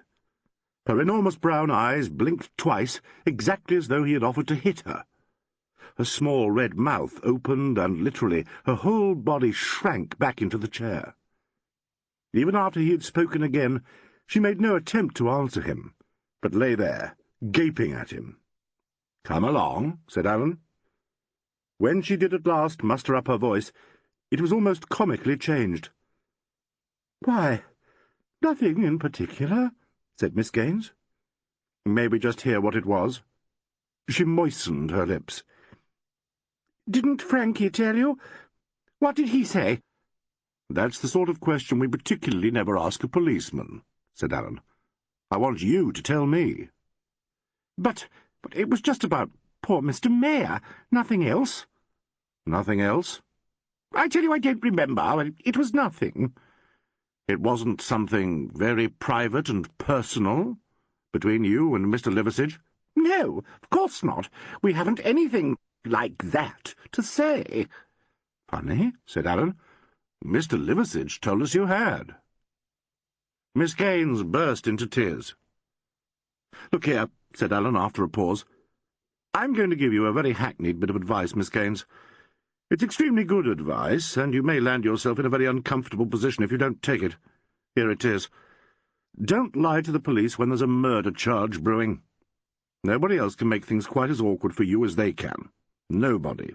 If you don't want to answer my question, you can refuse to do so. But don't lie." I'm frightened." "Would you rather refuse to give us your answer?" "But if I do that, you'll suspect terrible things." "We shall merely note that you decline." No. What are you thinking?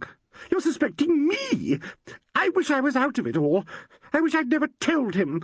I wish I'd never met him. I don't know what to do." "What do you wish you'd never told him?" "That I knew who it was." Wade uttered a sort of strangled grunt. Cass looked up from his notes and opened his mouth. Alleyn raised an eyebrow and stared thoughtfully at Valerie Gaines. "You knew who it was who did what?" "You know what? You've known all the time, haven't you? Why did you ask me what we talked about if you didn't know?" "You mean that Mr. Liversidge is responsible for this business tonight?" "Tonight?" She almost screamed it at him. "I didn't say that. You can't say I said that." "Good heavens," said Alleyn. "This is becoming altogether too difficult. We seem unable to understand each other, Miss Gaines. Please let us tidy up this conversation. Will you tell us in so many words what is this matter between you and Mr. Liversidge? You suspect him of something, obviously. Apparently it is not murder. What is it?" I did want to tell you."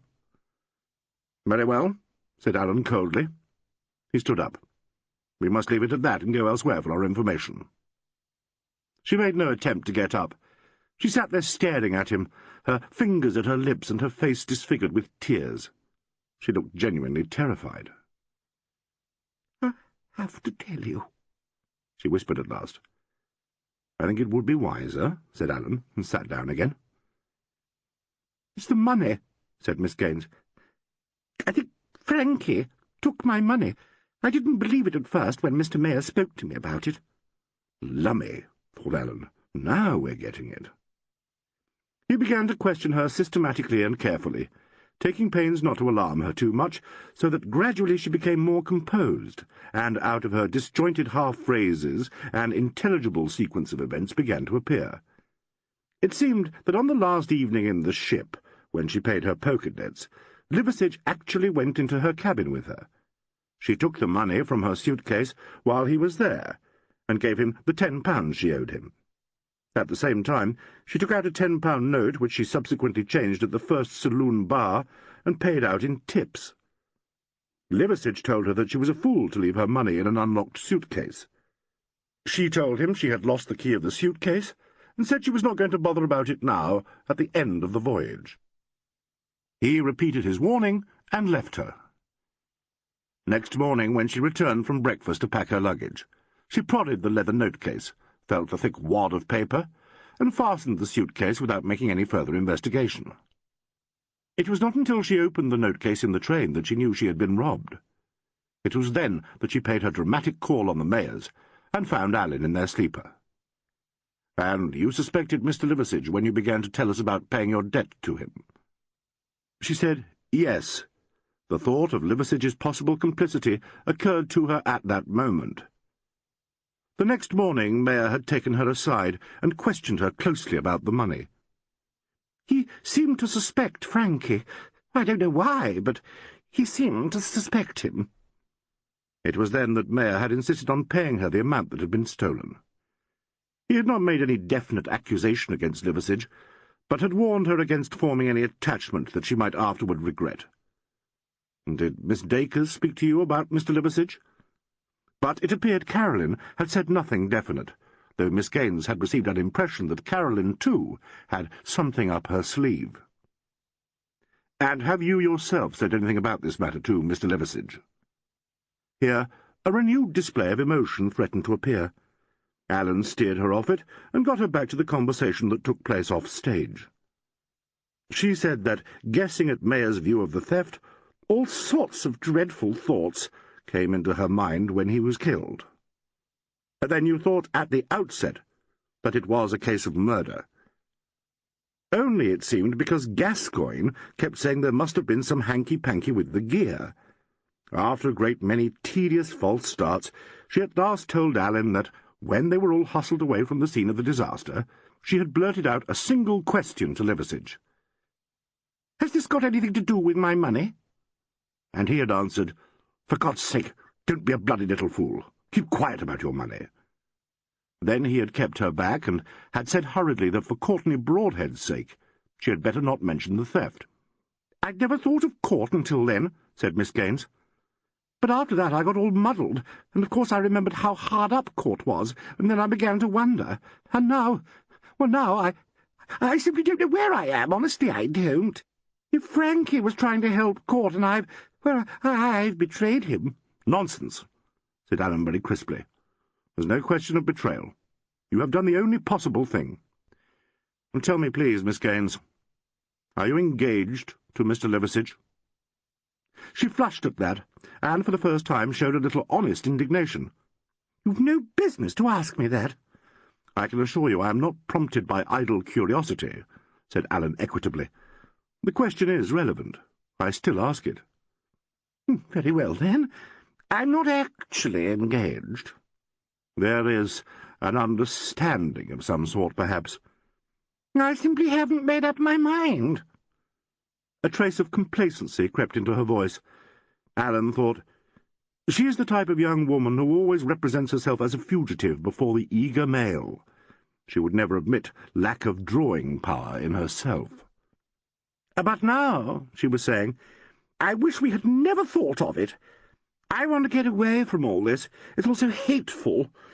I want to get away from it. I'm going to cable to Daddy and ask him to send for me. I want to go home." "As a preliminary step," said Alan cheerfully, "I'm going to send you off to your hotel. You are tired and distressed. Things won't seem so bad in the morning, you know. Good night." He shut the door after her and turned to the two New Zealanders. "Silly young woman," said Alan mildly. But Wade was greatly excited. "I reckon this changes the whole outfit," he said loudly. "I reckon it does. If Liversidge stole the cash, it changes the whole show. By crikey, sir, you caught them out nicely. By crikey, it was a corker. He tells you one story about this conversation with the girl Gaines, and you get the other tale from her, and then face her up with it. By gee, it was a beauty." My dear Inspector," said Alleyn uncomfortably, "you are giving me far too much encouragement." "It wasn't so much the line taken," continued Wade, explaining Alleyn to Cass, "as the manner of taking it. I don't say I wouldn't have gone on the same lines myself. It was indicated, you might say, but I wouldn't have got in the fine work like the Chief Inspector. The girl Gaines would have turned dumb on us very, very easily, but the Chief just trotted her along quietly and got the whole tale. You seem to guess there was something crook about this Liversidge from the kick-off, sir. What puts you on to that, if I might ask?" In the first instance, Miss Gaines herself. That night in the train she was full of the theft until she began to account for the money she had spent. She mentioned Francis Liversidge, suddenly looked scared, and then shut up like an oyster. Tonight Mr. Liversidge's gallantry in defending young Broadhead seemed to be as bogus as the rest of his behaviour. "Including the queeny voice," agreed Wade. "Sounds as if he'd swallowed the kitchen sink." "I fancy," continued Alleyn, "that Miss Dacres also doubts the integrity of our Mr. Liversidge. I fancy she does. She has made one or two very cryptic remarks on the subject." "The girl Gaines never said just why she reckoned he looked suspicious. Was it simply because he'd been in the cabin and seen where she kept the money?" "Well, that perhaps. And also, don't you think, because of whatever Mr. Alfred Mayor said to her on the subject?" "Certainly," agreed Wade with much emphasis. "And if deceased knew Liversidge pinched the money, and let the Gaines woman see he knew, maybe she put in the good word to Liversidge, and he thought, 'That's quite enough from you, Mr. Mayor,' and fixed it accordingly." "In which case," said Alleyn, offering Wade a cigarette, "we have two murderous gentlemen instead of one." "Eh?" "The first attempt on his life was made in the train before the theft was discovered." "Ah, hell," said Inspector Wade wearily. After a moment's thought he brightened a little. "Suppose Liversidge had found out by some other means that the deceased knew he had taken the money. Suppose he knew the deceased was on to his little game before they left the ship." "By Jove, yes," said Alleyn. "That'd do it, certainly. But look here, Wade. Does one man murder another simply because he's been found out in a theft?" "Well, sir, when you put it like that—" "No," interrupted Alleyn. "You're quite right. It's possible. Mayor would give him the sack, of course, and make the whole thing public. That would ruin Liversidge's career as an actor, no doubt. If he could kill Mayor before he spoke— oh, yes, it's possible, but I don't know. We'll have to see Miss Dacres and George Mason again, Wade. If Mayor confided in anyone, it would be his wife or his partner. But there's one catch in your theory." "What's that, sir?" "Oh, it's rather nebulous, perhaps, but when the little man told me about the assault in the train, he was obviously at a complete loss to account for it. Now, if he'd already let Liversidge see he suspected the theft, he would have thought of him as a possible enemy.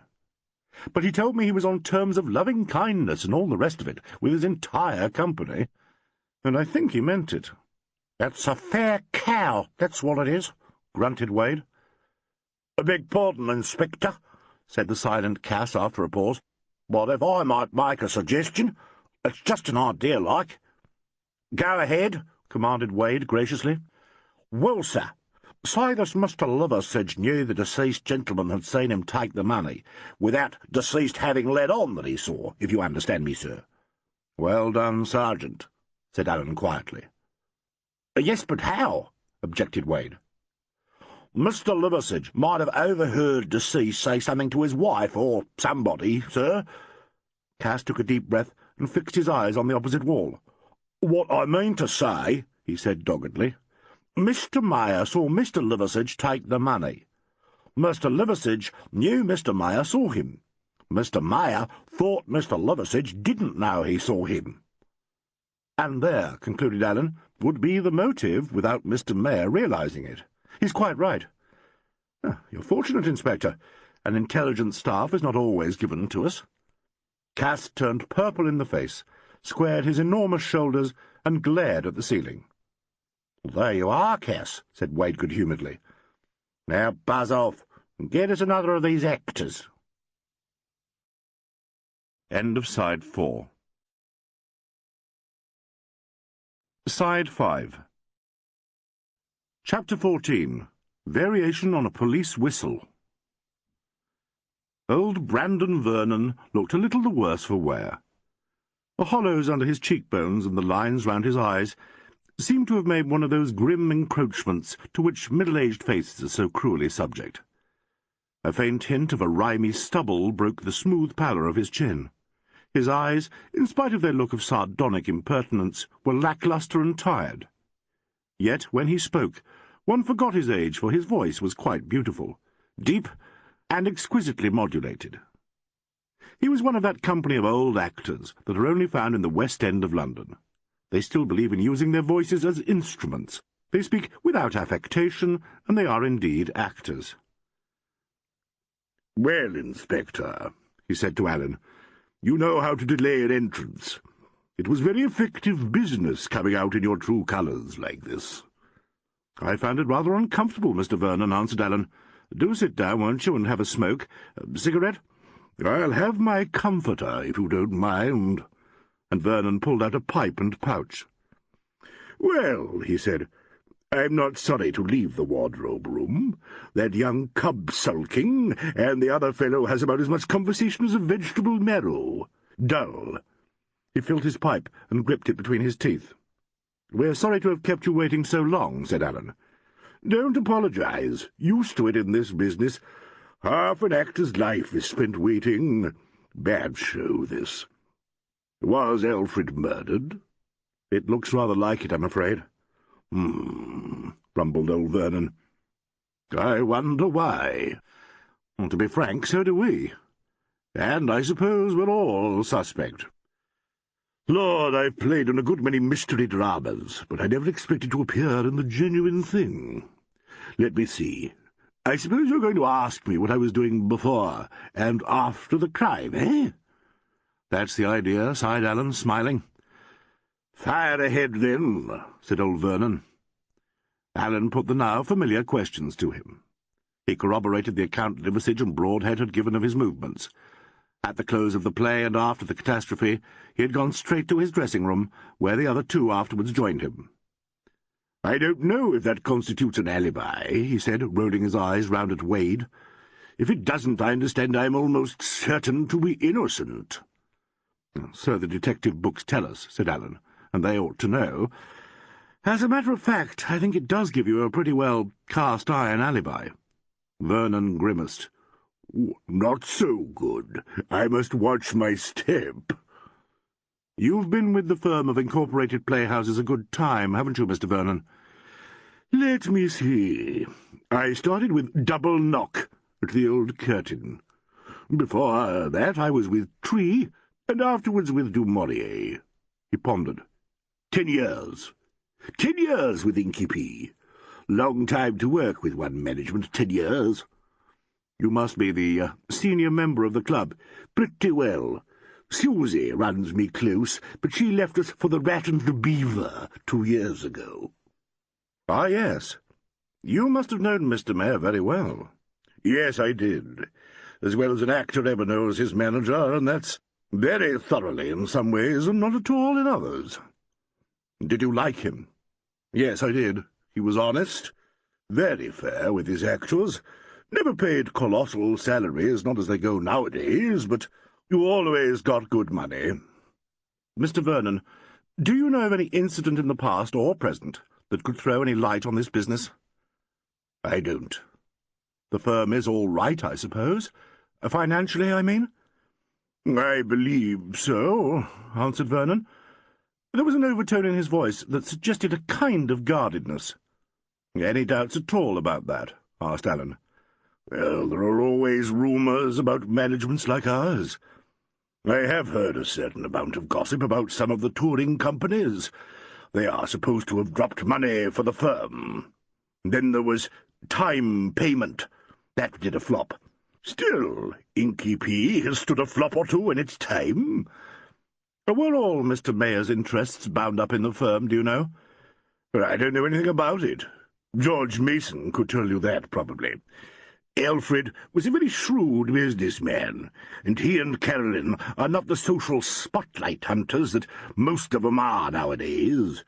They lived very quietly. The theatre before everything. I should say Alfred had saved money. Only a guess, you know. I know. It'll all appear now, of course. What puzzles me, Mr. Alleyn, is who on earth would want to do in Alfred Mayer? None of us, you'd have thought. Shops aren't found so easily that we can afford to kill off the managers. He paused and rolled his eyes round. I wonder, he said, if that accident on Friday morning gave anybody the big idea. What accident? Asked Alleyn sharply. The morning we got here. Didn't you hear about it? One of the staff was up in the flies, fixing the weight for the mast. The head mechanist and Ted Gascoigne were down below on the stage, having an argument. Suddenly the gentleman in the flies got all careless and dropped the weight. It fell plumb between the two men and crashed half through the stage. Ted Gascoigne raved at the poor swine for about 10 minutes, and Fred, the head mechanist, nearly ate him. We all rushed out to see the fun. God, they were a sight. White as paper, and making faces at each other. Good Lord, said Alleyn. Yes. It would have laid him out for keeps if it had hit one of them. Great leaden thing like an enormous sash weight, and as heavy. As heavy, very nearly, as a Jeroboam of Champagne, finished Alleyn. It was used afterwards as a counterweight for the bottle. Was it really? Exclaimed Vernon.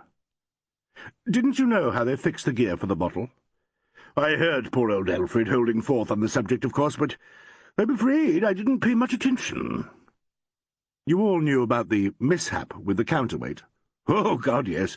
Everyone came out helter-skelter. It shook the building. George ran along from the office. Val Gaines flew out of her dressing-room in a pair of camelics. The two Australians nearly threw in their parts and returned to Sydney. It was a 9 days' wonder. I see, said Alleyn. He turned to Wade. Anything else you'd like to ask, Mr. Vernon, Inspector? Oh, well, now, said Wade genially. I don't know that there's much left to ask, sir. I was wondering, Mr. Vernon, you having been so long with the company, if you could give us a little idea about the domestic side of the picture, as you might say. Old Vernon swung round in his chair and looked at Wade without enthusiasm. "Afraid I don't follow you," he said. Well, now, Mr. Vernon, you'll understand we have to make certain inquiries in our line. You might say we have to get a bit curious. It's our job, you understand, and we may fancy it as little as other folk do, but we've got to do it. And now, Mr. Vernon, would you describe Mr. and Mrs. Mayer as being a happy couple, if you know what I mean? "I can understand most common words of 1 or 2 syllables," said Vernon, "and I do know what you mean, yes. I should." No differences of any sort? None. Good-o, sir. That's straight enough. So I suppose all this talk about her and Mr. Hambledon is so much hot air. All what talk? Who's been talking? Now, don't you worry about that, Mr. Vernon. That'll be quite all right, sir. What the hell do you mean? What'll be quite all right? Who's been talking about Miss Dacres and Mr. Hambledon? Now, never you mind about that, sir. We just want to hear— "If it's that damned little footpath comedian," continued Vernon, glaring angrily at Wade, "you can take it from me he's about as dependable as a cockroach. He's a very nasty little person, is Mr. St. John Ackroyd, nay Albert Biggs. A thoroughly unpleasant piece of bluff and brass. And what a naughty actor!" "Nay Biggs," murmured Alleyn. "Certainly. And the sooner he goes back to his hairdresser's shop in St. Helens, the better for all concerned." "I gather," said Alleyn mildly, "that he has already spoken to you about the conversation he overheard in his dressing-room?" "Oh, yes," said old Vernon, with a particular air of elaborate irony that Alleyn had begun to associate with actors' conversation. "Oh, yes. I was told all about it as soon as he had a chance to speak his bit. Mr. Ackroyd came in well on his cue with the old bit of dirt, you may be quite sure." Alleyn smiled. "And it's as true as most gossip of that sort, I suppose?" "I don't know what Ackroyd told you, but I'd swear till it snowed pink that Carolyn Dacres hasn't gone in for the funny business. Haley may have talked a bit wildly. He may be very attracted. I don't say anything about that. But on her side, well, I can't believe it. She's one of the rare samples of the sort that stay put." And Vernon puffed out his cheeks and uttered a low growl. "That's just what we wanted to know, sir," said Wade. "Just wanted your opinion, you see, sir." "Well, you've got it. And the same opinion goes for anything Mr. Ackroyd may have told you, including his little bit of dirt about George Mason. Anything else?"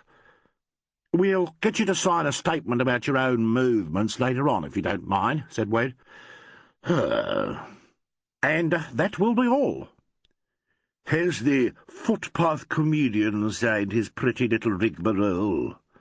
"Not yet, Mr. Vernon." "Not yet.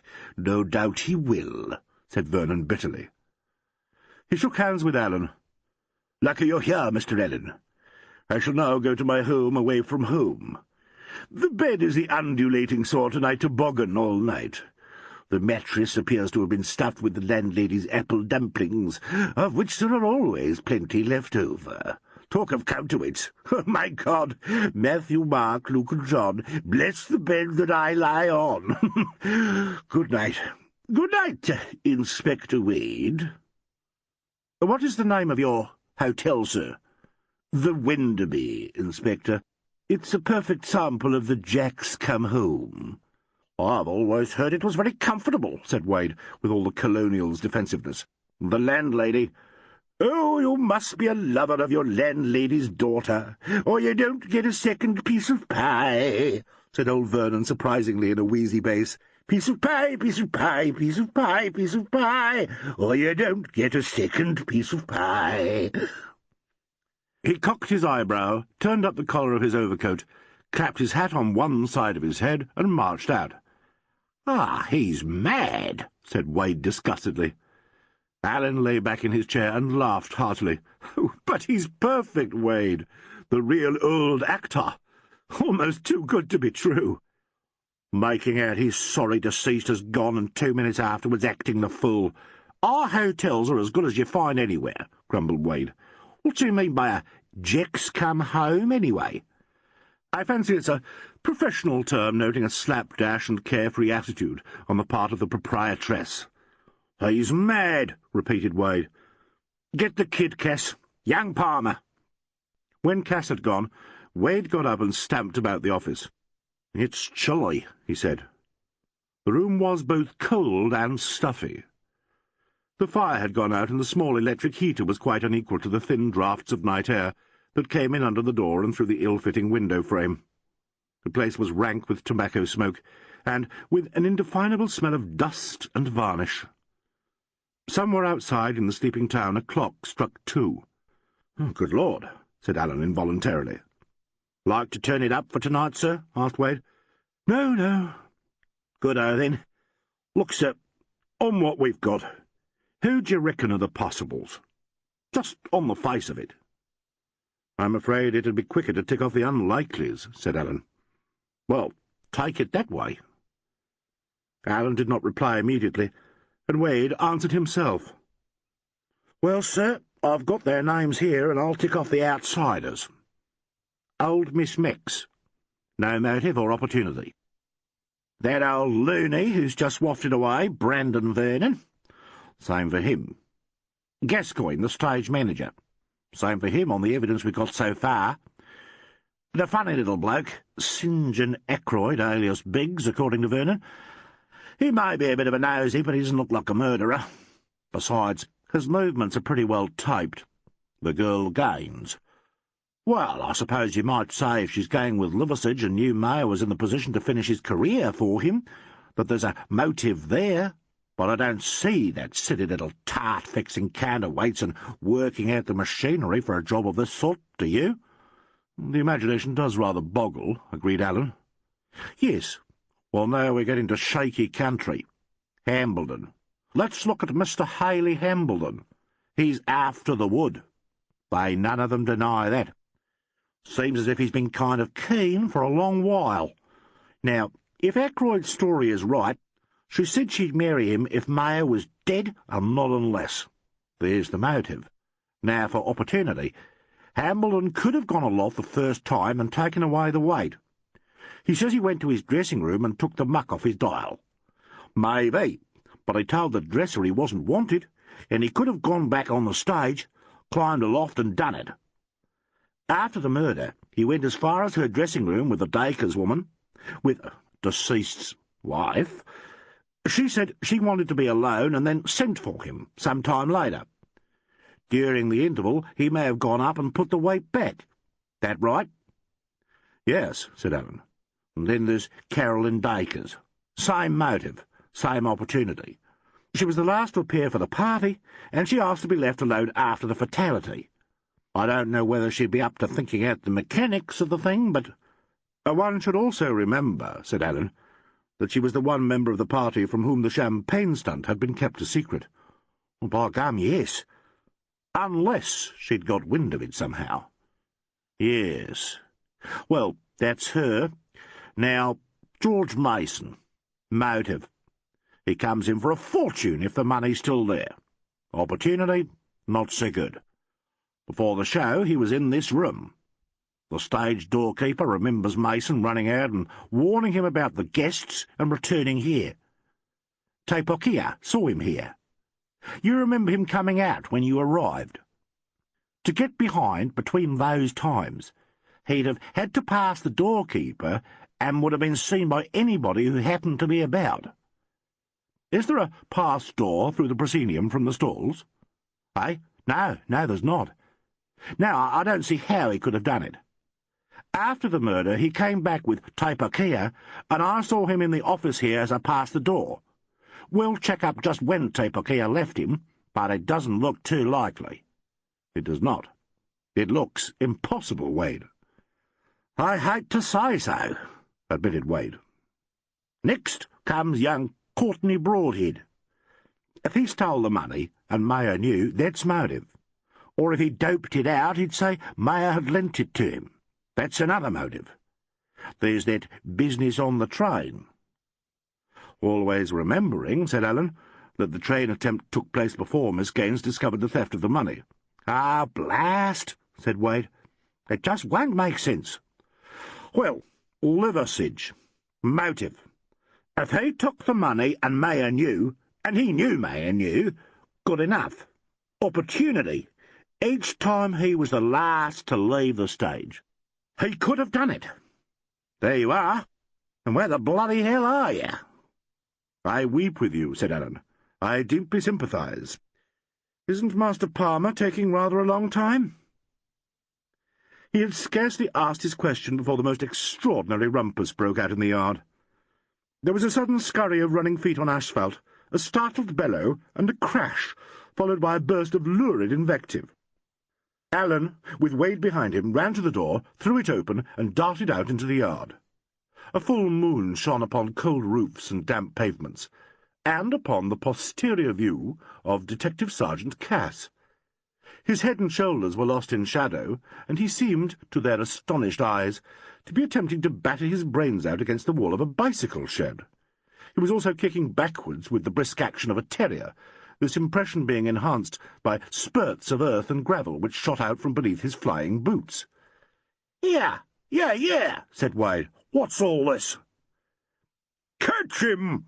Implored a strangely muffled voice, while Cass redoubled his activities. Go after the little... Get me out of this! God, get me out of it! Allen and Wade flew to the demented creature. Wade produced a torch, and by its light they saw what ailed the sergeant. His head and his enormous shoulders were wedged between the wall of the bicycle shed and that of a closely adjoining building. His helmet had slipped over his face like a sort of extinguisher. His fat arms were clamped to his side. He could neither go forward nor back, and he had already begun to swell. "Get me out," he ordered. "No, leave me alone. No, go after him. Go after the... Oh, God, get me out." "Go after who?" asked Wade. "What sort of game do you think you're up to, Sergeant Cass?" "Never mind what I'm up to, Mr. Wade. That young bleeder's run off behind this shed, and it's that narrow I can't follow. God knows where he is by this time." "By cripey, you're a corker, you are," said Wade hotly. "Here." He seized the sergeant's belt and turned to Alleyn. "Do you mind giving a hand, sir?" Alleyn was doubled up in ecstasy of silent laughter, but he managed to pull himself together and, after a closer look at the prisoner, he hunted in the wooden shed, unearthed a length of timber which they jammed between the two walls, and thus eased the pressure a little. Cass was pried and hauled out, sweating vigorously. Alleyn slipped into the passage and round to the rear of the shed. Here he found another path running back towards the theatre. He darted along this alley between a ramshackle fence and the brick wall of the property room. The path led to the rear of the theatre, past a closed door, and finally to a narrow back street. Here Alleyn paused. Back in the stage door yard he could hear one of the distracted officials blowing a police whistle. The little street was quite deserted, but in a moment or two a police officer appeared from the far end. Alleyn shouted to him, and he broke into a run. "What's all this? Who's blowing that whistle?" "Inspector Wade and Sergeant Cass," said Alleyn. "They're in the theatre yard. Has a young man in evening dress passed you during the last few minutes?" "Yes, up at the corner. What about him?" "He's given us the slip. Which way?" "Towards the Middleton Hotel." "Here, you hold steady, sir. Where are you off to? You wait a bit." "Ask Wade," said Alleyn. He sidestepped neatly and sprinted down the street. It led him into a main thoroughfare. In the distance he recognised the familiar bulk of the Middleton Hotel. 3 minutes later he was talking to the night porter. "Has Mr. Gordon Palmer returned yet?" "Yes, sir. He came in a minute ago and went up to his room. Number 51. Anything wrong, sir?" asked the night porter, gazing at Alleyn's filthy shirt-front. "Nothing in the wide world. I shall follow his example." He left the man gaping and ran upstairs. Number 51 was on the second landing. Alleyn tapped at the door. There was no answer, so he walked in and turned up the light. Gordon Palmer sat on the edge of his bed. He was still dressed. In his hand was a tumbler. "Drinking in the dark?" asked Alleyn. Gordon opened his mouth once or twice, but failed to speak. "Really," said Alleyn, "you are altogether too much of a fool. Do you want to get yourself locked up? You get the hell out of this." "I shall certainly go as quickly as I can." "You reek of whisky, and you look revolting. Now listen to me. As you've heard already, I'm an officer of Scotland Yard. I shall be taking over certain matters in connection with this case. One of my duties will be to write to your father. Precisely what I put in my letters depends on our subsequent conversation. It's much too late, and we're too busy to talk to you now. So I shall lock you in your room and leave you to think out a reasonable attitude. There's a 50-foot drop from your window to the pavement. Good morning." Chapter 15. 6 a.m., First Act Curtain. Alleyn longed to his bed.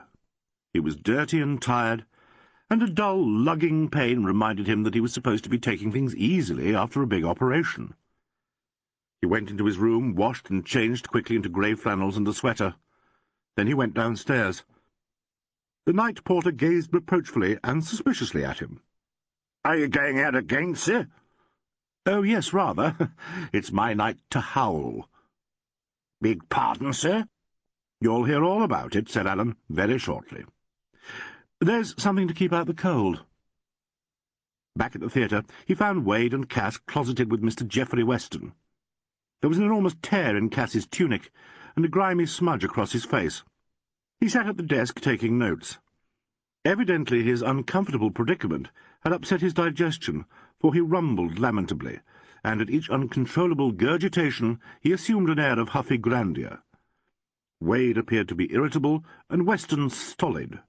The office looked inexpressibly squalid and smelt beastly. "I thought I'd better come back and report," said Allen. "I have locked up your darling little imp for what's left of the night, Mr. Weston." "So he did go back to the pub," grunted Weston disinterestedly. "I told you he would, you know." "That's right, Mr. Weston," said Wade. "I suppose the PC I met in the lane told you what I was up to?" said Allen. "Yes, sir, he did, and very surprised he was when he heard who you were.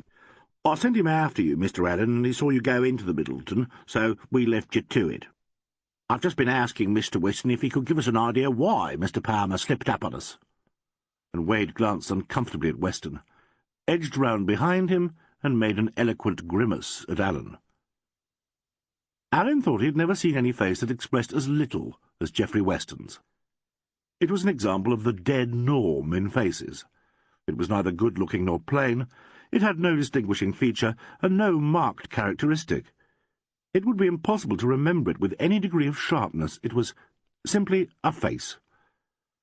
"And why did he bolt, do you suppose?" asked Allen. "Because he's a fool," said Mr. Weston. "Oh, rather," agreed Allen. "No end of a fool. But even fools have motives." "Why did he bolt? What was he afraid of?" "He's run away from disagreeable duties," said Weston, with unexpected emphasis, "ever since he could toddle. He ran away from 3 schools. He's got no guts." He displayed a good deal of mistaken effrontery in the wardrobe room, when he as good as accused Courtney Broadhead of theft. "Egged on," said Weston. "By Liversidge? Of course." "Do you believe the story about Broadhead, Mr. Weston?" "Not interested." "Did you speak of it to Mr. Palmer?" "Yes." "When?" "In the wardrobe room after you'd gone." "Well, you must have been very quiet about it." "I was." "What did you say?" pursued Allen, and to himself he murmured, "Oyster, oyster, oyster, open you shall." "Told him he'd be locked up for defamation of character." "Splendid. Did it frighten him?" "Yes." "Do you think he bolted to avoid further questioning?" "Yes." "It's all so simple," said Allen pleasantly, "when you understand." Weston merely stared at his boots. "I suppose," continued Allen, "that you had heard all about the arrangements for the champagne business?" "Knew nothing about it." "Mr. Palmer?" "No." "Can you help us about the missing tiki?" "Afraid I can't." "Oh, well," said Allen, "that's about all, I fancy. Unless you've anything further, Inspector." "No, sir, I have not," said Wade with a certain amount of emphasis. "We'll see the young gentleman in the morning." "That all?" asked Weston, getting to his feet. "Yes, thank you, Mr. Weston. I'll push off. Good night." He walked out, and they heard his footsteps die away before any of them spoke. "He's a fair nark, that chap," said Wade. "Close? Gosh!" "Not exactly a come-to-ish," agreed Allen. "Bloomin' oyster! Well, that's the whole boiling of 'em now, sir." "Yes," said Allen thankfully. But they stayed on talking. A kind of perverseness kept them wedded to this discomfort. They grew more and more wakeful, and their ideas seemed to grow sharper. Their thoughts cleared. Allen spoke for a long time, and the other two listened to him eagerly. Quite suddenly he stopped and shivered. The virtue went out of them. They felt dirty and dog-tired. Wade began to gather up his papers. "I reckon that finishes us for tonight. We'll lock up this show and turn it up till tomorrow. There'll be the inquest next. Crikey, what a life!" Allen had strolled over to the door in the back wall, and was peering at a very murky framed drawing that hung beside it. He wiped the glass with his handkerchief. "Plan of the theatre," he said. "All fine and handy. I think I'll just make a rough copy. It won't take a moment." He got a writing pad from the desk and worked rapidly. "Here we go," he murmured. "Stage door, footlights, dressing-room passage here, prompt side ladder to the grid, about here. Backstage one here. There's a back door there, you see. Yeah, I noticed it when I was in full cry after Master Gordon. We'll have a look at it by the light of day. Now the front of house. Stalls, circle, no pass door through the proscenium. Here's this office. Door into box office. Door to yard. The bicycle shed isn't in their plan, but it begins just beyond this office. The shed comes forward like that. The yard widens out after you pass the sheds. Packing cases. Then there's this affair, a garage, isn't it? And the other shed here. And there's Master Gordon's getaway. "Need we mark that?" asked Wade, yawning horribly. "I'm sure Cass thinks it's worthy of record," said Alleyn, smiling. "How wide are you, Cass?" 24 inches across the shoulder, sir," said Cass, and was shaken by a stupendous belch. "Pardon," he added morosely. "Then the space between the two buildings is certainly less," murmured Alleyn. "Of course, Master Gordon is a mere stripling. Tell me, Cass, how did it all happen?" "He was coming along as quiet as you please, sir," began Cass angrily, and instantly interrupted himself with a perfectly deafening rumble. "As quiet as you please, when he suddenly lets out a sort of squeak and bolts down that gap like a bloody rabbit. I never stops to think, you see, sir. I tears into it good-o, and I come at it that determined like I swept all before me, as you might say, for the first 6 inches, and then it kind of shut down on me." "It did indeed," said Alleyn. "By gum, yes, sir, it did so. And I was doubled up like as I was saying to Mr. Wade, sir, and I hadn't got no purchase." He belched violently. "Pardon, it's got a crook on my digestion, been doubled up." "We can hear that for ourselves," said Wade unsympathetically. "You looked a big simp, Cass. Get your helmet. Gather up that stuff and bring it along to the station. I'll shut up here." "Yes, sir." "Finished your plan, Mr. Alleyn?" "Yes, thank you," answered Alleyn. He came out of the office and walked past the bicycle shed to the stage door. Here he found Sergeant Packer. "Hello, Packer. You here for the rest of the night?" Packer came smartly to attention. "Yes, sir." "At least I'll be relieved in half an hour, sir." "None too soon, I should imagine. It's cold." "It is too, sir," agreed Packer. "There's snow in the back country." "Snow in the back country," exclaimed Alleyn. And suddenly he was aware of a new world. The experiences of the night slipped away and became insignificant.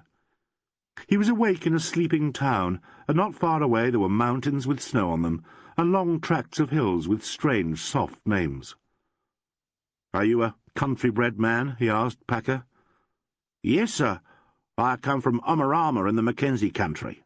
That's in the South Island, sir. Very high sheep country, beyond Lake Pukaki." "I've heard of it. You go through a mountain pass, don't you?" "That's right, sir. Burke's Pass in the north, and the Lindis in the south. Still very cold at nights this time of year in the Mackenzie, but you get the sun all day." "I shall go there," said Alleyn. Suddenly he felt a great distaste for the position in which he found himself. He had not crossed half a world of ocean to mess about over a squalid and tedious crime. He felt that he had been a fool. He was on a holiday in a new country, and he knew that at the back of all his thoughts there lay a kind of delicious excitement, which he would not savour until long after he had gone away again.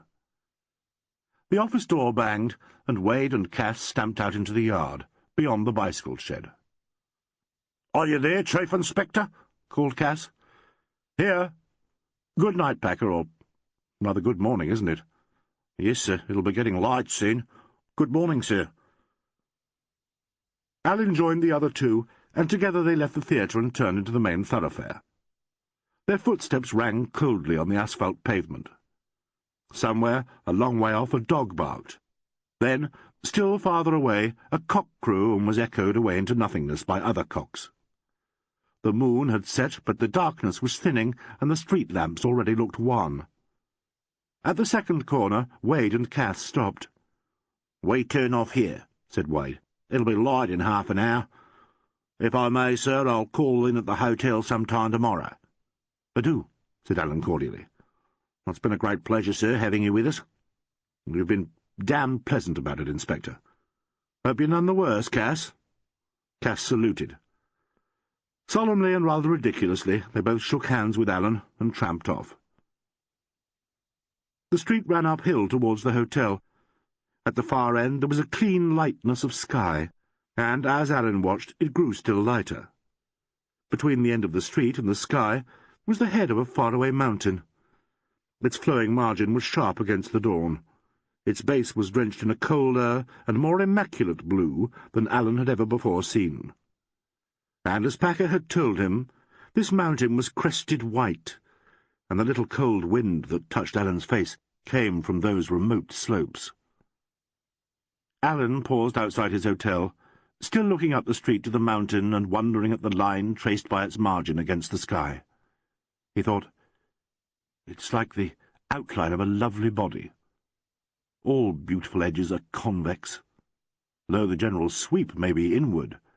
To attain beauty, the line must be formed of outward curves." Before he had completed this thought, the peak of the mountain was flooded with thin rose colour, too austere to be theatrical, but so vivid that its beauty was painful. He felt that kind of impatience and disquietude that sudden beauty brings. He could not stand and watch the flood of warmth flow down the flanks of the mountain, nor the intolerable transfiguration of the sky. He rang the night bell and was admitted by the porter. The clocks in the hotel and the clocks outside in the town all began to strike 6 as he got into bed, and when the last clock had struck, the vague rumour of innumerable cockcrows rang in his head. And, as he fell asleep, he heard the first chatter of waking birds.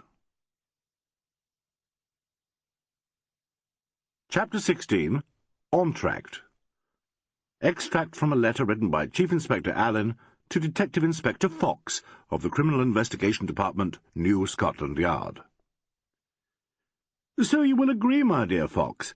It really is a bit of a teaser. I see you wag your head, and I know you think what a fool I was not to make my statement and my exit as rapidly as possible. I confess I am surprised at myself, and can only suppose that I must like Thackeray. An amazing discovery. You will have got my cable, and I shall have received your answer long before this letter reaches you, even if I go a terrific burst and send it by airmail. Of course, unless Alfred Mayer made a later will, as far as money goes, George Mason has the strongest motive, but on the evidence before us, he could never have got up into the flies to put back the weight. I've told you the whole story, and I've outlined my tentative theory, which, as you will see, hinges on this one incontrovertible point. Mason was with me on the stage after the murder, and he went with Tepokia to the office. I've rung Tepokia up, and he says he stayed in the office with Mason until he heard the police arrive, and left Mason there when he, Tepokia, returned to the stage. To put the thing beyond all argument, it now appears that after the police had come, the doorkeeper went along the yard, saw Mason sitting in the office sipping his whisky, and stayed talking to him until Mason went to the wardrobe room. By that time the weight was back again. I have laboured this point, because I know Wade is going to try and break Mason's alibi for this period, and I am satisfied that he cannot do it. Then there's this grim little tiki. I wish you could see it. It's a tiny, squint-eyed effigy with a lolling head and curled-up rudimentary limbs. The resemblance to the human embryo is obvious. It's leering at me now from the blotting paper. They tried it for prints, and it was smothered with them. Well, it's reasonable to suppose that whoever put the weight back dropped the tiki on the floor of the grid platform. Mason is ruled out. We have Hambledon, Carolyn Dacres, Liversidge, Ackroyd, and the girl, Valerie Gaines. These 4 could, I believe, have gone aloft unnoticed at both the vital times.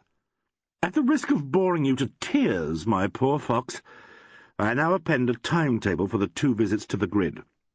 I include the entire cast of characters, even our old friend Susan Max. Here it is. You will notice that I have marked the names without alibis.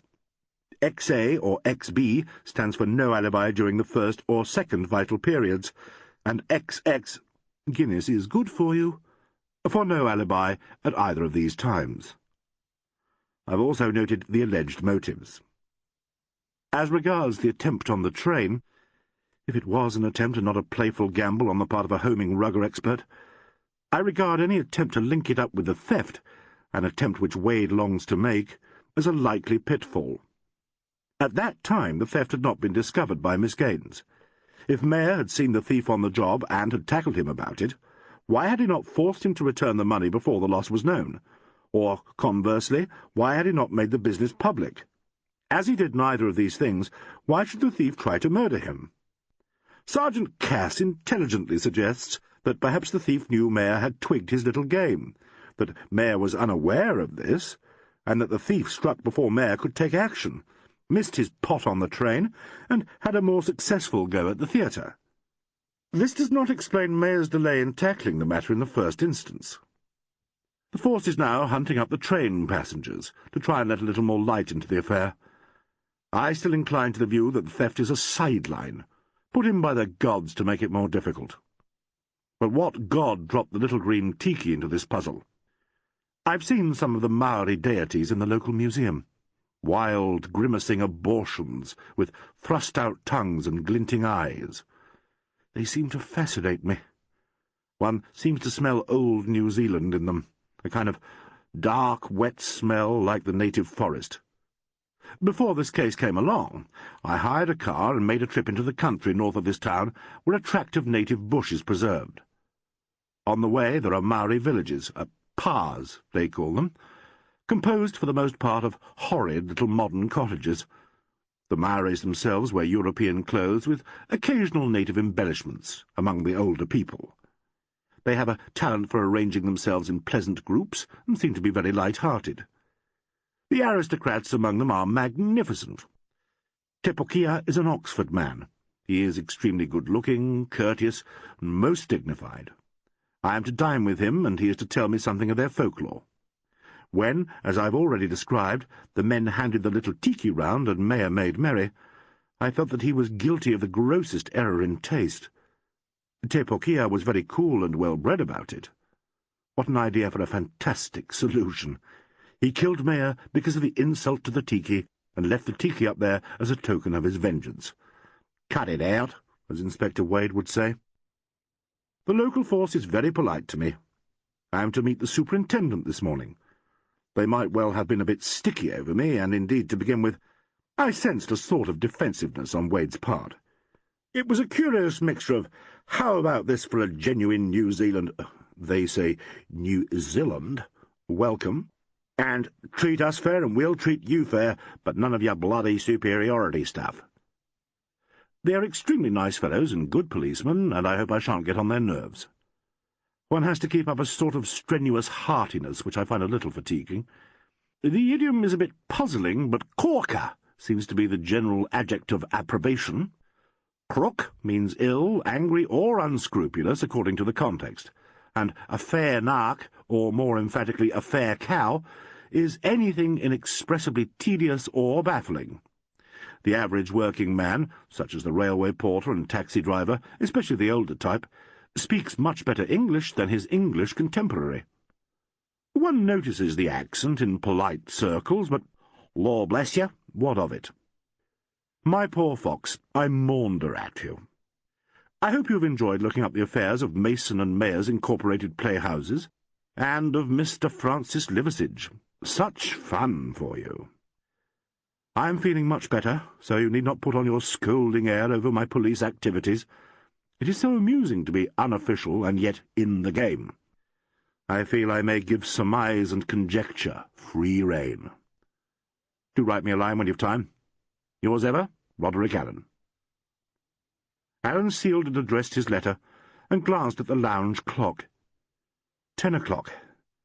Perhaps he had better take another look at Master Gordon Palmer, who, at 9 o'clock, appeared to be sunk in the very depths of sottish slumber. Alleyn took the lift to the second floor. The unwavering stare of the lift-boy told him that his identity was no longer a secret. He walked to Gordon's room, tapped on the door, and walked in. Gordon was awake, but in bed.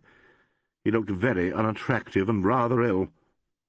"Good morning," said Alleyn, feeling poorly. "I feel like death," said Gordon. He glanced nervously at the Chief Inspector, moistened his lips, and then said rather sheepishly, "Say, I'm sorry about last night. Can I have my key back? I want to get up." "I unlocked your door an hour ago," said Alleyn. "Haven't you noticed? As a matter of fact, my head's so frightful I haven't moved yet." "I suppose you drank yourself to sleep?" Gordon was silent. "How old are you?" asked Alan. 17. "Good God!" exclaimed Alan involuntarily. "What do you suppose you'll look like when you've grown up? An enfeebled old dotard. However, it's your affair." Gordon attempted to smile. "And yet," continued Alan, raising one eyebrow and screwing up his face, "you don't look altogether vicious. You're pimply, of course, and your skin's a nauseating colour. That's late hours and alcohol. But if you gave your stomach and your lungs and your nerves a sporting chance, you might improve enormously." "Thanks very much." "Rude, you think? Oh, I'm 25 years older than you. Old gentlemen of 42 are allowed to be impertinent, especially when they are policemen. Do you want to get into trouble with the police, by the way?" "I'm not longing to," said Gordon, with a faint suggestion of humour. "Then why in heaven's name did you bolt? You have permanently changed the silhouette of Detective Sergeant Cass. He now presents the contour of a pouter pigeon." "Oh, no, does he? How superb!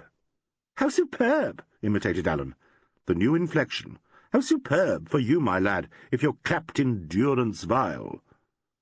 Gordon looked nervous. "Come on," continued Alan. "Why did you bolt? Was it funk?" "Oh, rather. "I was terrified," said Gordon lightly. "Of what? Of your position in regard to Courtney Broadhead? Were you afraid the police would press you to restate your theory?" "It's not my theory." "We came to that conclusion. Liversidge filled you up with that taradiddle, didn't he?" "Yes, I thought so. Were you afraid that we'd find that out?" "Yes." "I see, so you postponed the evil hour by running away. It was pretty bloody waiting in that room, hour after hour. It was cold." His eyes dilated. Suddenly he looked like a frightened schoolboy. "I've never seen anyone dead before," said Gordon. Alan looked at him thoughtfully. "Yes," he said at last, "it was pretty foul, wasn't it? Give you the horrors?" Gordon nodded. "A bit." "Well, that is bad luck," said Alan. "It'll wear off in time. I don't want to nag, you know, but alcohol's no good at all. Makes it worse. So you eluded Mr. Cass because you'd got the gym jams while you were waiting in the wardrobe room?" "It was so quiet, and outside there, on the stage, getting cold and stiff." "God bless my soul!" exclaimed Alan. "They took him away long before that, you silly fellow. Now, tell me, what did Liversidge say to you when you left the scene of the disaster?" "Frankly?" "Yes, in the dressing-room passage, before you went to the wardrobe room." Well, yeah, I think he said something about, did I remember what we'd said?" "What did he mean?" "About Courtney and the money." "Now think carefully, and answer me truthfully. It's important. Who made the suggestion that Broadhead might have taken that money? You or Mr. Liversidge?" "He did, of course," said Gordon at once. "Ah, yes," said Alan. He sat down on the end of the bed, and again he contemplated Gordon. It seemed to him that, after all, the boy was not so intolerably sophisticated. His sophistication is no more than a spurious glaze over his half-baked adolescence, thought Alan. Under the stress of this affair, it has already begun to crack. Perhaps he may even read detective stories. And suddenly he asked Gordon, "Are you at all interested in my sort of job?" "I was, rather, in the abstract," said Gordon. "I'm puzzled by your reactions to this affair. Last night, you know, you were so very alert and cock-a-hoop. Your attack on Broadhead, it was most determined." "I hadn't time to think. It didn't seem real then. None of it seemed real. Just rather exciting." "I know. Perhaps you are one of the people that ricochet from a shock as a bullet does from an impenetrable surface. You fly off at an uncalculated angle, but do not at once lose speed." "Perhaps I am," agreed Gordon, cheered by the delicious promise of self-analysis. "Yes, I think I am like that. "It's a very common reaction," said Alan. "Let us see how the theory may be applied to your case. A man was murdered almost under your nose, and instead of screaming like Miss Gaines or being sick like Mr. Mason, you found yourself sailing along in a sort of unreal state of stimulation.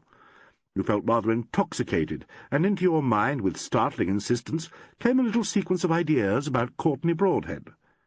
You thought of your discussion with Mr. Liversidge, and, an additional Philip, he actually reminded you of it in the passage. Still sailing along, you were seized with the idea of bringing off one of those startling coups which, unfortunately for us, occur more often in fiction than in police investigations. You would confront Broadhead with his infamy and surprise him into betraying himself. It's a typical piece of adolescent behaviorism, very interesting in its way, a projection of the King of the Castle fantasy. I forget the psychoanalytical description. He paused. Gordon, very red in the face, was silent. "Well," continued Alleyn, "when that little affair was over, you began to lose speed and come to earth. You had time to think. You tell me that as the others went out, one by one, until only you and Mr. Weston were left under Packer's eye, you began to get the jim-jams. You got them so badly that when we sent for you, you bolted. I can't help wondering if there was some additional cause for this, if perhaps you had remembered something that seemed to throw a new light on this crime." Still watching the boy, Alleyn thought, "Really, he changes colour like a chameleon. If he goes any whiter, he'll faint." "What do you mean?" said Gordon. "I see I am right. You did remember something. Will you tell me what it was?" "I don't even know what you're talking about." "Don't you? Doesn't seem very difficult." "Well, I'd better leave it for the moment and ask a few routine questions. Let me see. You came round the front of the house to the stage as soon as the show was over?" "Yes." "Did you walk straight on to the stage and remain there?" "Yes." "You did not go to any of the dressing rooms?" "No. I wanted to go to Carolyn's room, but Ted Gascoigne was stupid about it, so I didn't." "Right. After the disaster, when I suggested that you should wait somewhere with your cousin until the police arrived, did you both keep together?" "We went to the wardrobe room. Jeff took me there." "Right. Now, about this tiki. What were you going to say about that when I questioned Miss Dacres in the wardrobe room?" "Nothing." "Shall I make another guess? When I asked Miss Dacres where the tiki was, she put her hand up to her dress with that quick, almost involuntary gesture a woman uses when she has something hidden in what used to be called her bodice. You saw that gesture, and a moment afterwards you made an exclamation and then refused to explain it. That was because you remembered that during the supper party you saw Miss Dacres slip the tiki under the bodice of her dress." "How do you know? I wasn't sure. I only thought—" "A moment afterwards she looked in her bag, and then said she did not remember handling the tiki after she had put it down on the table." "There's nothing in that," said Gordon hotly. "She'd simply forgotten. That's not surprising after what happened. She wasn't trying to tell lies, if that's what you mean. She'd forgotten, I tell you. Why, I only happened to remember because of her hand." "I merely wanted to be sure that you'd seen her do it." "Well, if I did, what of it?" "Nothing at all. And now I shall leave you to arise and greet the latter half of the morning. I suggest 2 aspirins, some black coffee, and a brisk walk to the police station, where Inspector Wade will be delighted to receive your apologies for your offensive behaviour. I forget what the penalty is for running away from the police in the execution of their duty. Something with a little boiling oil in it, perhaps. I suppose you loathe the Mikado?" "Look here, sir, what'll they do to me?" "If you tell them nicely what you've just told me, I shall try and stay their wrath. Otherwise—" Alleyn made a portentous grimace and walked out of the room. Chapter 17. Change of Scene. When Alleyn returned to the lounge, he found Wade there, waiting for him. They retired to Allen's room, where he related the gist of his conversation with Gordon. "I've told him to give you the whole story himself." "I still don't see why he cleared out on us," said Wade. "I fancy it was partly because he'd worked himself up into a blue funk over the whole business. His nerves are in a lamentable state, silly little creature. And I do think, Wade, that he's in a devil of a twit over this business of the tiki." "Yes, and why's that, sir?" Alleyn hesitated for a moment. A curious look of reluctance came into his face. When he spoke, his voice was unusually harsh. "Why? Because he caught Carolyn Dacres lying. Last night, when I asked her about the tiki, her hand went to her breast. She fingered her dress, expecting to feel the hard little tiki underneath. Then she said she had not handled it since it was left on the table. She looked in her bag. The only honest thing she did was involuntary, that movement of her hand. I've told you young Palmer started to speak and stopped dead. This morning I trapped him into as good as admitting he'd seen her put the tiki into her dress. But why did he stop? He couldn't have known where we found it, could he? No, the young booby's head over ears in calf love with her. He sensed the lie, as I did, and wouldn't give her away. I reckon I'll talk to Miss Carolyn Dacres-Mayer before I do another thing. This looks like something, sir, and she could have gone up there. She could have done it all right. Yes. Wade, at the risk of making an intolerable nuisance of myself, I'm going to ask a favour of you. Will you allow me to speak to her first? Why, I've a perfectly legitimate reason for wanting to do this. At least, said Alan with a wry smile, I think it's legitimate. It's just possible she may feel less on the defensive with me. You see, I know her. You go to it, sir, said Wade, with a violent heartiness that may possibly have concealed a feeling of chagrin. You do just as you please, and we'll be more than satisfied. That'll be quite okay. As you say, you'll get a lot more out of her than we would, seeing she looks on you as a friend. Thank you, said Alan. He looked rather sick. I'll get back to the station, sir. Let young Palmer come to me. Better than seeing him here. The super will be calling in shortly, I fancy. Have a drink before you go, suggested Alan.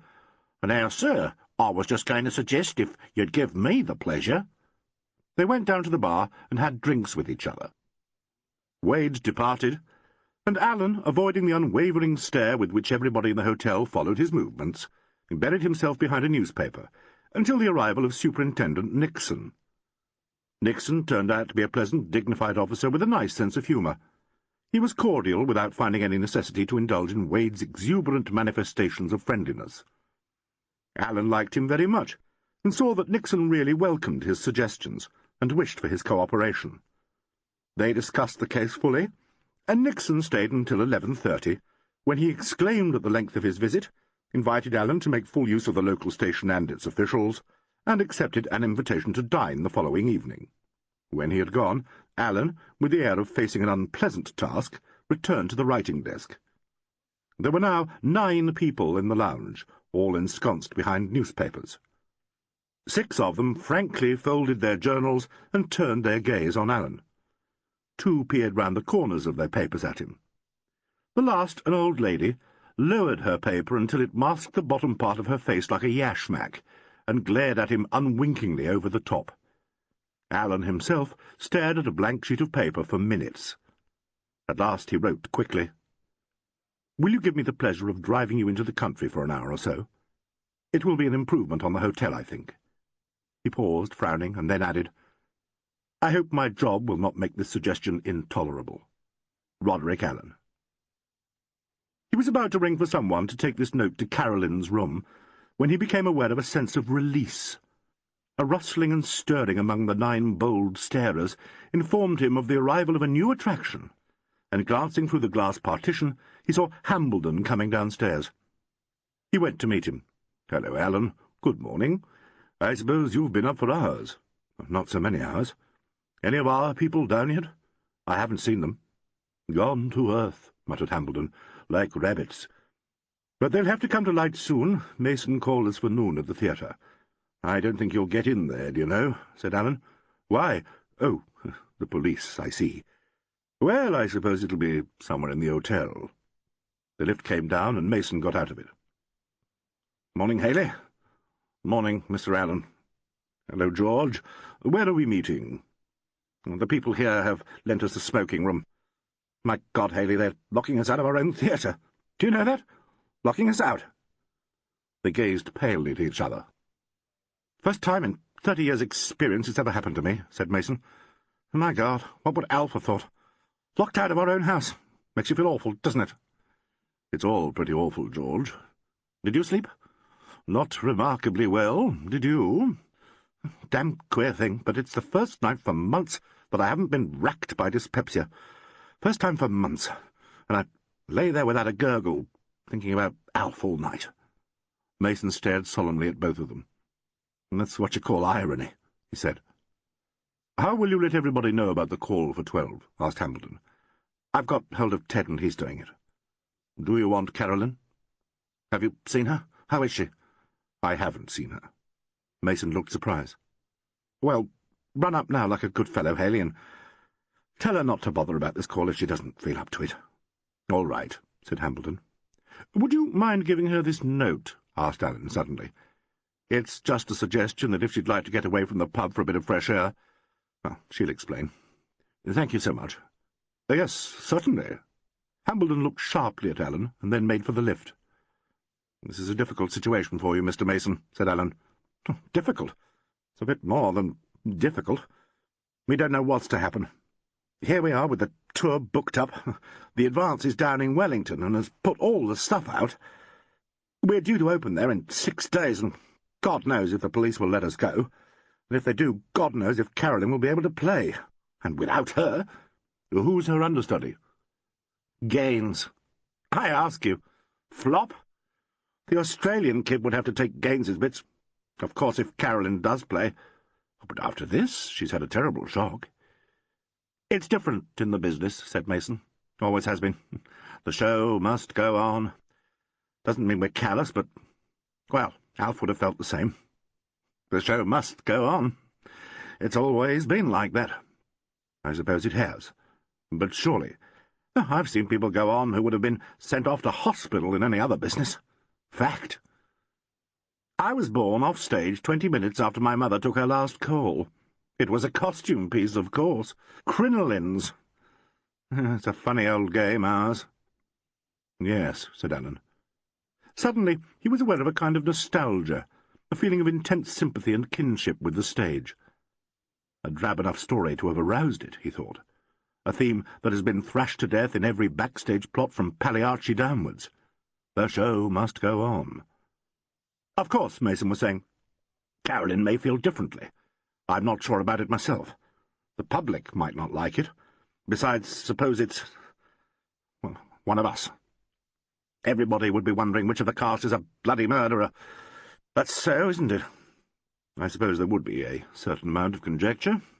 Not the sort of advertisement the firm wants," said Mason moodily. Undignified. To this magnificent illustration of a meiosis, Alleyn could only reply, "Quite so." Mason muttered on unhappily. "It's damned difficult and expensive, whichever way you look at it. And there's the funeral. I suppose that will be tomorrow. And the inquest. The papers will be full of us. Publicity. Poor old Alf. He was always a genius on the publicity side. My God, it's rum, isn't it? Oh, well. See you later. You're going to give these fellows a hand, aren't you?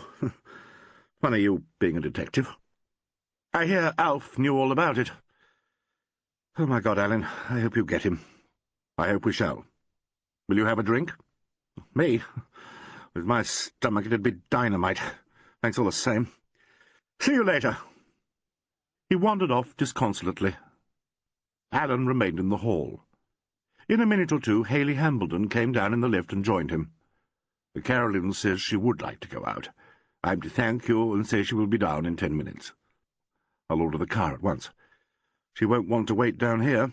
With all these rubbernecks? Heavens, no." Alleyn went into the telephone box and rang up the garage. The car would be sent round at once. When he came out, Hambleton was waiting for him. "It's extraordinarily nice of you, Alleyn, to do this for her." "It's a very great pleasure." "She is so much upset," continued Hambleton. He lowered his voice and glanced at the reception clerk, who was leaning out of his window and affecting an anxious concern in the activities of the hall porter. The porter was engaged in a close inspection of the carpet within a 6-foot radius from Alleyn and Hambleton. He had the air of a person who is looking for a lost jewel of great worth. "A porter," said Alleyn. "Sir?" "Here is £50. Would you be so good as to go out into the street and watch for a car which should arrive for me at any moment? You can continue your treasure hunt when I have gone." "Thank you, sir," said the porter in some confusion, and retired through the revolving doors. Alleyn gazed placidly at the reception clerk, who turned away with an abstracted air and picked his teeth. "Come over here," suggested Alleyn to Hambledon.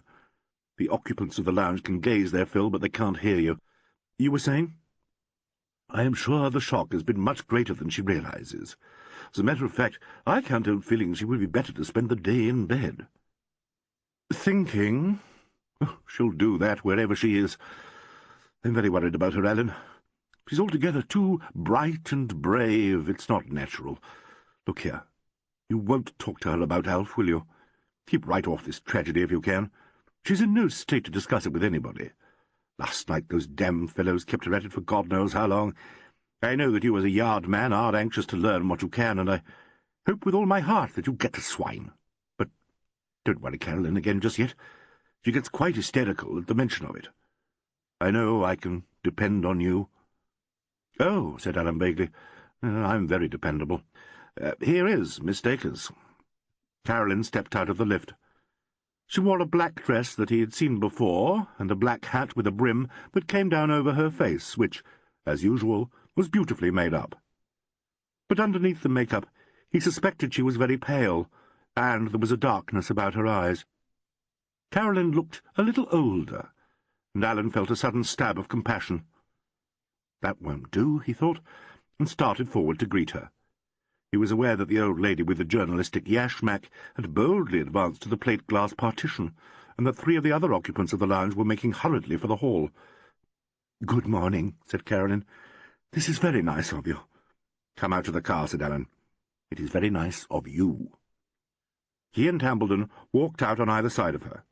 The porter, who had been deep in conversation with the mechanic from the garage, flew to open the door of the car. A number of people seemed to be hanging about on the footpath. "Thank you," said Alleyn to the mechanic. "I'm driving myself. Come back at about 3, will you? Here you are, Miss Dacres." "You're in a great hurry, both of you," said Carolyn as Hambledon slammed the door. Then she saw the little knot of loiterers on the footpath. "I see," she whispered. "Good-bye, my dear," said Hambledon. "Have a lovely drive." "Good-bye, Haley." The car shot forward. "I suppose the paper is full of it," said Carolyn. "Not absolutely full. They don't seem to go in for the nauseating front-page stuff in this country. Wait till the evening papers come out before you're sure of that." "Even they," said Alleyn, "would probably show a comparative sense of decency. I thought we might drive up to where those mountains begin. They say it's a good road, and I got the people in the hotel to put some lunch in the car." "You felt sure I would come?" asked Carolyn. "Oh, no," said Alleyn lightly. "I only hoped you would. I've been a fair distance along this road already. It's an uphill grade all the way, though you wouldn't think it, and when we get to the hills it's rather exciting." "You needn't bother to make conversation." "Needn't I? I rather fancy myself as a conversationalist. It's part of my job." "In that case," said Carolyn loudly, "you had better go on. You see, dear Mr. Alleyn, I do realize this is just a rather expensive and delicate approach to an interrogation." "I thought you would. And I must say, I do think it's quite charming of you to take so much trouble over the setting. Those mountains are grand, aren't they? So very upstage and magnificent. You should have seen them at 6 a.m. Now you're being a Ruth Draper. They couldn't have been any lovelier than they are at this moment, even with these depressing little bungalows in the foreground." "Oh, yes, they were. They were so lovely I couldn't look at them for more than a minute." "Mine eyes dazzle?" "Something like that. Why don't you do some of those old things? The Maid's Tragedy. Too hopelessly frank and straightforward for the Lord Chamberlain, and not safe enough for the box office. I did think once of Millamont, but Pooh said—" She stopped for a second. "Alfie thought it wouldn't go." "Pity," said Alleyn. They drove on in silence for a few minutes. The tram line ended, and the town began to thin out into scattered groups of houses. "Here's the last of the suburbs," said Alleyn. "There are 1 or 2 small townships, and then we are in the country." "And at what stage," asked Carolyn, "do we begin the real business of the day? Shall you break down my reserve with precipitous rolls, and shake my composure with hairpin bends, and then draw up at the edge of a chasm and snap out a question before I have time to recover my wits? But why should I do any of these things? I can't believe that my few childish inquiries will prove at all embarrassing. Why should they? I thought all detectives made it their business to dig up one's disreputable past and fling it in one's face. Is your past so disreputable? There you go, you see. Alan smiled, and again there was a long silence. Alan thought Hambledon had been right when he said that Carolyn was too brave to be true. There was a determined and painful brightness about her. Her voice was pitched a tone too high, her conversation sounded brittle, and her silences were intensely uncomfortable. I'll have to wait, thought Alan. Actually, said Carolyn suddenly, my past is quite presentable. Not at all the sort of thing that most people imagine about the actress gay. It began in a parsonage, went on in a stock drama company, then repertory, then London. I went through the mill, you know. All sorts of queer little touring companies where one had to give a hand with the props, help on the stage, almost bring the curtain down on one's own lines. Help on the stage? You don't mean you had to lug that scenery about? Yes, I do. I could run up a box set as well as most people. Flick the toggle cords over the hooks, drop the backcloth, everything. Oh, but how lovely that is! How lovely! They had now left all the houses behind them. The road wound upwards through round green hills, whose firm margins cut across each other like the curves of a simple design. As Carolyn spoke, they turned a corner, and from behind this sequence of rounded greens rose the mountain, cold and intractable against a brilliant sky. They travelled fast, and the road turned continually, so that the hills and the mountains seemed to march solemnly about in a rhythm too large to be comprehensible. Presently Alan and Carolyn came to a narrow bridge and a pleasant little hinterland through which hurried a stream in a wide and stony bend. "I thought we might stop here," said Alan. "I should like to do that." He drove along a rough track that led down to the riverbed, and stopped in the shadow of thick white flowering manuka shrubs, honey-scented. They got out of the car, and instead of the stuffiness of leather and petrol, they found a smooth freshness of air with a tang of snow in it. Carolyn, an incongruous figure in her smart dress, stood with her face raised. "It smells clean." The flat stones were hot in the sun, and a heat haze wavered above the riverbed. The air was alive with the voice of the stream. They walked over the stones, over springy lichen and patches of dry grass, to the border of the creek where the grass was greener. Here there were scattered prickly shrubs and sprawling bushes, that, farther upstream, led into a patch of dark trees. "It must have been forested at one time," said Alan. "There are burnt tree stumps all over these hills." And from the trees came the voice of a solitary bird, a slow cadence, deeper than any they had ever heard, ringing remote and cool, above the sound of water. Carolyn stopped to listen. Suddenly Alan realized that she was deeply moved, and that her eyes had filled with tears. "I'll go back for the luncheon basket," he said, "if you'll find a place for us to sit. Here's the rug." When he turned back, he saw that she had gone farther up the riverbed and was sitting in shade close to the stream. She sat very still, and it was impossible to guess at her mood from her posture. As he walked towards her, he wondered of what she thought. He saw her hands move up and pull off the black London hat. In a moment she turned her head and waved to him. When he reached her side, he saw that she had been crying. "Well," said Alan, "how do you feel about lunch? They've given me a billy to make the authentic brew of tea. I thought you would insist on that, but if you're not tourist-minded, there's some sort of white wine. Anyway, we'll make a fire because it smells pleasant. Will you unpack the lunch while I attempt to do my great open spaces stuff with sticks and at least 3 boxes of matches?" She could not answer, and he knew that at last the sprightly, vague, delightfully artificial Carolyn had failed her, and that she was left alone with herself and with him. He turned away, but her voice recalled him. "You won't believe it," she was saying. "Nobody will believe it. But I was so fond of my Elphie-Poo. End of Side 5. Side 6. Chapter 18. Duologue. Alleyn did not at once reply. He was thinking that by a sort of fluke he was about to reach a far deeper layer of Carolyn's personality than was usually revealed. It was as though the top layers of whimsicality and charm and gaiety had become transparent, and through them appeared, not perhaps the whole innermost Carolyn, but at least a part of her. And this because she is unhappy, and I have jerked her away from her usual background and brought her to a place where the air is very clear and heady, and there is the sound of a mountain stream and the voice of a bird with a note like a little gong. Aloud he said, "But I can believe it very easily. I thought you seemed fond of him." He began to break up a branch of dry driftwood. "Not romantically in love with him," continued Carolyn. "My poor fat Alfie.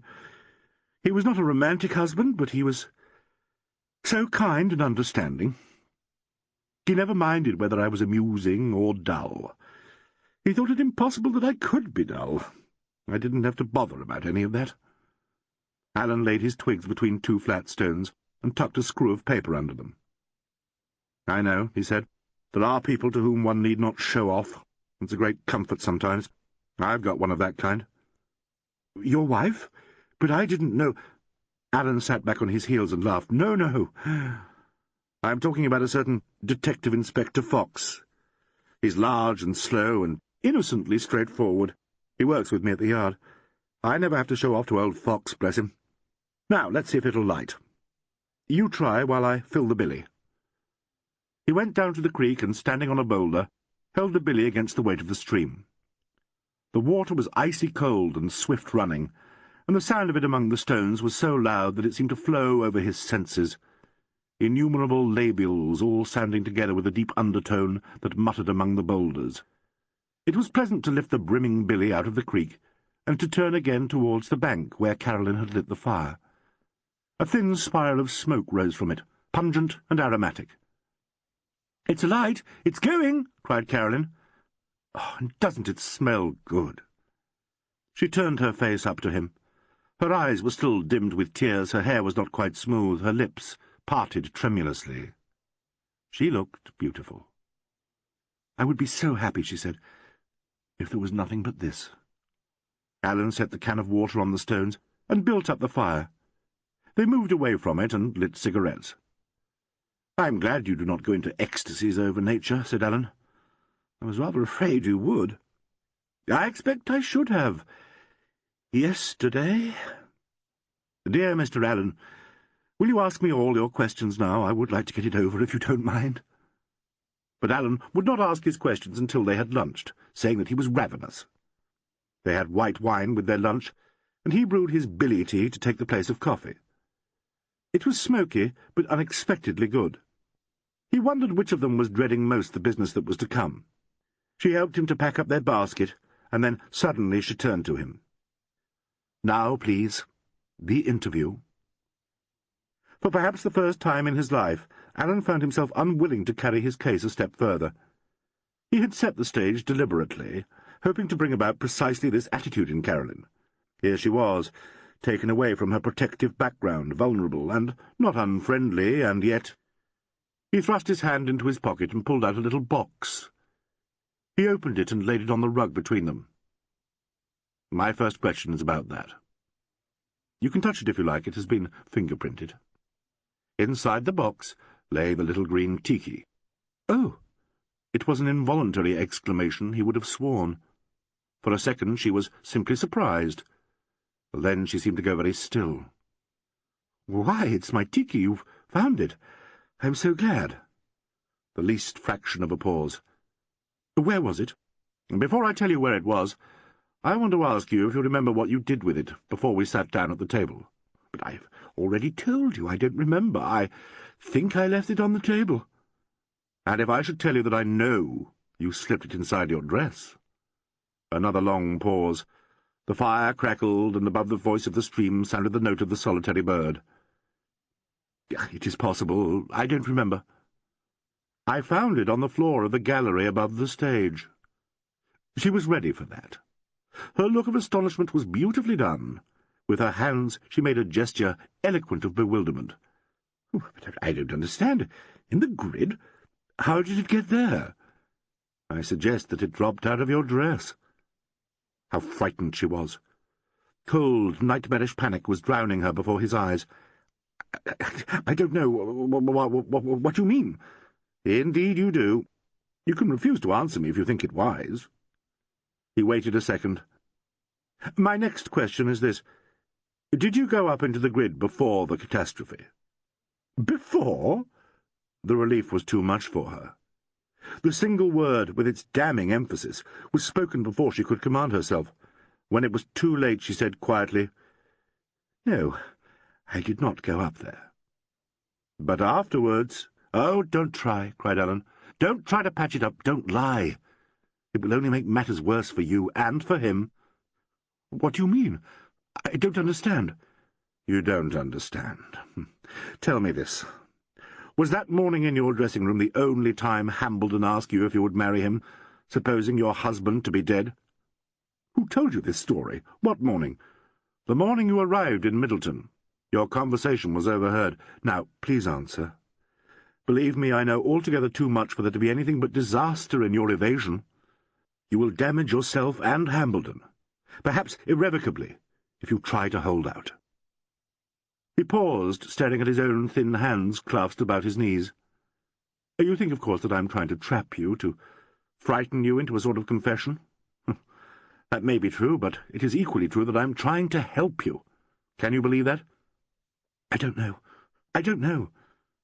"The local police have heard the story of your conversation with Hambledon. They know where the tiki was found. They will learn soon enough that you had it on your person after the supper party. And believe me, they will regard any further attempts at evasion with the very greatest suspicion." "What have I done?" "Shall I tell you what I believe you to have done last night? After the catastrophe, you went to your dressing-room. At first the shock was too great for you to think at all clearly, but after a minute or two you did begin to think. Hambledon had taken you to your dressing-room. In a minute, I would like you to tell me what he said to you. Like everyone in the cast but yourself, he had been told about the champagne bottle and knew how it was to be worked. Whatever he may have said, you sent him away saying that you wanted to be quite alone. I think that almost at once the suspicion came into your mind, the suspicion that Hambledon may have brought about the catastrophe. I know that as you left the stage you heard Gascoigne repeating that there had been foul play, that it could not have been an accident.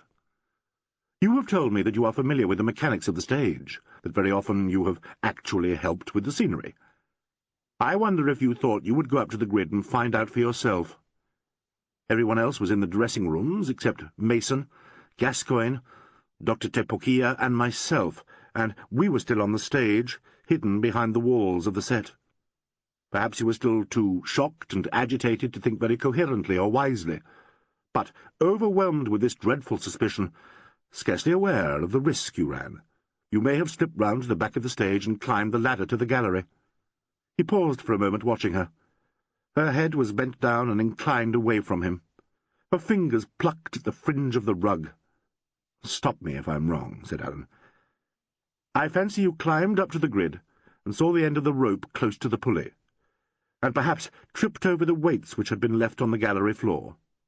With your knowledge of stage mechanics, you at once realized what had been done. The counterweight had been removed, and the bottle had fallen unchecked." A strand of the woolen fringe broke in her fingers. "At this moment we had all moved off the stage into the wings. With some distracted notion of trying to make the whole thing look like an accident, you hooked a weight to the ring. While you stooped to pick up the weight, the tiki fell from your dress onto the platform, and lodged between the slats, where I found it soon afterwards. Am I right?" I would rather not answer." "Well, that is as you choose. I must tell you that I am bound to lay this theory before the local police. I have perhaps exceeded my duty in talking about it to you. You asked me last night if I was your friend. I told you that I would give you my help if, in return, you would give me your confidence. I assure you very solemnly that it is, as your friend, I urge you to tell me the truth, and, really, it is the only phrase that fits, the whole truth and nothing but the truth." "They can't prove any of this," she said vehemently. "Why shouldn't this weight have been there all the time? Why shouldn't it have been an accident? If it was too light—" "But how did you know it was too light?" She caught in her breath with a sort of sob. "You see," said Alan gently, "you're not cut out for this sort of thing. So you knew it was much too light when you hooked it on. That was very quick and intelligent. How did you know that?" "I wonder. The whole scheme had been kept a secret from you." Suddenly he stopped, resting his elbow on the ground beside her, and looked into her averted face. "So you knew about the plan all the time," he said softly. She was trembling now, as though she were very cold. He touched her hand lightly, impersonally. "Poor you," said Alan. Then she was clinging to his hand and weeping very bitterly. "God, I've been wicked. A fool. I ought never. Now you'll suspect him more than before, more than if I had done nothing. You'll think I know. I don't know anything. He's innocent. It was only because I was so shocked. Oh, I was mad even to dream of it. He couldn't do that to Alfie. You must believe me. He couldn't. I was mad. We don't suspect Hambledon more than anyone else." "Is that true? Is it? Is it?" "Yes. If I hadn't blundered in, perhaps you would never have suspected him. It's my fault." "Not quite that. But you have made it a bit more complicated, you and your fancy touches." "If only you would believe me. If only I could put it right." "If Hambledon is innocent, you can put a number of things right by answering my questions. There, that's better. Look, here, I'm going to give you 10 minutes to dry your eyes and powder your nose. Then I'll come back and finish what I've got to say." He jumped lightly to his feet, and without another word strode off towards the little gorge where the bush came down to the lip of the stream. He turned uphill, and, after a short climb, he entered into the bush. It was all that remained of a tall forest. Boles of giant trees stood like rooted columns among the heavy green underbrush, and rose high above it into tessellated clusters of heavy green. Light and dull green were the tree ferns, light and dull green the ferns underfoot. There was something primal and earthy about this endless interlacing of greens. It was dark in the bush, and cool, and the only sound there was the sound of trickling water, finding its way downhill to the creek. There was a smell of wet moss, of cold, wet earth, and of the sticky sweet gum that sweated out of some of the tree trunks. Alan thought it a good smell, clean and pungent. Suddenly, close at hand, the bird called again, a solitary call, startlingly like a bell. Then this unseen bird shook from its throat a phrase of notes in a minor key, each note very round, with something human in its quality. The brief song ended in a comic splutter. There was a sound of twigs. Then the call rang again, and was answered from somewhere deep in the bush, and back into the silence came the sound of running water. To Alan, standing there, it suddenly seemed absurd that he should have withdrawn into such a place as this, to think of criminal investigation, and to allow a woman time to recover from the effects of her own falsehoods. It was an absurd juxtaposition of opposites, the sort of thing a very modern poet might fancy. The man from the yard in the virgin bush. I should have worn a navy blue suit, tan boots, and a bowler, and I should complete the picture by blowing on a police whistle in answer to that intolerably lovely bird. Mr. Rex Whistler would do the accompanying decorations. I'll give her another 5 minutes to think it over, and if the spell works, she'll come as clean as the week's wash. He felt in his pocket for his pipe, and his fingers encountered the box that held the tiki. He took the squat little monster out. "This is the right setting for you, only you should hang on a flaxen cord against a thick brown skin like Tepokia's. No voluptuous whiteness for you, under black lace against a jolting heart." And that was all wrong. You little monstrosity. Sweaty, dark breasts for you, dark fingers, dark savages in a heavy green forest. You've seen a thing or two in your day. Last night was not your first taste of blood, I'll be bound. And now you've got yourself mixed up in a pakeha killing. I wish to hell I knew how much you do mean." He lit his pipe and leant against the great column of a tree. The stillness of the place was like the expression of some large and simple personality. It seemed to say, "I am," with a kind of vast tranquillity. It is quite inhuman, he thought, but it is not unfriendly. He remembered hearing tales of bushmen who were brought far into the forest to mark trees for sawmills, and who were left to work there for a week, but returned in 3 days, unable to endure the quiet of the forest. It was easier to think of these things than of the murder of Alfred Mayer, and Alleyn was repopulating the bush with wandering Maoris, when he was startled by the sound of snapping twigs and hurried footsteps. It was Carolyn, stumbling in her thin shoes and fine black dress through the tangled underbrush. She did not see him for several seconds, and there was that in her face which made him feel that he must not watch her unseen. "Hello," he called. "Here I am." She turned, saw him, and stumbled towards him. "I saw you come in here. I couldn't bear to be alone. It's quite true, everything you said. I'll tell you everything, but Haley is innocent. I'll tell you everything." Chapter 19. Carolyn moves centre. Carolyn told her story as they sat by the sweet-smelling embers of the fire. The sun was bright on the riverbed, but it was still too early in the spring for the day to be unpleasantly hot. As she began to speak, a man came down the gully, followed by 3 panting sheepdogs. The man's old felt hat was tilted over his nose. His jacket was slung across his shoulder, and his shirt was open at the neck. He carried a long stick and moved with a sort of loose-jointed ease, as though he had been walking for a long time, but was not particularly tired. Against the white glare of the shingle, his face and arms were vermilion. He gave them "good day" with a sideways wag of his head. The dogs trotted past with an air of preoccupation, saliva dripping from their quivering tongues.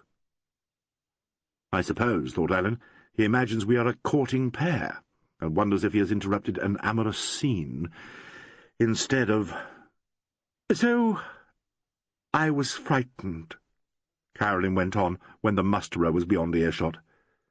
"You see, there had been another scene that morning, yesterday morning. I can't believe it was only yesterday. My birthday. Haley brought me my present. Something I said started him off again. We were alone in my sitting-room. Alfie had just gone out. He was all thrilled about his party, and he kissed me before he went and was rather possessive. I think that upset Haley. He was angry and then violently demonstrative. He said he'd got to the end of his tether, all the old things over again, only he was so vehement. I wish I was better at explaining myself. I'm afraid to tell you exactly what he said, because then you may not understand how I can be so certain now that Haley is innocent. You will think I am only saying I know he is innocent, because there is nothing else left for me to do." "Try me," suggested Alleyn. "I must try to explain myself first, my own thoughts from the time Haley left me yesterday morning until after last night. The next thing to tell you is that, in a way, I knew about the champagne. My poor old boy." Her voice shook for a moment, and her lips parted in an uncertain smile. "He tried so hard to keep it a secret, but he was bursting with mysterious hints. I knew there was some plan, and yesterday morning I went down to the theatre and walked in at the stage door when they were in the middle of rehearsing the surprise. He and George and Ted and Haley and some of the staff.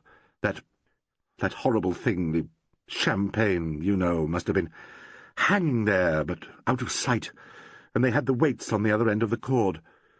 There were 2 weights on it, and Alfie said, 'That's pounds too much, take it off.' I couldn't think what it was about, and I just stood watching. They didn't see me. Ted Gascoigne took one weight off, and the other shot up. They just grabbed it in time. It was very funny, seeing them all rush at it. Alfie swore frightfully, and I stayed to see, thinking I'd rag him about it afterwards. At last they found the right weight, a single big one. We used 3 in the first act, you know. The masts and funnels of the yacht are let down with the small ones, and the big one is used as a guide for the bridge. They're painted different colours to distinguish them. When they are not in use, they are left up above. I heard them say this while I watched.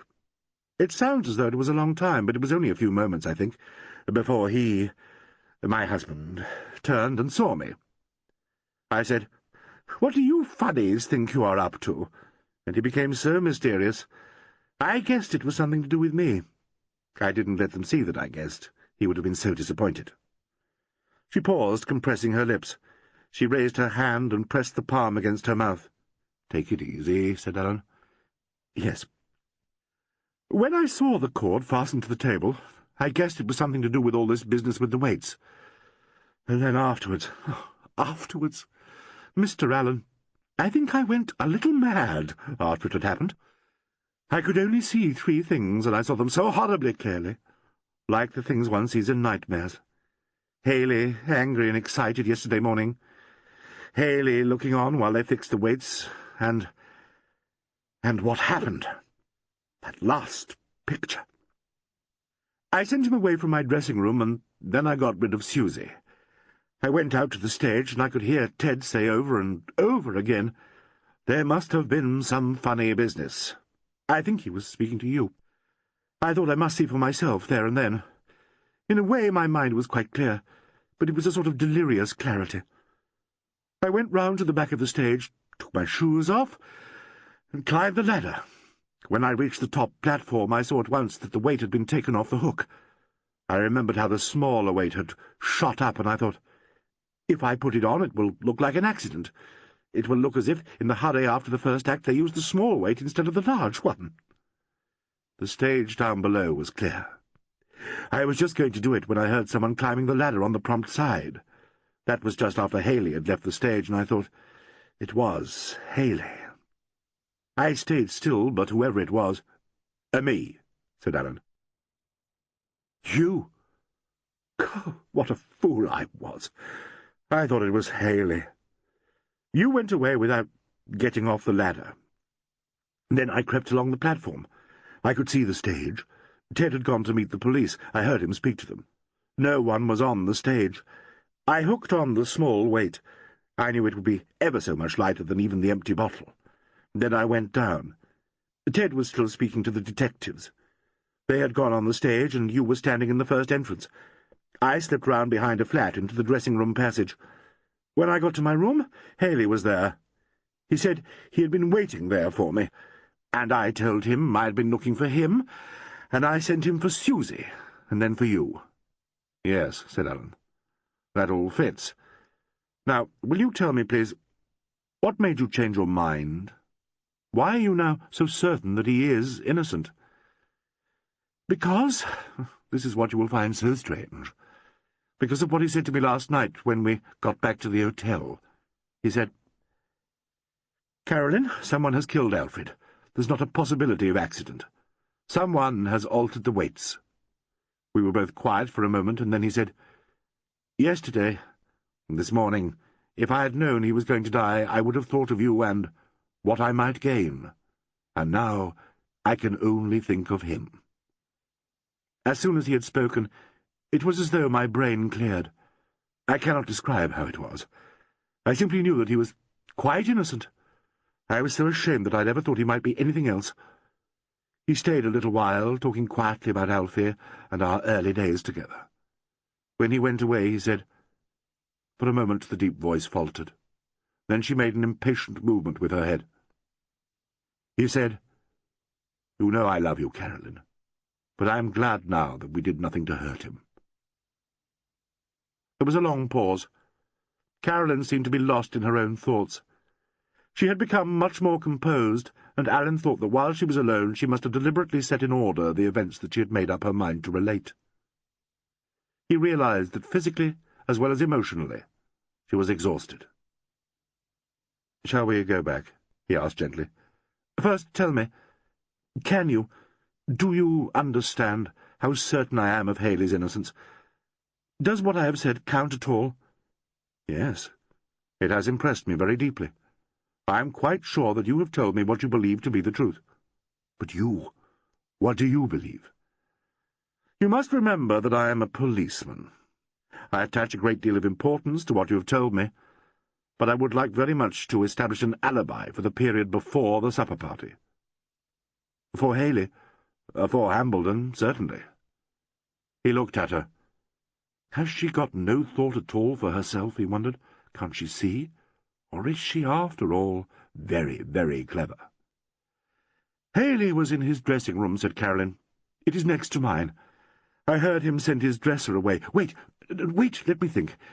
Last night, when that detective asked me questions, I could only think about the other time. Wait, when he told Bob, that's his dresser, that he could go, I said to Minna, my maid, that I could manage without her. She helped me off with my dress, and then she went out, and she and Bob were talking in the passage. I called out to her to hurry and get ready, and she went off, I think to Susie's room. Then, yes, I called out to Haley through the wall, and he answered. He answered. What did you say? Something about... What was it? Yes, I said, Haley, I've just remembered. I've asked the Woods to the party, and nobody knows. How awful! And he called back, not Woods, Forest. I always call people by their wrong names, you see. And then I asked him to go and tell someone about the Forests, and he said he would as soon as he had taken off his make-up. He said he had got grease paint on his collar and would have to put on a clean one. We had to shout to hear each other. Someone else will have heard. Who is on the other side of Haley? Well, we'll find out. Go on, please, after that. She held her head between her hands. After that, wait. Bob was outside in the passage whistling. I remember thinking, it's in the passage, so it doesn't matter. But, what do you mean?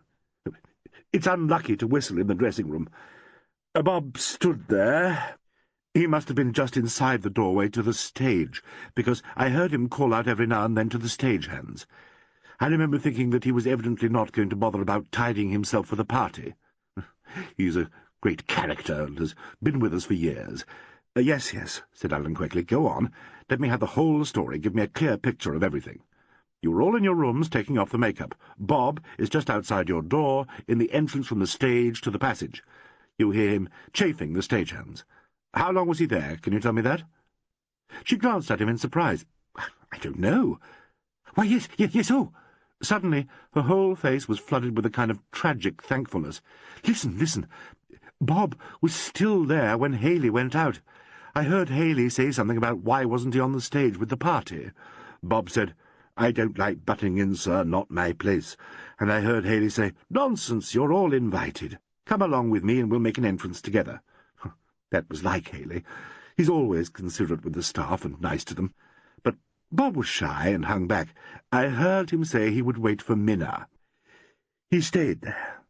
So don't you see, if Haley had gone out before and come back, Bob would have seen him. And when he did go, he asked Bob to go with him. Don't you see? It means Haley could not have thought of going up to the grid. Oh, why didn't I remember it before? Oh, why didn't I? I wish very much that you had. Never mind. How much longer did Bob stay there? I heard the others speak to him as they went past. I don't know how many of them. That was before Haley went out. But that doesn't matter. It's Haley that matters. He would never have asked Bob to go with him if he meant to go up into the grid. And besides, I'm sure it was too late then. If he had done it, he would have gone out before, and Bob would have seen him. Was Bob there when you went out? I don't think so. Haley and George and Alfie came for me. We met in the passage. Tell me, said Alleyn, why did you stay so long in your room? Something, the faintest shadow of the old mischievous look, returned to Carolyn's face. He was reminded of that night in the train, when she had looked out of one eye at him. I wanted to come on last, she said. It was my party. You deliberately delayed your entrance. Of course I did. I remember wishing Bob would go. I heard Minna come along, and they stood there talking. I wanted everybody but everybody to be on the stage. She stared thoughtfully at Alleyn. Seems so incredible now. Me waiting there to make a big entrance. But you see, I am Carolyn Dacus. I don't suppose you understand. "Yes, yes, I do," cried Alan with sudden exasperation. "But can't you see, you divine donkey, that I want to get your alibi established?" "Mine?" She caught her breath and then said softly, "Yes, I do see. For a moment I'd forgotten to be frightened about me." "I hope that you will have no need to be frightened. I must see Bob at once. Come on, get up. We're going back." He stood up and held out his hands. She gave him hers and rose lightly to her feet. They stood for a moment facing each other, hand-fasted as though they were lovers. Her fingers tightened round his. He thought, "Damn, she is attractive." She said, "I hope for only one thing, Mr. Alleyn, that you will soon believe us innocent, and then I shall be able to be sorrowful." "I understand that." "It is so strange. I keep thinking, who will tell me how to get out of this fix? I only realize with my mind, not yet with my heart. Perhaps that sounds rather trite and affected, but I can't find other words." "Indeed, I understand." She still held his hands. "Somehow, at these sorts of times, after one has had a great shock, I mean, one speaks one's thoughts openly.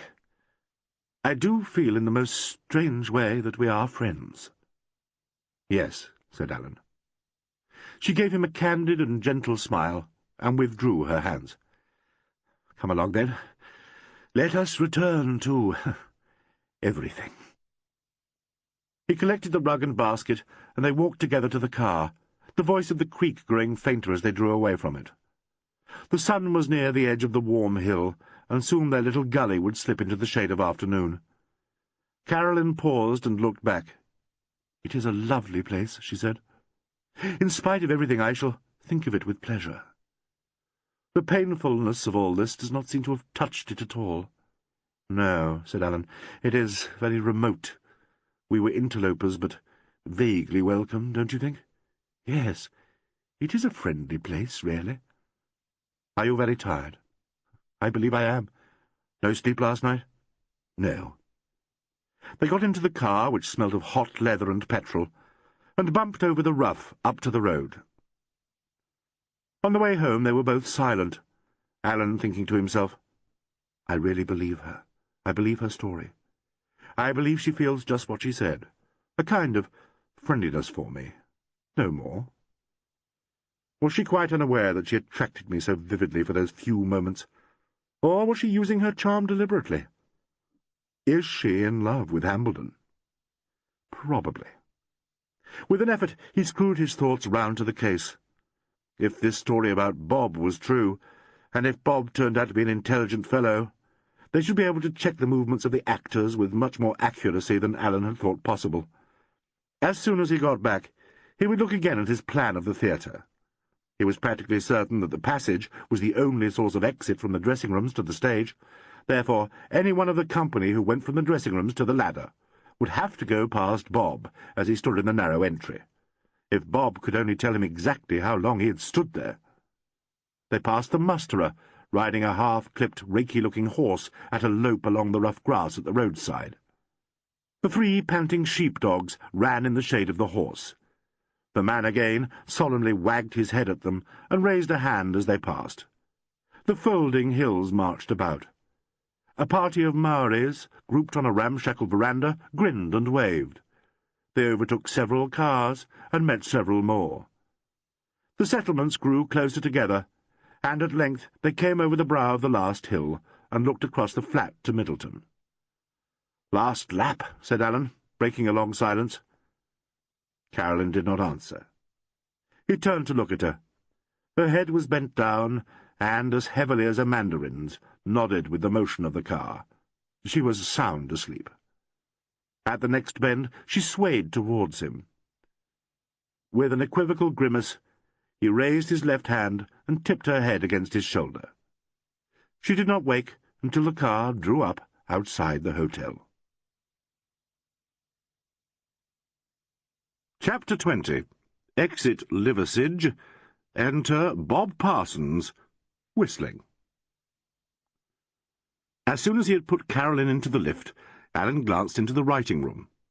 Should he try and get off a couple of letters for the English mail, Or should he look up Wade and give him an account of the interview with Carolyn? He hovered uncertainly in the doorway, and then noticed George Mason bent over one of the writing tables, hard at work. Alleyn strolled across and seated himself at a neighbouring desk. "Oh, hello," said Mason abstractedly. "Have a nice day?" Without waiting for an answer, he suddenly burst into a recital of his woes.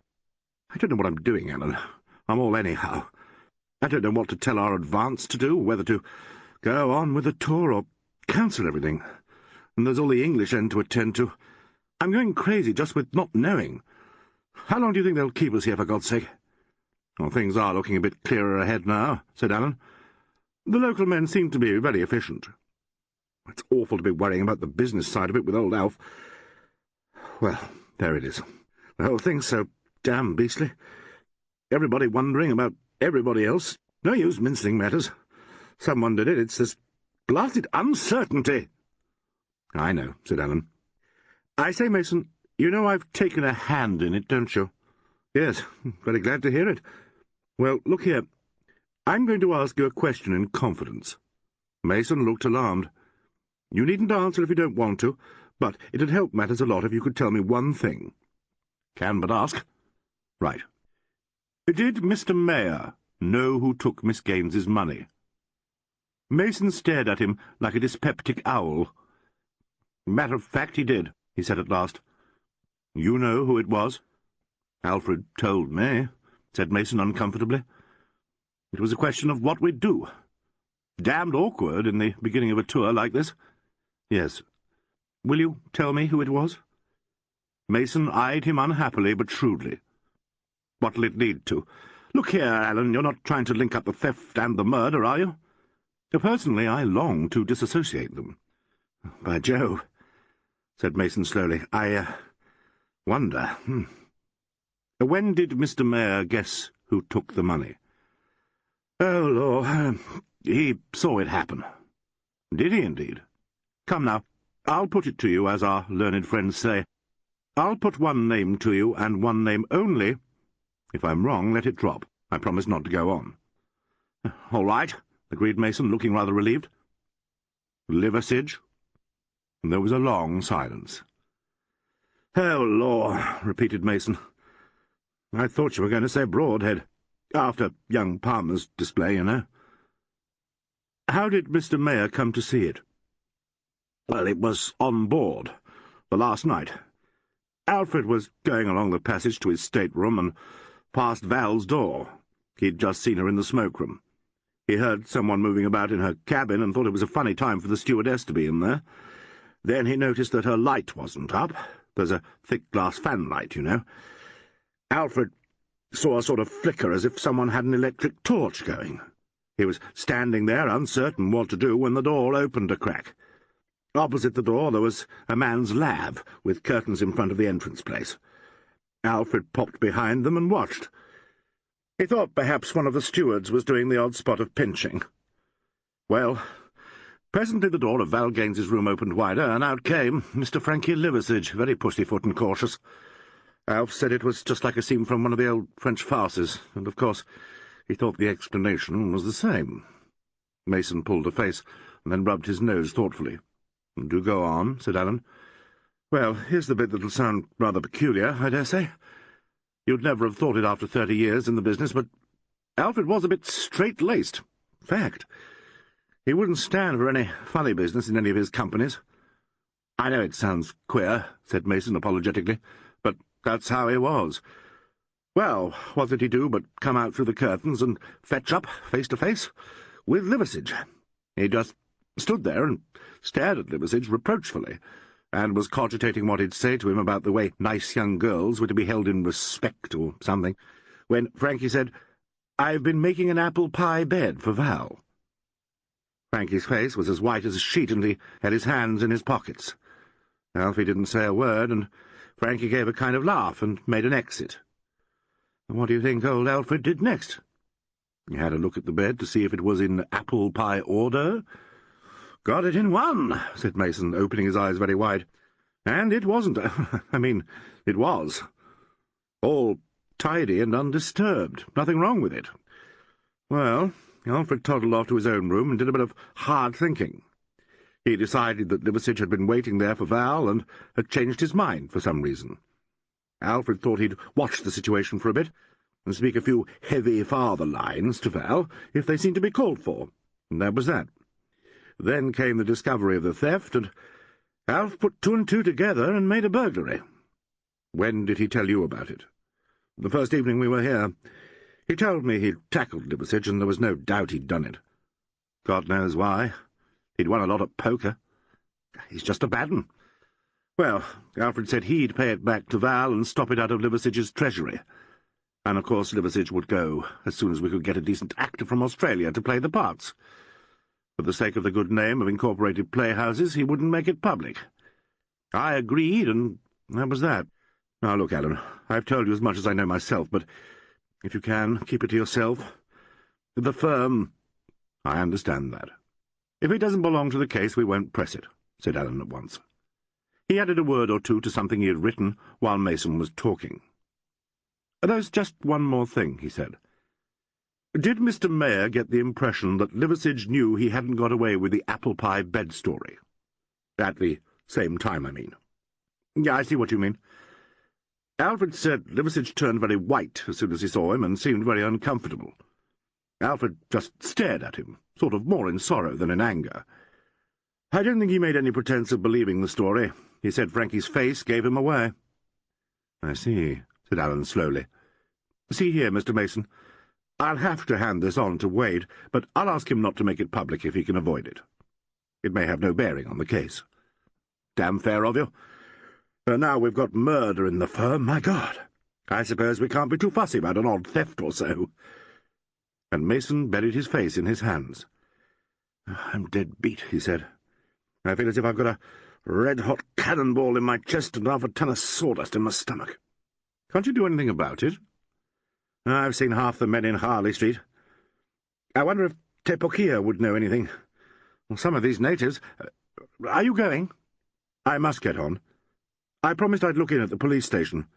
Thank you so much, Mr. Mason. Alan walked up the hill to the police station, where he found Wade and Superintendent Nixon. He gave them a full account of his interview with Carolyn and with Mason. Wade was inclined to be sceptical about Carolyn until he heard the story of Liversidge. "That looks the most promising thing we've got hold of up to date," he said. "If he thought Meyer suspected him, he'd have the motive before they got on the train. I reckon it's almost good enough for a warrant, Super." "What do you think, Mr. Allen?" asked Nixon. "I think I'd hold off a bit," said Allen. "If you both agree, I'll look up Liversidge and see if I can get the delicious creature to bare his nasty little soul for me. Perhaps, Mr. Nixon, you would prefer to tackle this bit yourself?" "No, no," said Nixon quickly. "We'll be only too pleased if you'll carry on with us, won't we, Wade?" "Too right, sir. I want to look up old Singleton again. The stage doorkeeper, Mr. Allen. He's always boozy, but he's a bit less boozy at this time of day." "Why not ring up Liversidge and get him to come round now?" suggested Nixon, "and we'll make a party of it." "Wouldn't that be fun?" said Allen grimly. "All right, let's." Nixon telephoned the hotel and spoke to Liversidge, who said he would toddle over immediately. Allen and Nixon occupied the interval with a peaceful discussion on departmental shop. Liversidge arrived, looking too like a not-so-young actor to be credible. "This is Mr. Liversidge, Superintendent Nixon," said Allen. "Good afternoon," said Liversidge grandly. "Good afternoon, Mr. Liversidge," said Nixon. "Will you take a seat? As you know, Mr. Allen is very kindly working with us on this case. He has one or two questions he would like to ask you."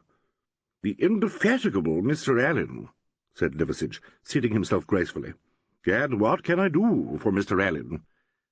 "Still worrying about what A said to B when the lights went out, Mr. Allen?" "Ah, well," answered Allen. "It's my job, you know. As you make your apple pie bed, so you must lie on it. Or about it, as the case may be." "I'm afraid that is too deep for me," rejoined Mr. Liversidge, turning an unlovely parchment colour. "Haven't you ever made an apple pie bed, Mr. Liversidge?" "Really," said Liversidge, "I didn't come here to discuss practical jokes." "You don't enjoy practical jokes?"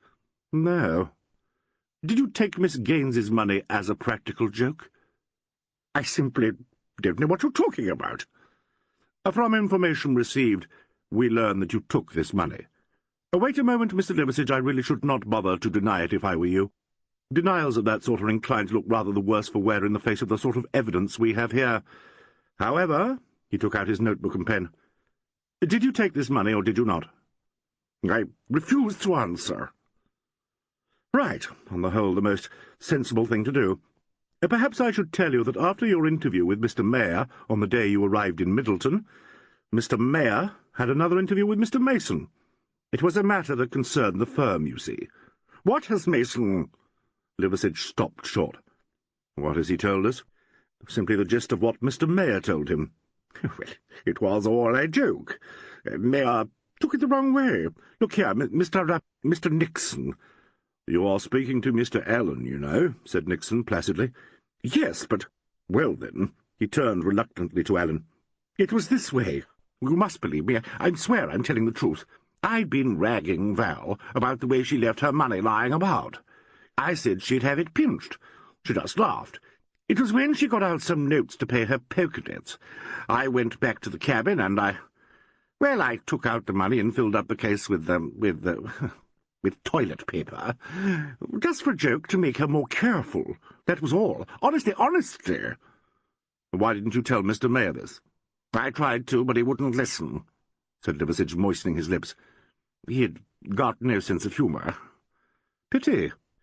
Why did you prompt young Palmer to accuse Broadhead of the theft?" "I didn't mean it that way. I told you, he took me up all wrong. It was all a joke. Can't you see it was all a joke?" "I've got no sense of humour either," said Alleyn. "But I dare say a jury would laugh till they cried." "A jury? My God!" "Now, Mr. Liversidge," continued Alleyn composedly, "the inquest on this case will be held tomorrow. Mr. Mason will, of course, be one of the witnesses. As I expect you know—" "I don't do anything about inquests," interrupted Liversidge in a hurry. "Well, then it will be an interesting experience for you. If you like to give us a statement, a true statement, of this affair, and we find it has no direct bearing on the murder—" "The murder? My God, I swear—" "We may possibly not think it necessary to bring it out in evidence. If, on the other hand, you prefer that the whole thing be left until the inquest—" "I'll make a statement," said Liversidge, and did so there and then, signing it, and taking himself off in extreme disorder. "You gave him a nice thrashing," said Nixon appreciatively, when Liversidge had gone. "I still think it looks good enough for a warrant," said Wade. "We've got everything, sir. Motive, opportunity, everything. Mayer may even have threatened him with exposure." "He may," agreed Alleyn. "You're quite right, Wade, but all the same I would like to look up Hambledon's dresser, Bob Parsons. I can't help feeling his evidence may be very useful. I think we ought to have it before we crystallize on Liversidge." "If Liversidge prompted young Palmer to fake this charge against Broadhead," said Nixon, "it looks as if he's a more than usual thoroughgoing bad head." "He's all that," agreed Alleyn, "but still—" "Well, if you will, Mr. Alleyn, do go and see Parsons," said Nixon. "Wade will give you his address." Wade produced the address. Parsons was staying at a boarding-house close to the theatre. Alleyn went there at once, and, in an atmosphere of bamboo and aspidistra, he had his talk with Hambledon's dresser. Bob Parsons was a wisp of a creature, with a plaintive face that crinkled into a net of lines when he spoke. His forehead was so crossed with wrinkles that it looked as though it had been wrung out and left to dry, and was badly in need of an iron. He had thin, nondescript hair, a wide mouth, and a pair of very bright eyes. Alleyn liked the look of him, and came directly to the point. "I'm sorry to disturb you, Mr. Parsons, but, as I expect you will have heard, I am investigating this case in association with the local police. I want to ask you a few questions. I believe you may be able to help us very considerably." "Will you sit down, sir?" "Thank you. Will you please tell me, as accurately as possible, what your movements were after Mr. Hambledon told you to go and get ready for the supper party last night?" "My movements, sir?" "Yes." "I went into the passage, sir, and watched other people working." "Just for a change, what? You mean the stagehands?" "Correct, sir. I stood in the doorway watching the boys work overtime." You could see most of the stage from the doorway, I suppose. I could, yes. I suppose you've no idea what the time was? Yes, I have so, sir. It was 10:25. Good Lord, how so accurate? Always time the show, sir. I like to know how she runs. We rang down at 10:25, and I went straight to the dressing-room, and Mr. Embledon came straight off and told me to clear out. "You'll want a clean swaller and sigh, sir," I said.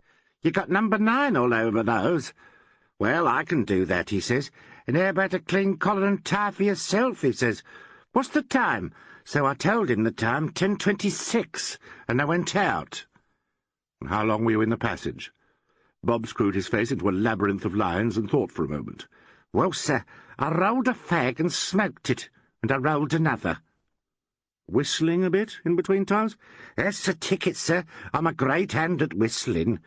My old dad learnt me that 40 years ago. He was a vaudeville artist, Pip Parsons, the human edge sparrer, and he trained me for a child wonder. Made me whistle for me tucker. All day he kept me at it. Pipe up, he'd say. There's only one place where you can't rehearse your stuff, and that's the dressing-room. It grew an habit, and when I took on this business, I had to unlearn it a good deal faster than I got it. Never do, you see, sir. Unlucky. Whistling people out of their jobs. When I first started whistling, I was always being sent out to knock and come in again to break the bad luck." I see. Miss Dacres told me about this superstition. "Miss Carolyn's a fair terror on it, sir. Well, I usually tunes up when I gets outside the door. Once through a bird in a gilded cage while I roll me fag. That's what I did last night with the falsetto encore. Then I lights up." How long does a bird in a gilded cage take? "Well, can't say exactly, sir." Look here, will you whistle it through now? "Please to oblige," said Bob briskly. Alan took out his stopwatch. Bob fixed his eyes on a picture of 2 horses being struck by lightning, assumed an expression of agonized intensity, moistened and pursed his lips. A singularly sweet roulade in a high key came through them. "Just a tune-up. Count it in, sir. Always do it." His eyes glazed, and he broke into the Victorian ballad, saccharine, long drawn out, and embellished with many stylish trills. The refrain was repeated an octave higher, ending on a top note that seemed to impinge on the outer rim of human hearing. 3 minutes, said Alan. Thank you, Bob. It's a grand bit of whistling, that. Used to go big in the old days, sir. Yes, I can believe it did. By the time it was finished, you had rolled your cigarette, and you lit it, I suppose. Yes, sir. Suppose you repeat the performance. Bob took a dilapidated tin from his pocket, and from it produced a handmade cigarette. Always keep some by me, he said, and lit up. Alan glanced again at his watch. The next thing, he said, is to remember who came past you from the dressing-room to the stage. Bob looked him straight in the eyes. I'll get the idea, sir. Watch me step here. If in doubt, say so. Exactly. Well, when I first went out, some of them were still on the stage after the last curtain. Mr. Embledon always goes straight to his room. Mr. Funny Ackroyd came along first, and then old I Played It Well laddie with young Mr. Broadhead.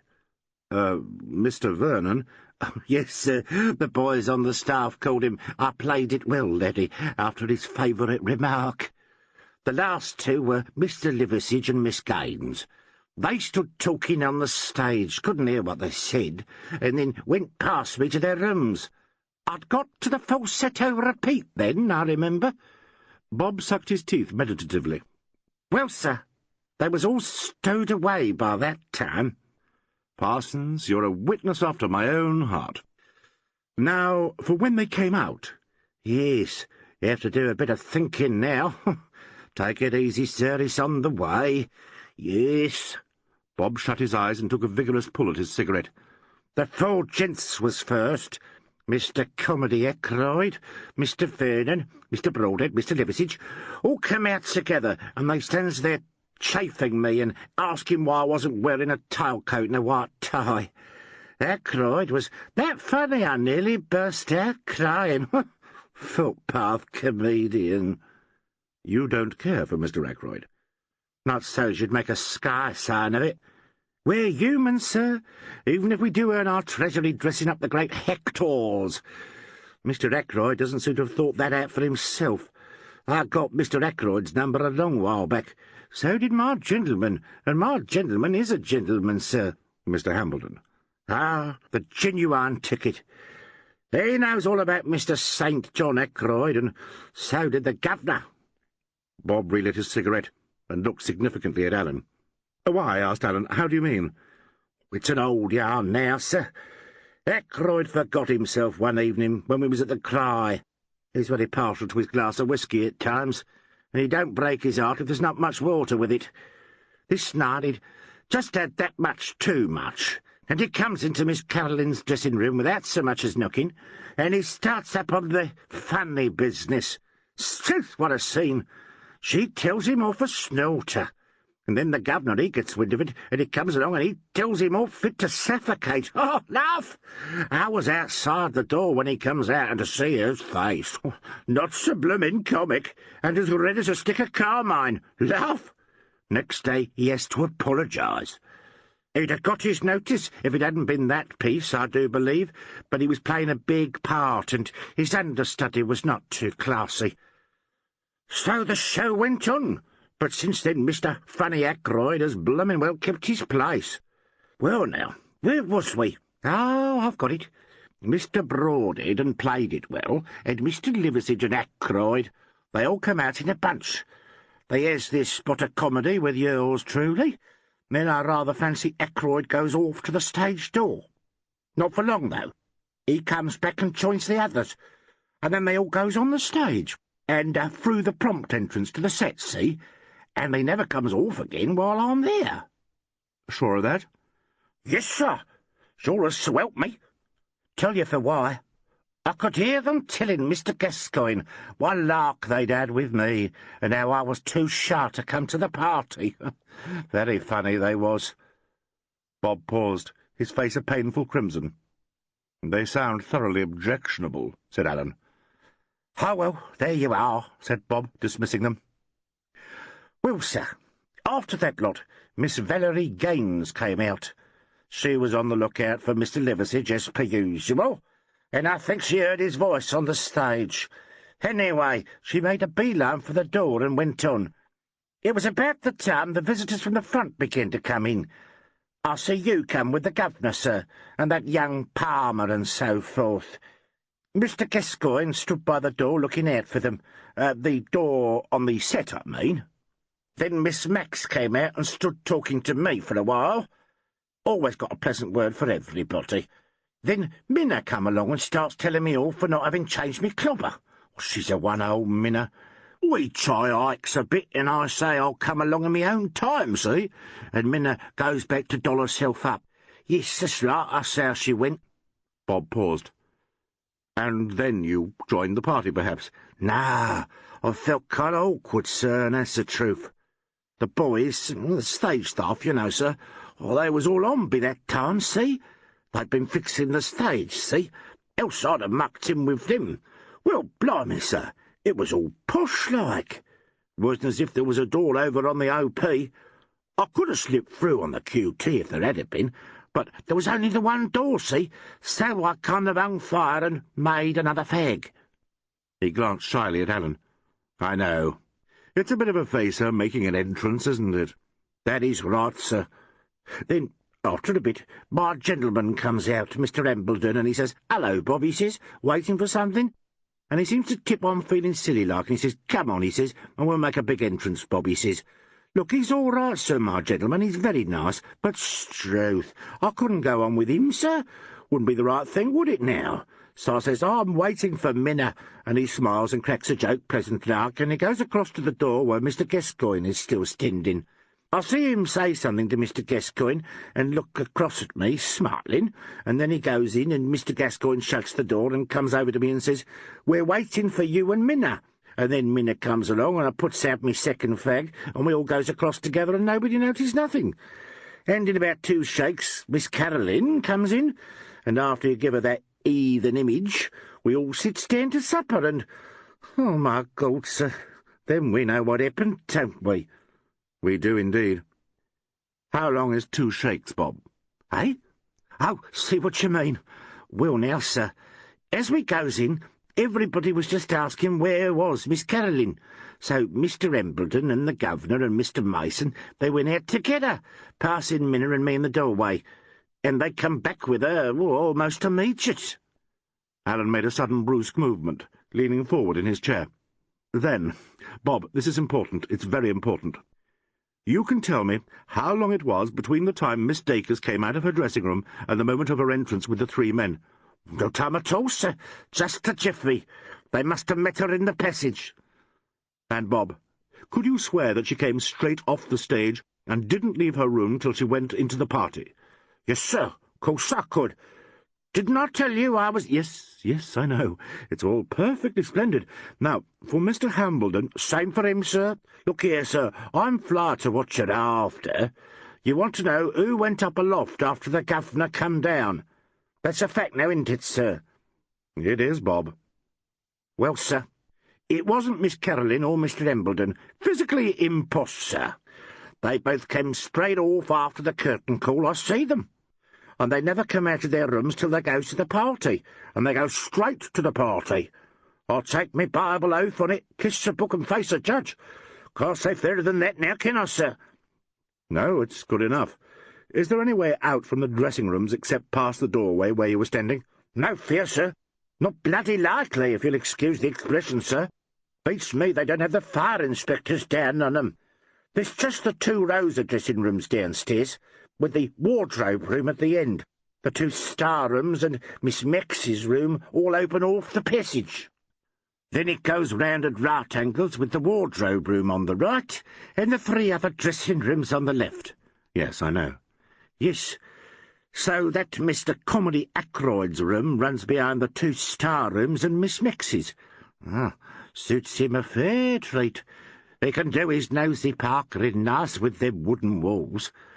I went to his room only the day we got here, and there he was, standing on the table with his shell-light glued to the wall and his eyes shut, tuned into Miss Carolyn and my gentleman what were having a little past the time of day next door. Never saw me, he didn't, but when I goes back I call out to Miss Carolyn. They're getting near her entrance, and she comes away, see?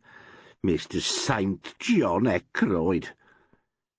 Alan remembered Ackroyd's version of this incident and chuckled appreciatively. And there's no door at the far end of this back passage? No, sir. Only a little window, all gummed up with dirt and cobwebs. Big enough for someone to get through? Have to be very small, sir, and then it'd be a squeeze. I'll have a look at it. Well, thank you very much, Bob. Nobody ever calls you Mr. Parsons, do they? Lord love you, sir. I sometimes forget I've got another moniker. Might almost be an Iggy illiterate, if you'll excuse the bit of fun. Go in, sir? Yes, I won't keep you any longer. It's after hours, so we can't have a drink, but if you'll allow me— Well, sir, that's very kind of you, but I'm sure I don't want anything. If it's a case of my gentleman and looking after him, well, I'm used to doing that, and it's a pleasure. Well, I'm sure it is, but don't make me feel uncomfortable, Bob. Just to show you bear me no ill will. If you put it like that, sir, well, thank you very much, sir. Good night, sir. And I'm sure I hope you get the bloke. He was a very fair man, was the late governor. Can't fancy how anyone would want to bash his nut in, even if it was with liquor, which is a classy way of ending in your notice. I always says— Alan listened to a somewhat discursive reminiscence, and at last got away. He'd arranged to meet Wade at the theatre, and found the inspector waiting for him. "Well, Mr. Alleyn, any luck with the dresser?" "Quite a purple patch."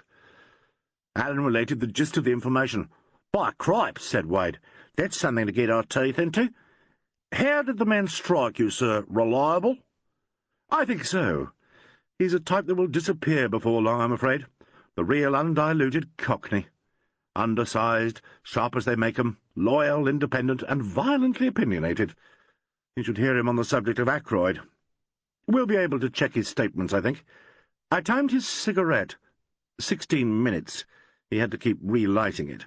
The whistled song took 3 minutes, so that takes us to 11:15. He made and lit another cigarette, which he put out before joining the party, say 3 more minutes. which would mean 12 minutes to 11 when he left the passage. Now, when everyone started asking for Miss Dacres, Mr. Mayor looked at his watch and said, "It's 10:02, time she was making an entrance," and about 2 minutes later she appeared. If Bob Parsons was in the passage all that time, she can't have done it. Unless he's fixing an alibi for her or for Hambledon. Oh, we'll have to check his statement, of course.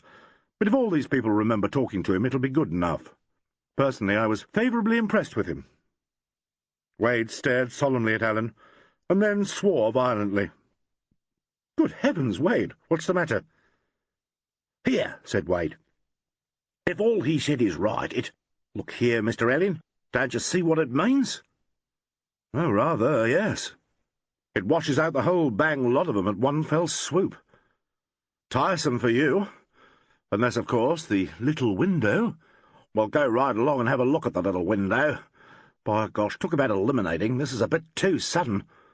What about Liversidge?" "Bang he goes," said Allen. "Liversidge? With everything pointing that way?" "Not only that, Liversidge, Broadhead, the wife, and Hambledon. Mason tied up with enough alibis to blow holes in a cast-iron case. Come on, sir, come on. We'll have a damn good look at this little window." End of Side 6. Side 7. Chapter 21. Business with Props. But the little window at the back of the dressing-room passage turned out to be exactly as Bob had described it, dirty and gummed up with cobwebs, and Wade turned to Allen with an air of disgruntled incredulity. "It's a case of where do we go for honey, isn't it, Wade?" asked Allen, smiling. "I'll see this Bob Parsons as soon as we get out of this," said Wade. "If anyone's squared him, I'll shake it out of him, if I have to go at it all night." "It's possible, of course," agreed Allen. "But look at it for a minute. Suppose Liversidge is the murderer. Liversidge plans to take off the weight. Instead of slipping round unseen to the back ladder after the last curtain, which would have been comparatively easy, he goes first to his dressing-room, knowing that he must come out again almost immediately into the brightly lit narrow passage, where any of the others may be hanging about. Well, he risks that and comes out to find Parsons directly in his way.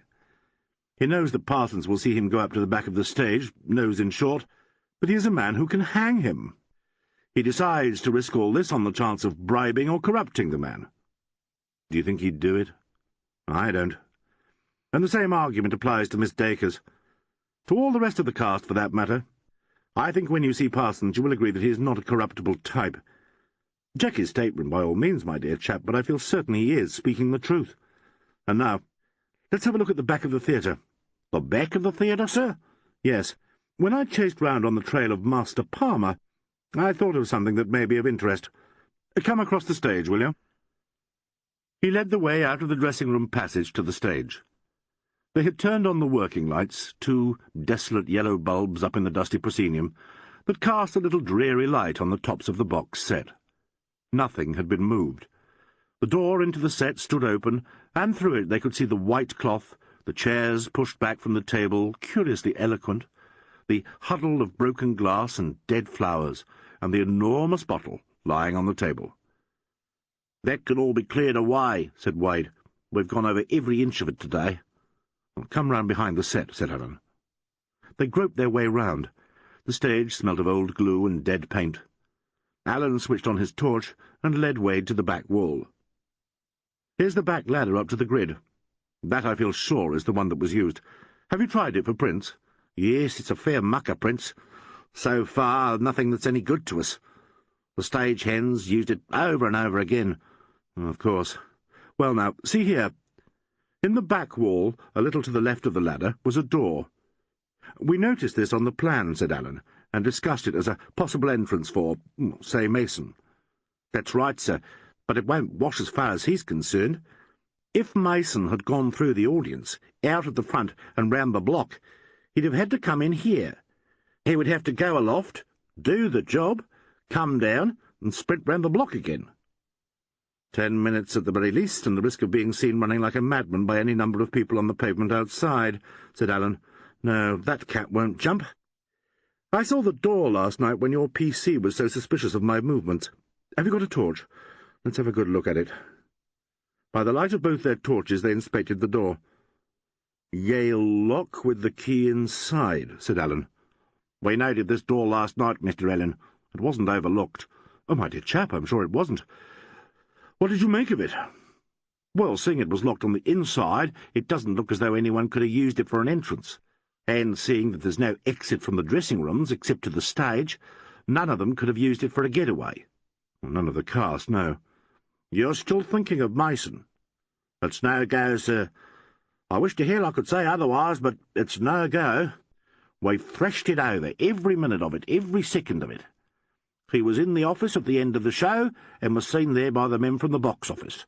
He ran along to the stage door and gave old Singleton, the doorkeeper, the message about not letting in uninvited people. Singleton watched him go back to the office and, a minute or two later, joined him there. Then Dr. Tepokiha looked in.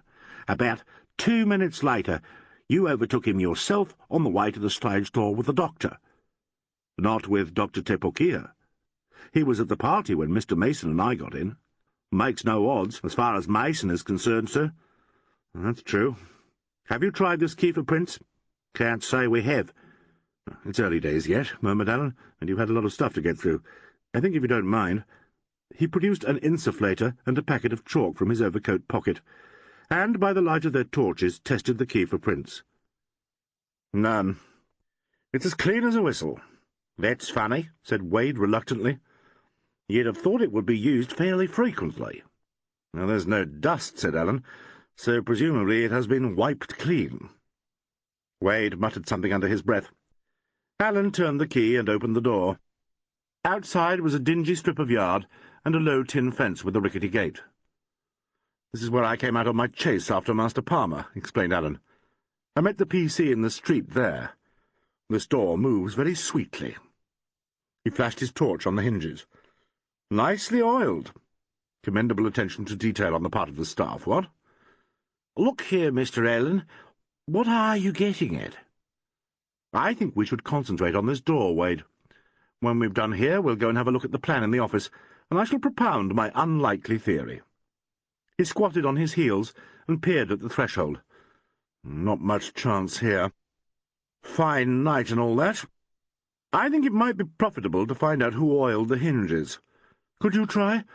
And the doorkeeper, Singleton, is it? I suppose none of the guests went in twice. No, not Mason.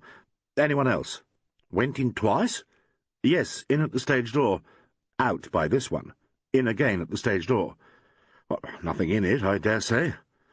"None of the guests has got a motive, though," said Wade, with a certain air of desperate reluctance. "Not as far as we know. One might advance something rather fantastic. Young Palmer, mad for love, for instance." "Far-fetched." "Well, then—" "And Gascoigne? He didn't go to the dressing-rooms, he was on the stage. Have you dwelt on Gascoigne, Wade?" "Thrashed him to death. We can't get it down to what you might call a cast-iron alibi, sir, because he was mucking round on the stage here, but the hands say he never went off the set, and we found out he was there to welcome each of the guests as they came. No motive, as far as we know." "And he would have no occasion to use this door." "This in again, out again, gone again stuff with the door? Is it probable, do you think, Mr. Alleyn, or is it possible?" "Well, let's consider. Take any one of the guests. Young Palmer or Dr. Tepokiha, for instance." "Go ahead, sir."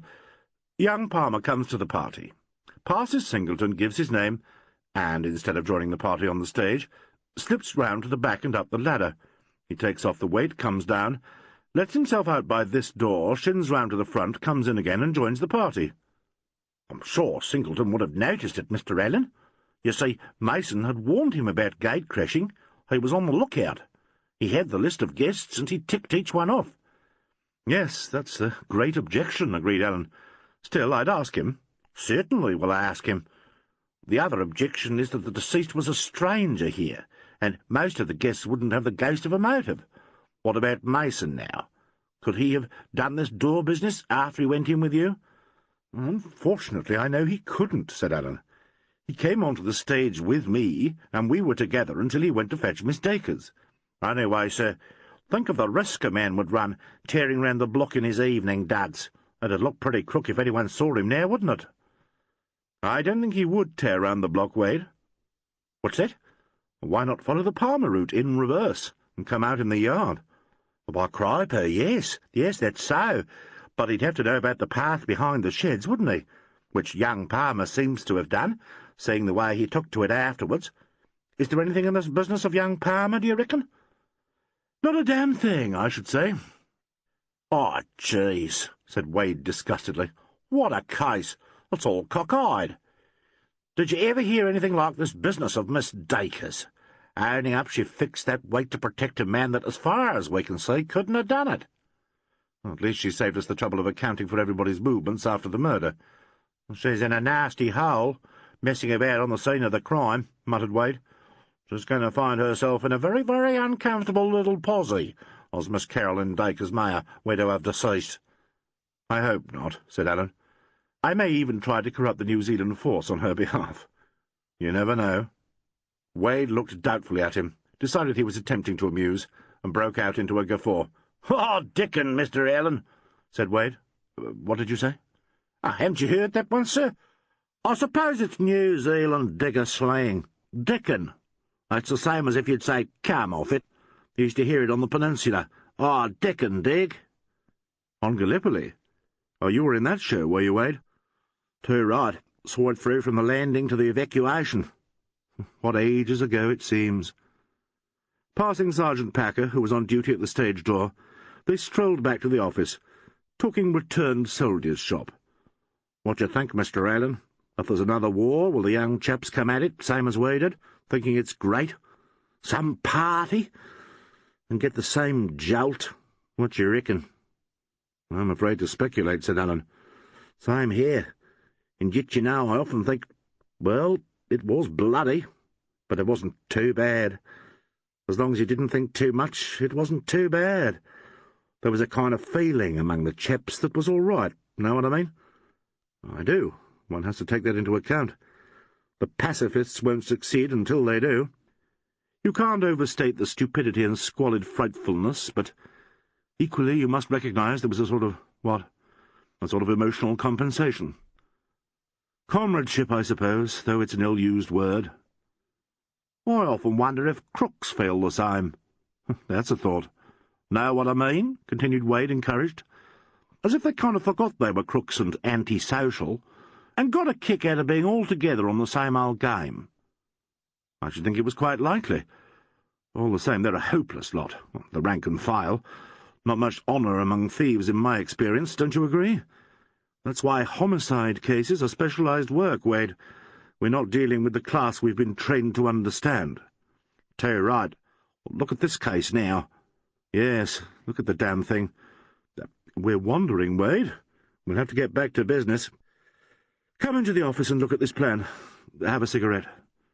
Thanks, I don't mind, said Wade, taking one. They went into the office, more than ever sub-fusk in the late afternoon light, with dust already lying thick on Alfred Mayer's old desk, and last night's fire dead in the grate. Wade switched on the lamp, and Allen walked over to the plan on the wall.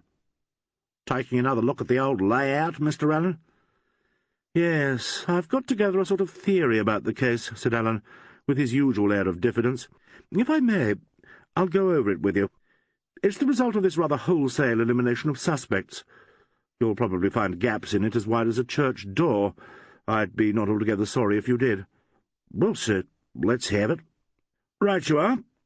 It begins about 5 minutes after the final curtain last night. Wade glanced up at Allen, who still stood with his hands in his pockets contemplating the plan. "How about taking the easy chair, sir?" asked Wade.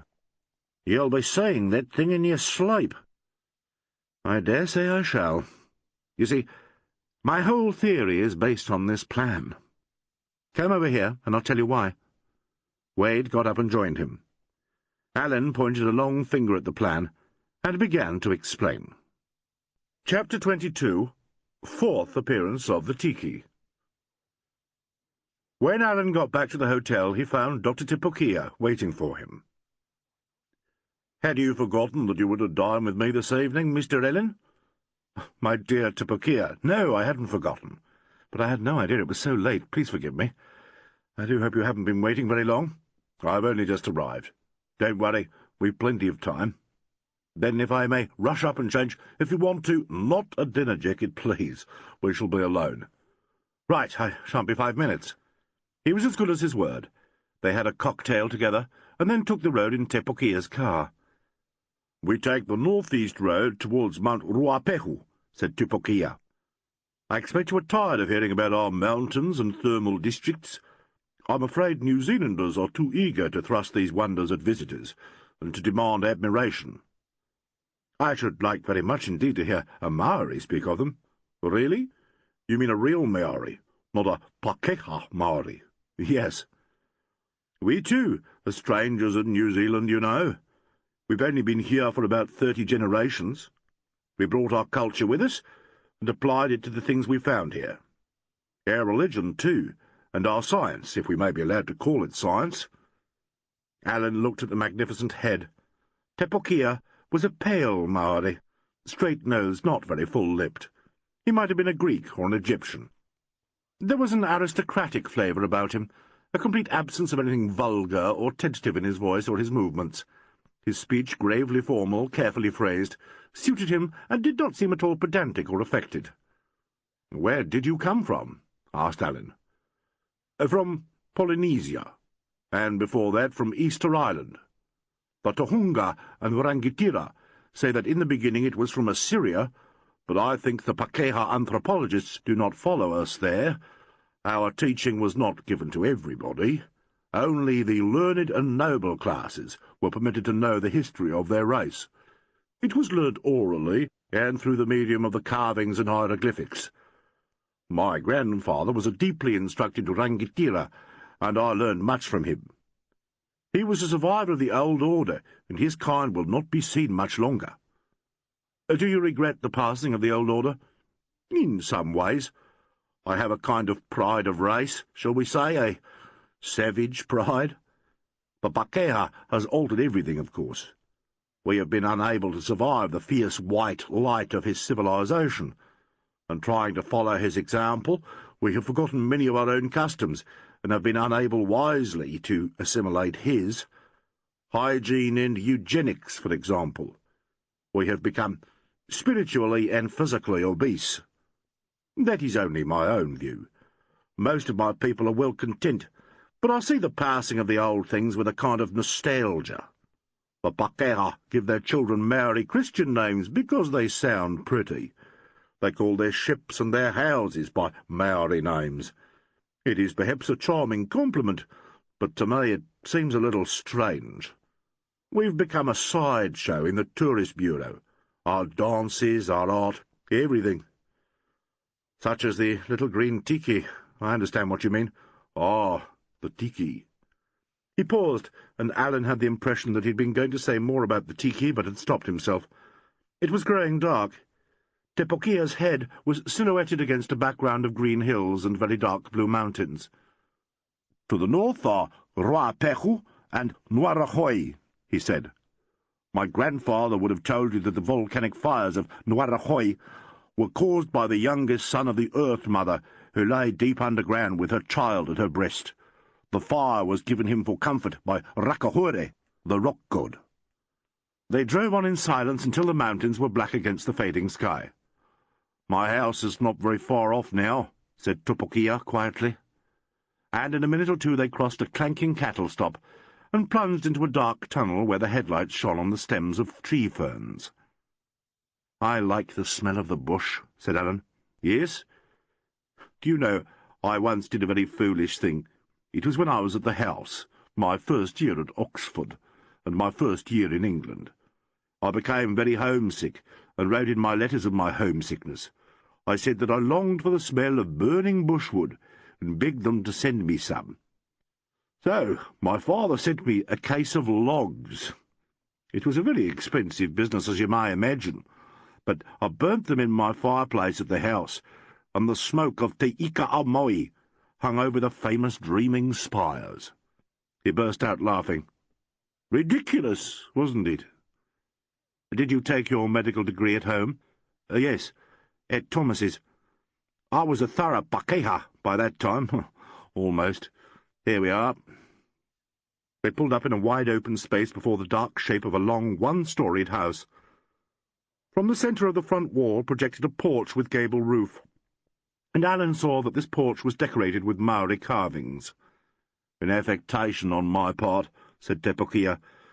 "You may question the taste of joining an old-time porch onto a modern building. At least the carving is genuine. I like it. You must see it by daylight. Come in." They dined in a pleasant room, waited on by an enormous and elderly Maori woman, who showed a tendency to join in the laughter when Alan cracked a modest joke. After dinner they moved into a comfortable living room, with an open fireplace where an aromatic log fire reminded Alan of Tepokia's story.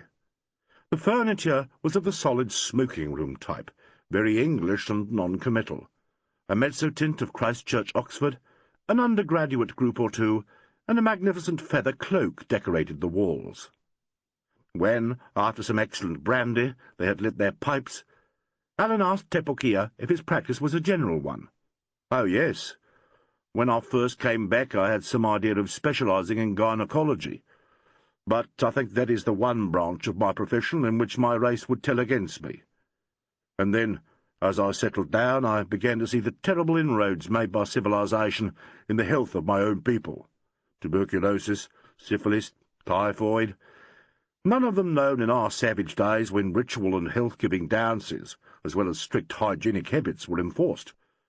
So I came down to earth, brown earth, and decided that I would become a doctor to my own people." "I am not sure you do not regret your choice." "No, though it is depressing to see how quickly a healthy race can degenerate. I am very busy, consulting-room hours in town and a wide country beat. I'm relearning some of my own race history." And he related several stories about his Maori patients, telling them well without too much emphasis. The time passed pleasantly in this fashion. At last Alan put his hand in his pocket and pulled out the tiki. He put it on the arm of Tepokia's chair. "May we talk about the tiki?" he said. Tepokia looked at it with surprise. "Does Miss Dacres not wish to accept it? Has she returned it to you?" "No. I hope she will still accept it, though she may not wish to do so. At the moment it is by way of being used in evidence." "The tiki? What do you mean?"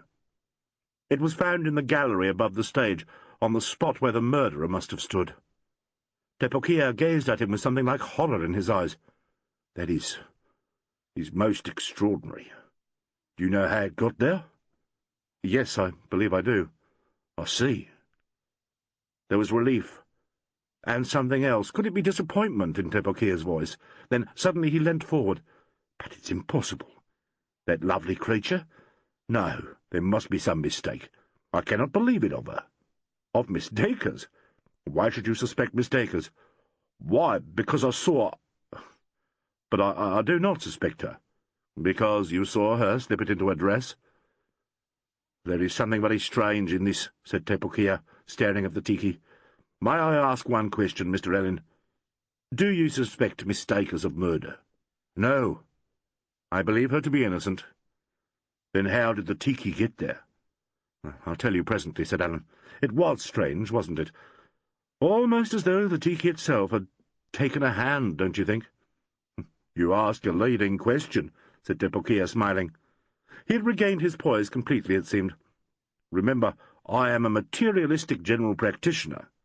"You are also a pure-blooded Maori aristocrat," answered Alan. "What would your grandfather have thought?"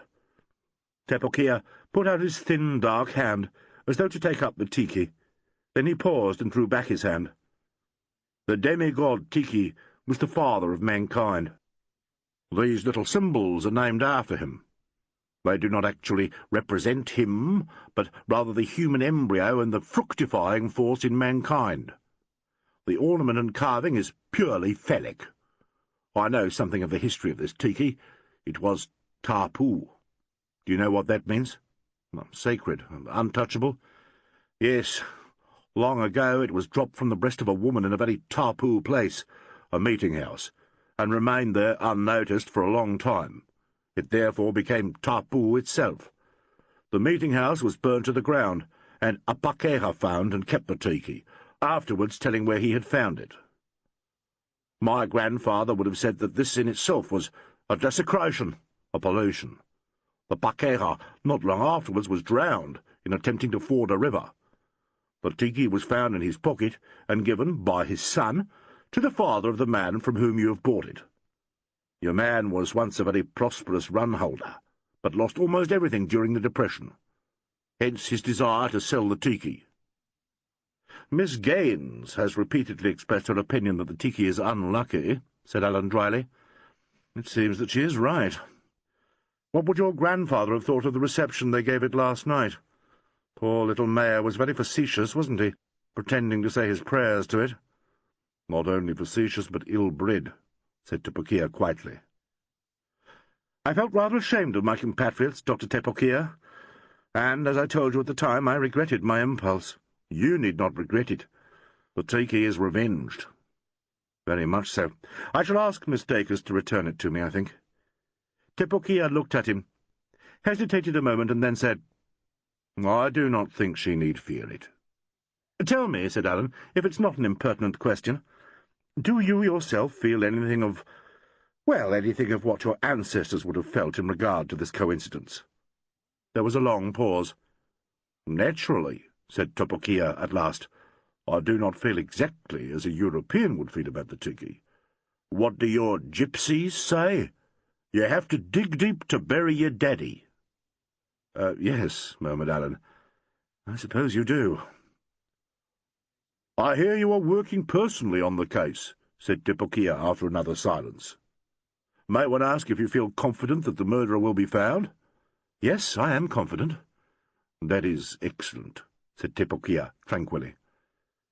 It is simply a question of eliminating the impossible, and, by the way, you can help us there. Can I? In what way? We are trying to establish alibis for all these people. Mr. Mason's movements are a little more difficult to trace than those of the cast, because he was in his office before the supper party. Wade says you saw him there. Yes, I did. At the end of the play I made for the exit at the back of the stalls. I noticed that the office door into the box office was open, and I thought I would look in on Mr. Mason before going behind the scenes. He came in just as I did. From the yard? Yes. He'd been out to speak to the stage doorkeeper, he said. Well, that tallies with what we have. How long did you stay in the office? By the way, I hope you don't mind me hauling in shop like this. Not in the least. I hoped that we might discuss the case. Let me see. We stayed there for about 10 minutes, I think. Mr. Mason said that they would not be ready behind the scenes for some little time, and suggested we should have a drink. We took off our overcoats and sat down by the fire. I refused the drink, but he had one and we both smoked. The men from the box office came in, and Mason dealt with them. Someone came in from the bank to take the cash, and the stage doorkeeper looked in too, I remember. Oh, yes, and Ackroyd, the little comic fellow, you know. He looked in. Did he now? What for? As far as I remember, it was to tell Mason the guests were beginning to arrive. It struck me he was looking for a free drink, but he didn't get it. Mason pecked him off in no time. Did you see him go? How do you mean? I saw him go out into the yard, and then someone else looked in, I think. People were going in and out all the time. Yes, I see. I suppose that was a crucial time, said Tepokia. I heard about the counterweight from Gascoigne and Mason last night. They both insisted that there had been interference. Of course, there must have been interference. That sort of thing couldn't happen accidentally. Hardly, one would think. Yes, it's an important period, that, when you were in the office. You left Mason there? Yes. He was there when I returned, too, still in his chair by the fire. You returned to the office? Why did you return? Didn't I tell you? How stupid of me. When I got to the stage door, I found I had taken Mason's overcoat instead of my own. We had taken them off at the same time and put them down together. I took my own coat, said a word or two more, and left him locking things up in the office. I remember that I had only just gone on to the stage when you and Mason arrived. I met him at the door of the office as I went down the yard. Well, I suppose I have established Mason's alibi for him, said Tepokia with a smile. And my own, too, I hope, if I needed one. It's always a handy little thing to have beside you. I suppose so. Still, there's an absence of motive in my case." "Ah, yes," murmured Alan. "We must have motive, of course." He picked up the tiki, returned it to his pocket, and looked at his watch. "Good Lord, it's 11 o'clock, and I haven't so much as rung up for a car. But there's no need. I shall drive you back and spend the night at my rooms. I often do that. It's all arranged. You must have a drink before you go." "No, really not, thanks. I promised Wade I'd bring him up before 11:30, so if you don't mind, well, you can telephone from here. It may be rather a lengthy conversation, so perhaps I'd better leave it until I get to Middleton." "Come along, then," rejoined Tepokia courteously. "I mustn't try to keep you, I suppose." "Oh, it's been a delightful evening." "I hope it is not to be the last." They drove back in the starlight. To Alan, it seemed strange that it was only that morning, a short 18 hours ago, that he had stood in the deserted street to watch dawn break over the mountains. It seemed to be ages ago. So much had happened. Carolyn by the little stream talking about her husband, the bush-bird whistling. She was only a bird, with a wrinkled human face. Gordon Palmer drinking whisky that poured itself out of the neck of a gargantuan champagne bottle. "Don't do that. It shouldn't be interfered with." "But my old dad taught me. It used to go big in vaudeville." And there was Wade, running up and down a ladder like a performing monkey and saying, "8 minutes for refreshments at the Central Police Station." "Don't do that, you'll muddle the prints." "It's all right if you sound your horn at the top." "This horn is called a beep-beep," said Tepokia. "It reminds me of the Paris streets." "Oh, Lord love us, I've been asleep," said Alan. "If you will allow me to say so, I think you're overtaxing your strength a little.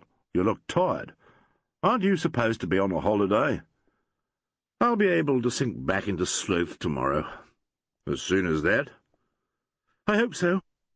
Here we are at the hotel, I see. Well, thank you so much, Tepokia. It's been an extremely interesting evening." "I'm afraid I've been of little use as far as your case is concerned." "On the contrary," said Alan, "you have given me a piece of exceedingly valuable information." "Really? I mustn't ask questions, I suppose. Good night." "Good night." End of Side 7. Side 8. Chapter 23. Alan as Masculine. Alan slept heavily and dreamlessly until 9:30. He had arranged to meet Wade at 10, and the inspector was waiting for him when he came out of the breakfast room. They walked down to the theatre together. "I've fixed it with old Singleton, Mr. Alleyn. He'll be there waiting for us. He's a funny old chap. Dismal Joe, the stagehens call him. Quite an old character in his way, he is, with the great gift of the gab. He says he's an old actor, and I believe it's a fact, too." "Another actor? I remember giving him my name. He seemed rather a rum old article." "It's a theatre show, this, isn't it, sir?" They walked on in silence, and then Wade said, "Oh, well, Mr. Alleyn, I hope you're quite satisfied with the work we've done for you." "My dear chap, more than satisfied. I've never had such a case. All the routine work done by you fellows, and damn well done. All I had to do was to pick out the plums. Well, sir, as far as we're concerned, it's been a pleasure. We very much appreciate the way you've worked with us, Mr. Alleyn, taking us into your confidence all along. I must say, when you rang up last night, I got a bit of a surprise. I don't say we wouldn't have threshed it out for ourselves and come to the right conclusion, but we wouldn't have come there so quick." "I'm sure you'd have got there," said Alan cordially. "You fixed up the other business all right, I suppose?" "Yes, I don't think there'll be any trouble. Packer and Cass are there." Packer and Cass met them in the theatre yard. Standing just behind them was the doorkeeper, to whom Alan remembered giving his name on the night of the party. Old Singleton was an extraordinary figure. He was very tall, very bent, and remarkably dirty. His nose was enormous and gloomily purple. He suffered from asthma, and he smelt of whisky. "Morning, Packer, morning, Cass," said Alan. "This is Mr. Singleton, Chief Inspector," said Wade. "Chief Inspector who, Mr. Wade?" asked Singleton earnestly, in a rumbling wheeze. "Alleyn." "Of New Scotland Yard, London?" "Yes, Mr. Singleton," said Alan good-humouredly. "Shakes, sir!" exclaimed Mr. Singleton, extending a particularly filthy hand. Alleyn shook it. "From the dear old town," continued Mr. Singleton emotionally. "The dear old town." "You are a Londoner, Mr. Singleton." "Holborn Empire. 10 years. I was first fiddle, sir." Mr. Singleton went through an elaborate pantomime of drawing a bow across the strings of an imaginary violin. "You wouldn't think it to look at me now," he added truthfully. "I have fallen into the sere and yellow, Chief Inspector. I am declined into the vale of years. I am a fixed figure for the time of scorn to point his slow, unmoving finger at." He coughed unpleasantly and spat. "You would not credit it, Superintendent Alleyn, if I were to tell you I played the Moor for 6 months to capacity business." As Alleyn really could not credit it, he contented himself with making a consolatory noise. "Shakespeare!" ejaculated Mr. Singleton, removing his hat. "The Swan of Stratford-on-Sea, the Bard." "Nobody like him, is there?" said Alleyn cheerfully. "Well, Mr. Singleton, you're about to take the stage again. I want you to tell us all about last night." "Last night, of all, when that same star did entertain her guests. An improvisation, Chief Constable, based on the Bard. Last night I could a tale unfold, would harrow up thy soul, freeze thy young blood. As a matter of fact, I am unable to do any such thing. Last night I merely discharged my degrading duties as a doorkeeper in the house of the ungodly, and repaired to my lonely attic." He paused and blew his nose on an unspeakable handkerchief. Wade slipped behind him and gave a spirited imitation of someone draining a glass to the dregs. "You kept a list of the guests, I understand, and checked off the names as they came in." Mr. Singleton drew a piece of paper from his bosom and handed it to Alleyn with a slight bow. "To witness if I lie," he explained grandly. It was the list. Alleyn glanced at it and returned to the job. "Did Mr. Ackroyd come out some time before the party?" Ackroyd. Let me see. Ackroyd, the comedian, yes. Ackroyd came out." "You did not mention this to Mr. Wade?" "I take my stand on that document," said Mr. Singleton magnificently. "Quite so. How long was Mr. Ackroyd away?" "He returned in the twinkling of an eye." "You're sure of that?" "I am constant as the northern star," said Mr. Singleton, stifling a slight hiccup. "Ackroyd exited and re-entered immediately. He went to the door of their office. He appeared to address those within. He returned." "You watched him?" "With the very comment of my soul. Would it astonish you to learn that I played the Dane before—" "Did you really? Mr. George Mason came out of the office some time before that, I believe." "George Mason? George? Oh, the manager. Yes, he did. I have already made a statement to this effect, I believe, Mr. Wade." "That's right, Joe, but Mr. Alleyn just wants to check up." Mr. Singleton inclined his head. "Quite so. Manager George Mason came to the stage door and repeated gratuitously and unnecessarily my instructions. I was to be sure to ask of each guest his local habitation and his name." Mr. Mason returned to the office. "I swear it." "You may have to," said Alleyn. "How long was Mr. Mason away from the office?" Let me see. While one with moderate haste might tell 100, I showed him my list. I convinced him of my incorruptible purpose. I called to mind, I recollect, the coincidence that I had played the part of the porter in Macbeth, and of the sentry Bernardo in The Dane. That was in my green and salad days, Commissioner. I had scarce embarked on this trifling reminiscence when Mason turned up the collar of his dinner jacket, and, observing that the air was chilly, turned and ran back to the office." Alleyn uttered a slight exclamation, glanced at Wade, and asked Singleton to repeat this statement, which he did at great length, but to the same effect. "Do you remember now," said Alleyn, "if the office door was open onto the yard as it is now?" "It was open." "Ah, yes. You know Dr. Tipokia by sight?" "The native? Dark-visaged like the Moor. The Moor was perhaps my greatest role, my favourite role. Most potent, grave—" "A wonderful play, that," interrupted Alleyn. "Dr. Tipokia was among the last guests to arrive, I think." "True." "Did you notice him coming?" "I marked him come, yes. He too emerged from the office carrying his mantle. He darted back and reappeared. He approached me, and I admitted him, striking out his name as I did so." "Now, Mr. Singleton, I take it from what you've told me that you would be prepared to make a sworn statement that once Mr. Ackroyd or Mr. Mason or Dr. Tipokia had gone in at the stage door, they did not return to the office, and, once they had gone to the office, did not return to the stage without your knowledge." "I have sworn it, indeed. In common parlance, sir, you can bet your boots and put your shirt on it." "Well, now, Mr. Singleton, I'm going to ask you to help me in a little experiment. Will you do this?" "Impart.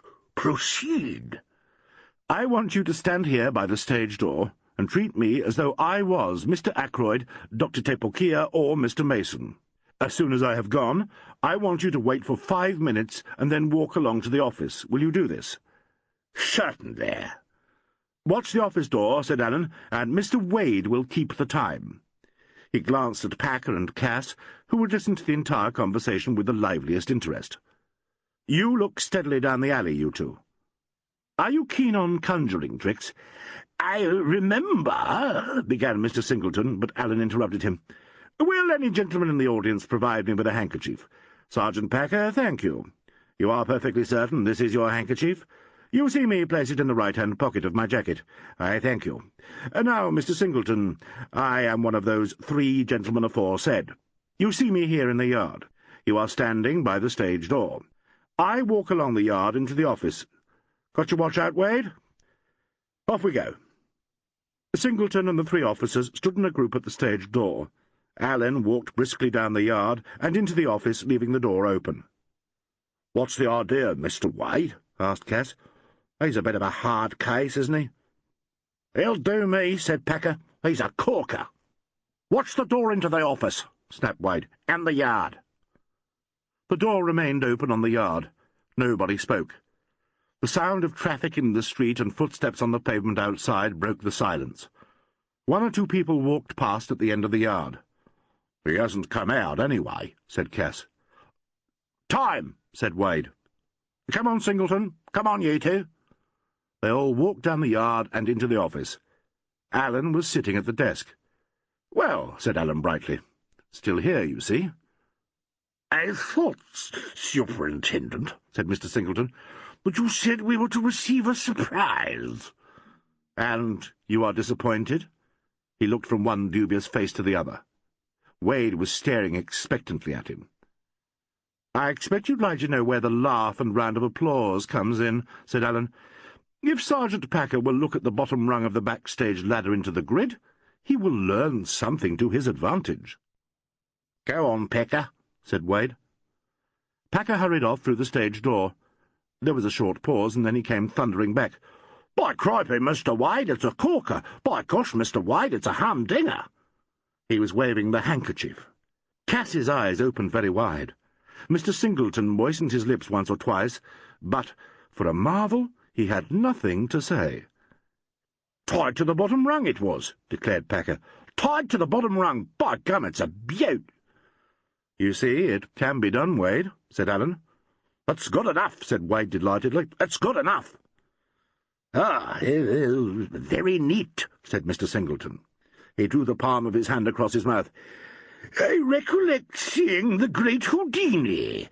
"Mr. Singleton," said Alleyn, "I'm afraid I've taken up far too much of your time. We mustn't keep you any longer. Will you allow me to quote your favourite author? Spend this for me." Mr. Singleton broke into a loud laugh as his fingers closed on the tip. "Aha, sir! I can have at you again. I'll be your purse-bearer and leave you for an hour."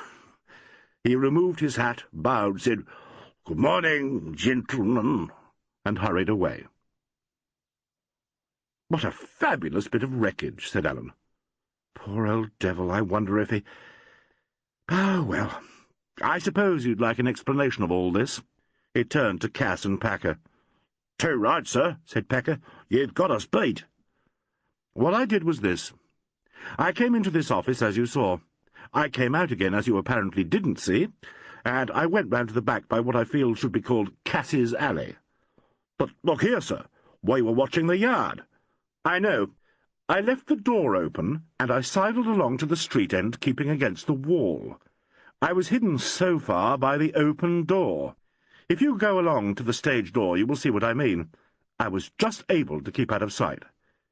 "But the entrance at the end? You had to cross there, and I swear I never took my eyes off it," burst out Cass. "You saw me walk across, Cass." "I never. Pardon me, sir." "You didn't recognize your own overcoat and hat. You left them in here." Alan pointed to where they lay across the desk. "I ventured to borrow them. As soon as I got in here, I slipped them on and, as I have said, sidled out under cover of the door, turned to the right when I got out to the pavement, and then walked briskly back across the open end of the yard. You did not recognize me. Now, as soon as I got across the entrance to the yard, I was hidden by the projecting bicycle shed. I repeated the sidling game on the other side, and came back to Cass's Alley. Once in there, I bolted round to the back door, having borrowed the key. All this took less than 2 minutes. Another half-minute going up the ladder. I allowed a minute to unhook the weight, and came down in less than half. I put the key back in the door, and returned by Cass's Alley, reversing the process. I just had time to get your hat and coat off before you came along.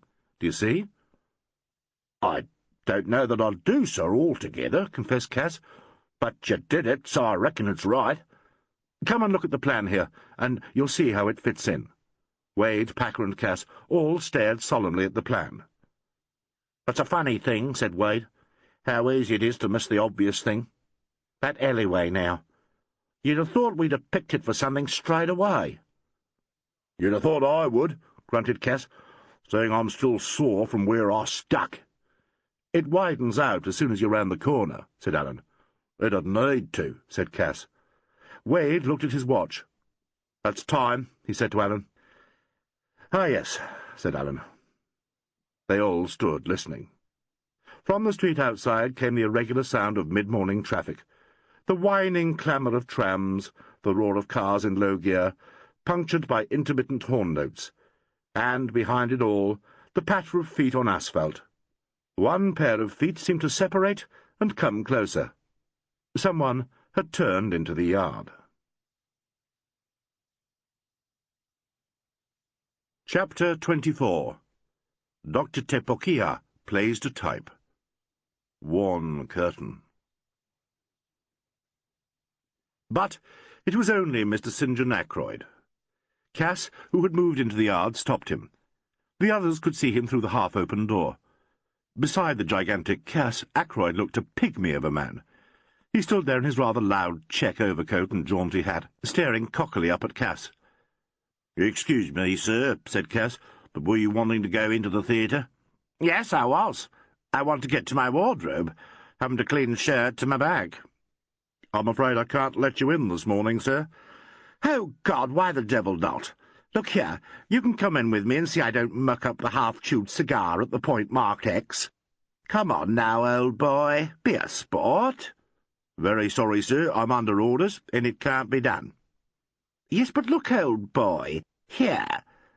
Mr. Ackroyd appeared to make an attempt to place his tiny hand confidingly in Cass's. Cass stepped back a pace. "No, no, sir, we don't do things that way. Quite out of the question, thank you all the same." "Oh, blast. Well, what the hell am I supposed to do? Buy new shirts?" "If you'll wait a little, sir, I'll inquire." "Here, Kiss," called Wade. "Sir?" "Just a minute. "Come in, Mr. Ackroyd, come in." The comic face was thrust round the door and distorted into a diverting grimace. "Hello, hello. All the stars in one piece, including the great noise from the yard. Any room for a little one?" He came in, followed by Cass, and perched on the edge of Alfred Mayer's desk, cocking his hat jauntily over his left eye. "Well, how's things?" he inquired. "I'm glad you looked in, Mr. Ackroyd," said Wade. "There's just one little matter I wanted to see you about." "Is there, by gum? Well, there's another little matter I'd like to see you about. I want to get at my wardrobe." "In the statement you gave us on the night of the fatality," continued Wade in a monotonous chant, "you said that you went from the dressing-rooms to the party." "That's right." "Remaining on the stage until after the fatality." "Yes. What's wrong with that?" demanded Ackroyd. "You didn't come out into the yard at all." "Eh? How do you mean?" "Just that, Mr. Ackroyd. You didn't leave the stage before the party and walk along to the office." "Oh, God! Look here, old boy. I believe I did." "You did?" "Yes. It was only for a minute, just to tell George people were beginning to come in." "Why didn't you tell us this before, Mr. Ackroyd?" "Damn it all, I'd forgotten all about it." "But now you state definitely that you did come here." "Yes," said Ackroyd uncomfortably. "We'll have to get a new statement to that effect," said Wade. "Will you tell us exactly what happened, Mr. Ackroyd?" "Just what I said. I came along and stood in the doorway there. I said, 'The party's started, George,' and George said, 'Right you are. I've got a job here and then I'll be along,' or something. The job he had seemed to be a perfectly good drink. Well, I passed a remark or two and went back to the party." "Was Mr. Mason alone?" "What? No, I rather fancy the Black Quack was there." "Pardon?" asked Wade genteelly. "Who did you say?" "The Black Quack." "Can Mr. Ackroyd possibly mean Dr. Tepokia?" asked Allen of nobody in particular. "You'd hardly think so, would you?" said Wade. "Oh, no offence," said Ackroyd. "I forgot there was no colour bar in this country. The light brown medico was on stage. That better?" "You want to be very careful when you make statements, Mr. Ackroyd," said Wade austerely. "We'll have to get you to sign a new one. Seems funny, you forgetting you came along here." "Why the hell!" shouted Ackroyd hotly. "What's funny about it? Why should I remember? Don't be silly." "Did you go straight back to the stage?" "Yes, I did go straight back. Hello, George." George Mason's unhappy face had appeared round the door. "Hello," he mumbled. "Can I come in?" "Come in, Mr. Mason," said Wade. "Take a seat. You're just the man we wanted to see. Do you remember Mr. Ackroyd here coming along to the office before the party?" Mr. Mason passed his hand wearily over his forehead and slumped into a chair. "Do I remember? Yes, I do. Didn't I tell you that? I'm sorry." "Quite all right. We just have to check up these little points. I don't think I asked you, definitely. Cass, take Mr. Ackroyd along to his dressing-room and let him get anything he wants. Will you call in at the station between 2 and 3 this afternoon, Mr. Ackroyd? Thank you. Good morning." "And that," said Ackroyd bitterly, "takes me right off. Good morning." When he had gone, Mason turned to Wade. "Is there any mail here for me?" he asked. "I think there is, Mr. Mason. We'll let you have it." Mason groaned. "I suppose you've nothing definite to tell me, Mr. Wade. I've got our advance going nearly crazy in Wellington, not knowing whether he's representing a repertory company or a murder gang. It won't be much longer." Wade fell back on his stock-opening gambit. "I'm sorry to give you the trouble of coming down this morning, but there's just one little matter I'd like to see you about, Mr. Mason. We've been talking to old Singleton, the doorkeeper, about the people that were outside, as you might say, before the party." "Boozy old devil. Was an actor once. Makes you think, doesn't it? There but for the wrath of God, or whatever it is."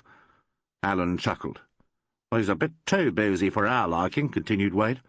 "He's given us one bit of information, and Dr. Tepokia has given us another that contradicts it point blank. That's only a silly little thing." "Don't talk to me about silly little things," interjected Mason peevishly. "I'm sick of the phrase. There's that Gaines kid making a scene in 15 different positions every 5 minutes and demanding to be sent home to Daddy because she's a silly little thing, and so upset. And I ate some of this native crayfish for dinner last night, and it kept me awake till dawn. Silly little thing. Oh! Mr. Alleyn knows more about this than I do. He spoke about it to Dr. Tepokia. Tepokia's coming here, by the way. He looked in at the pub and said you wanted him." "If Mr. Alleyn," said Wade, with a glance into the corner of the room where Alleyn sat peacefully smoking. "Oh, it's just this," said Alleyn. "The old gentleman tells us that when you went out to the stage door to warn him about asking the guests' names, you were bareheaded and in your dinner jacket." "Oh, law," groaned Mason, "what of it? So I was." "And Dr. Tepokia says that he came in here just as you returned from the stage door, and you were wearing an overcoat and hat." "It's a case of the drunk being right and the sober man wrong, as far as I can remember. I don't think I put on my coat to go out. No, I'm sure I didn't. I recollect old Singleton started one of his interminable reminiscences, and I said it was too cold to stand about, and made that excuse to run away. I believe I did slip my coat on after I got back. Probably had it on when the doctor came in." "That explains that," said Alleyn. "It sounds idiotic, but we have to fiddle about with these things. Well, if it's any help, that's what I think happened. Look here, Alleyn, are you any further on with this? I don't want to make a nuisance of myself, but this game is literally costing the firm hundreds. It's driving me silly, honestly it is. What about the affair on the train? Can't you get a lead from that?" Alleyn got up and walked across to the fireplace. "Wade," he said, "I don't know whether you'll approve of this, but I'm going to take Mr. Mason into our confidence over the affair on the train." "Just as you please, Mr. Alleyn," said Wade, looking rather blank. "You do just as you think best." "It's this," said Alleyn, turning to Mason. "You remember that before we got to Ohakune, everyone in the carriage was asleep?" "Well," said Mason, "I don't remember, because I was asleep myself." "As Mr. Singleton would say," grinned Alleyn, "a very palpable hit. Now, I put it carelessly. Let me amend it. Each of us has admitted that he or she was asleep for some time before we got to Ohakune. I have asked all the others, and they agree to this. They also agree that they were all awakened by a terrific jolt as we got onto the thing they call the spiral. Old Miss Max was decanted into my lap, you remember?" "I do. Poor old Susie, she looked a scream, didn't she?" "And Ackroyd let out a remarkably blue oath." "That's right, foul-mouthed little devil. I don't like that sort of thing. Common. He will do it. Well, now, you remember all this?" "Of course I do. I thought we'd run into a cow or something. And Mr. Mayor thought someone had given him a kick in the seat." "By George," said Mason. "Why didn't someone think of that?" "That's what we're always saying to the chief, Mr. Mason," said Wade. "The trouble is we don't, and he does." There was a knock on the door. "That'll be the doctor," said Wade. "Come in." Dr. Tepokia came in, smiling. "I'm sorry I couldn't get here before. I had to go to the hospital, urgent case. You wanted to see me, Mr. Alleyn?" "We all want to see you, I think," said Alleyn. "It's in connection with our conversation last night." He repeated the story of Mason and his overcoat. Tepokia listened without a word. When Alleyn had finished, there was a pause. "Well, Doctor, do you think you made a mistake?" said Wade. "Certainly not. Mr. Mason came in at the outside door wearing his coat and hat. He took them off afterwards when I removed my own coat. I'm not in the habit of making misstatements." "It's not that," said Mason peaceably. "It's just that I came in before you did and put on my coat because I was cold. I've got a weak tummy, Doctor," he added with an air of giving the medical man a treat. "You came in after I did," said Tepokia, with considerable emphasis. The whites of his eyes seemed to become more noticeable, and his heavy brows came together. "Well, I'm sorry, but I didn't," said Mason. "You mean to say I'm a liar?" "Don't be silly, Doctor. You simply made a mistake." "I did not make any mistake. This is insufferable. You will please admit at once that I am right." "Why the deuce should I, when you are obviously wrong?" said Mason irritably. "Don't repeat that." Tepokia's warm voice thickened. His lips coarsened into a sort of snarl. He showed his teeth like a dog. By Jove, thought Alan, the odd 20% of pure savage. Oh, don't be a fool, grunted Mason. You don't know what you're talking about. You give me the lie. Shut up. This isn't a Wild West show. You give me the lie. Oh, for God's sake, don't go native, said Mason, and laughed. Tepokia made a sudden leap at him. Mason scuttled behind Packer. "Keep off, you damn nigger!" he screamed. The next 5 minutes were occupied in saving Mr. Mason's life. Allen, Packer, and Wade tackled Tepokia efficiently and scientifically, but even so it took their combined efforts to subdue him. He fought silently and savagely, and only gave up when they had both his arms and one of his legs in chancery. "Very well," he said suddenly and relaxed. Cass appeared bulkily in the doorway. Ackroyd, clasping an armful of underwear, peered under his arm. "Here, let me out," said Mason. "What's wrong, sir?" asked Cass, not moving. "I apologize, Mr. Allen," said Tepokia quietly. "You can loose your hand." "All right, Wade," said Allen. "Thank you." He moved away from them, his brown hands at his tie. "I am deeply ashamed," he said. "This man has spoken of my colour. It is true I am a native. I come of a people who do not care for insults, but I should not have forgotten that an Ariki does not lay hands on a Torika-Rika." "What's all this?" asked Ackroyd greedily. "You buzz off, sir," advised Cass. Ackroyd disappeared. "I will go now," said Tepokia.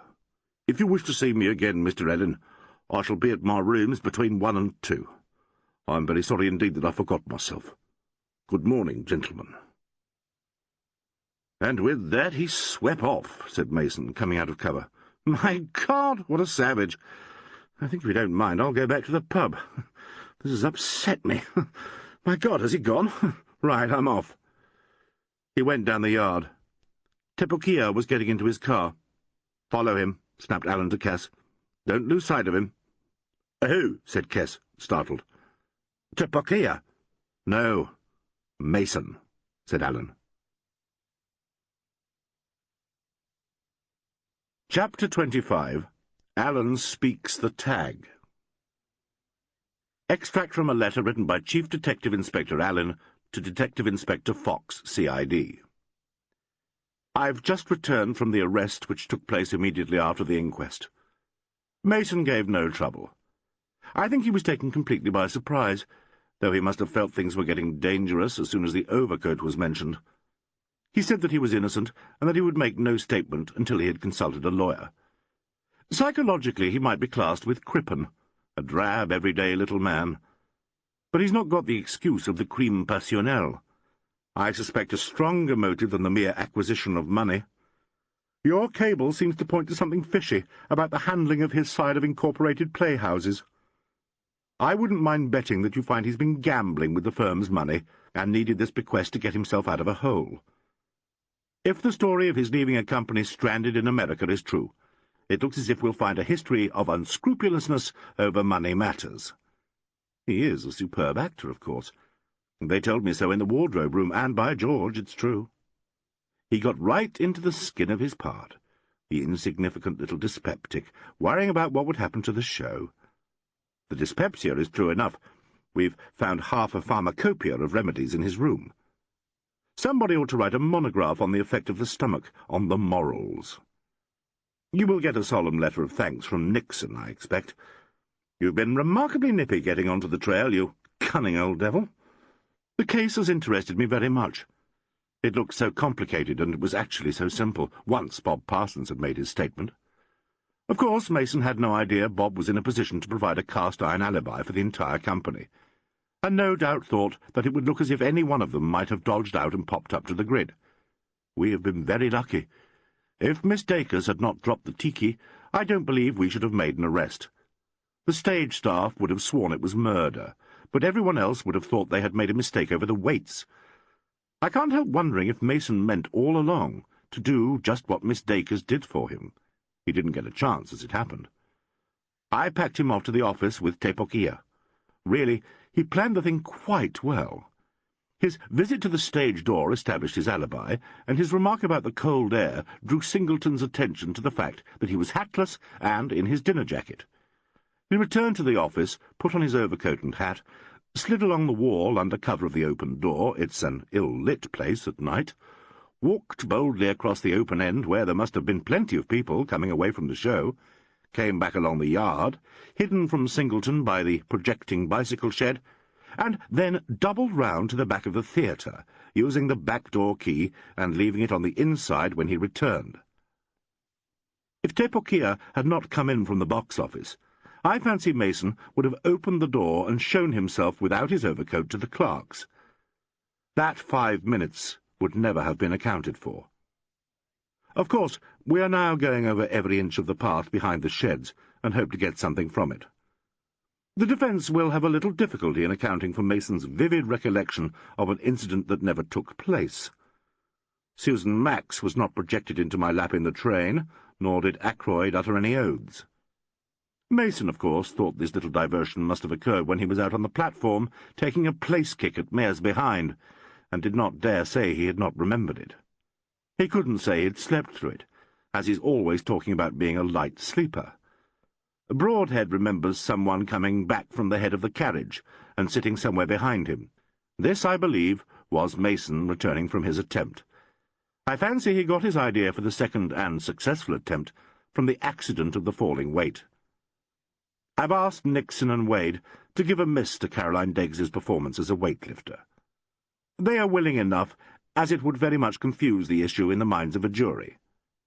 I shall be called, and shall give an account of the condition found on my first visit to the grid, when the weight was still missing. Ticklish, and possibly rather hot, but quite honest in the last analysis.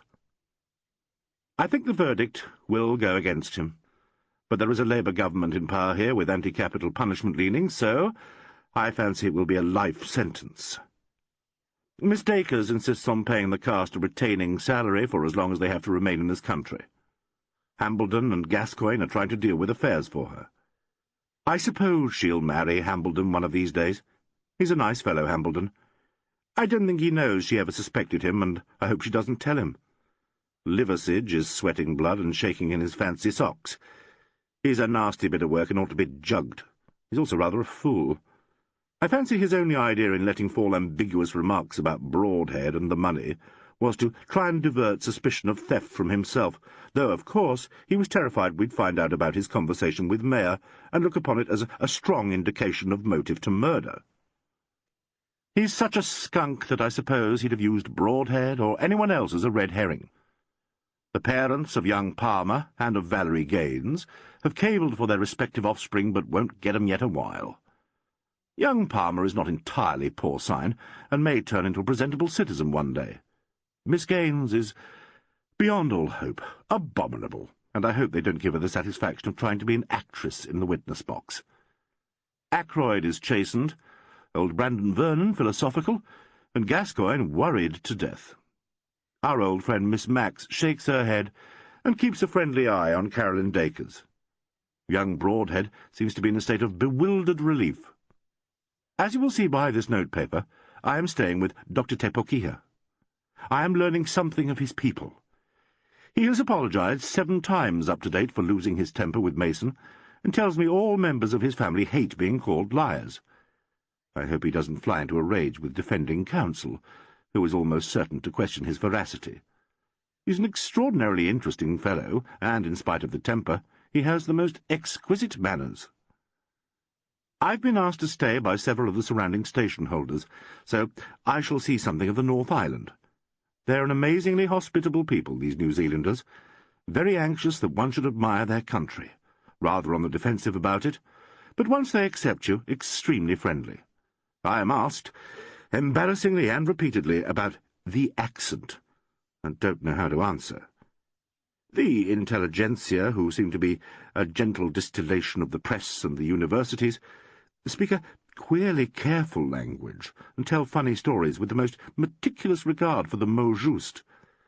Their views are blamelessly liberal. What a damned superior ass I sound, talking like this about them. After this case is cleared up, I go south to a high plateau encircled by mountains. I've fallen in love with the sound of this place, and indeed with the country altogether. The air really is like wine, balmy and exciting. The colour is clear, and everything is exquisitely defined. No pretty smudging. Well, my old fox, all this is a long cry from the case. There's no more to say except that I await your airmail letter with composure and confidence. I shall end this letter by running my pen round the little greenstone tiki, so that you have an idea of his shape and size. He will not appear in evidence, I hope, but you will see that in his own way he has played a not inconsiderable part in the affair. Carolyn Dacres tells me she still wants to have him. May he bring her better luck. Goodbye, you old devil. It must be so exciting to be a detective. Yours ever, Roderick Alleyn. Epilogue. On an evening 3 months after the close of the case, Alleyn, stretched luxuriously on a widely spread tussock, looked across Lake Pukaki to where Eorangi, the cloud-piercer, shone immaculate against the darkening sky. He would smoke one pipe before turning back to the little wooden hotel. With a sigh he put his hand in his pocket and took out 3 letters with English stamps on the envelopes. His holiday was nearly over, and here was old Fox saying how glad they would be at the Yard to see him again. The second was from his assistant commissioner, very cordial. He dropped them on the warm, lichen-surfaced earth, and once again he read the final paragraph in the 3rd letter. I felt I should like to tell you that Haley and I think we shall be married in a year's time. Please give us your blessing, dear Mr. Alleyn. One other thing.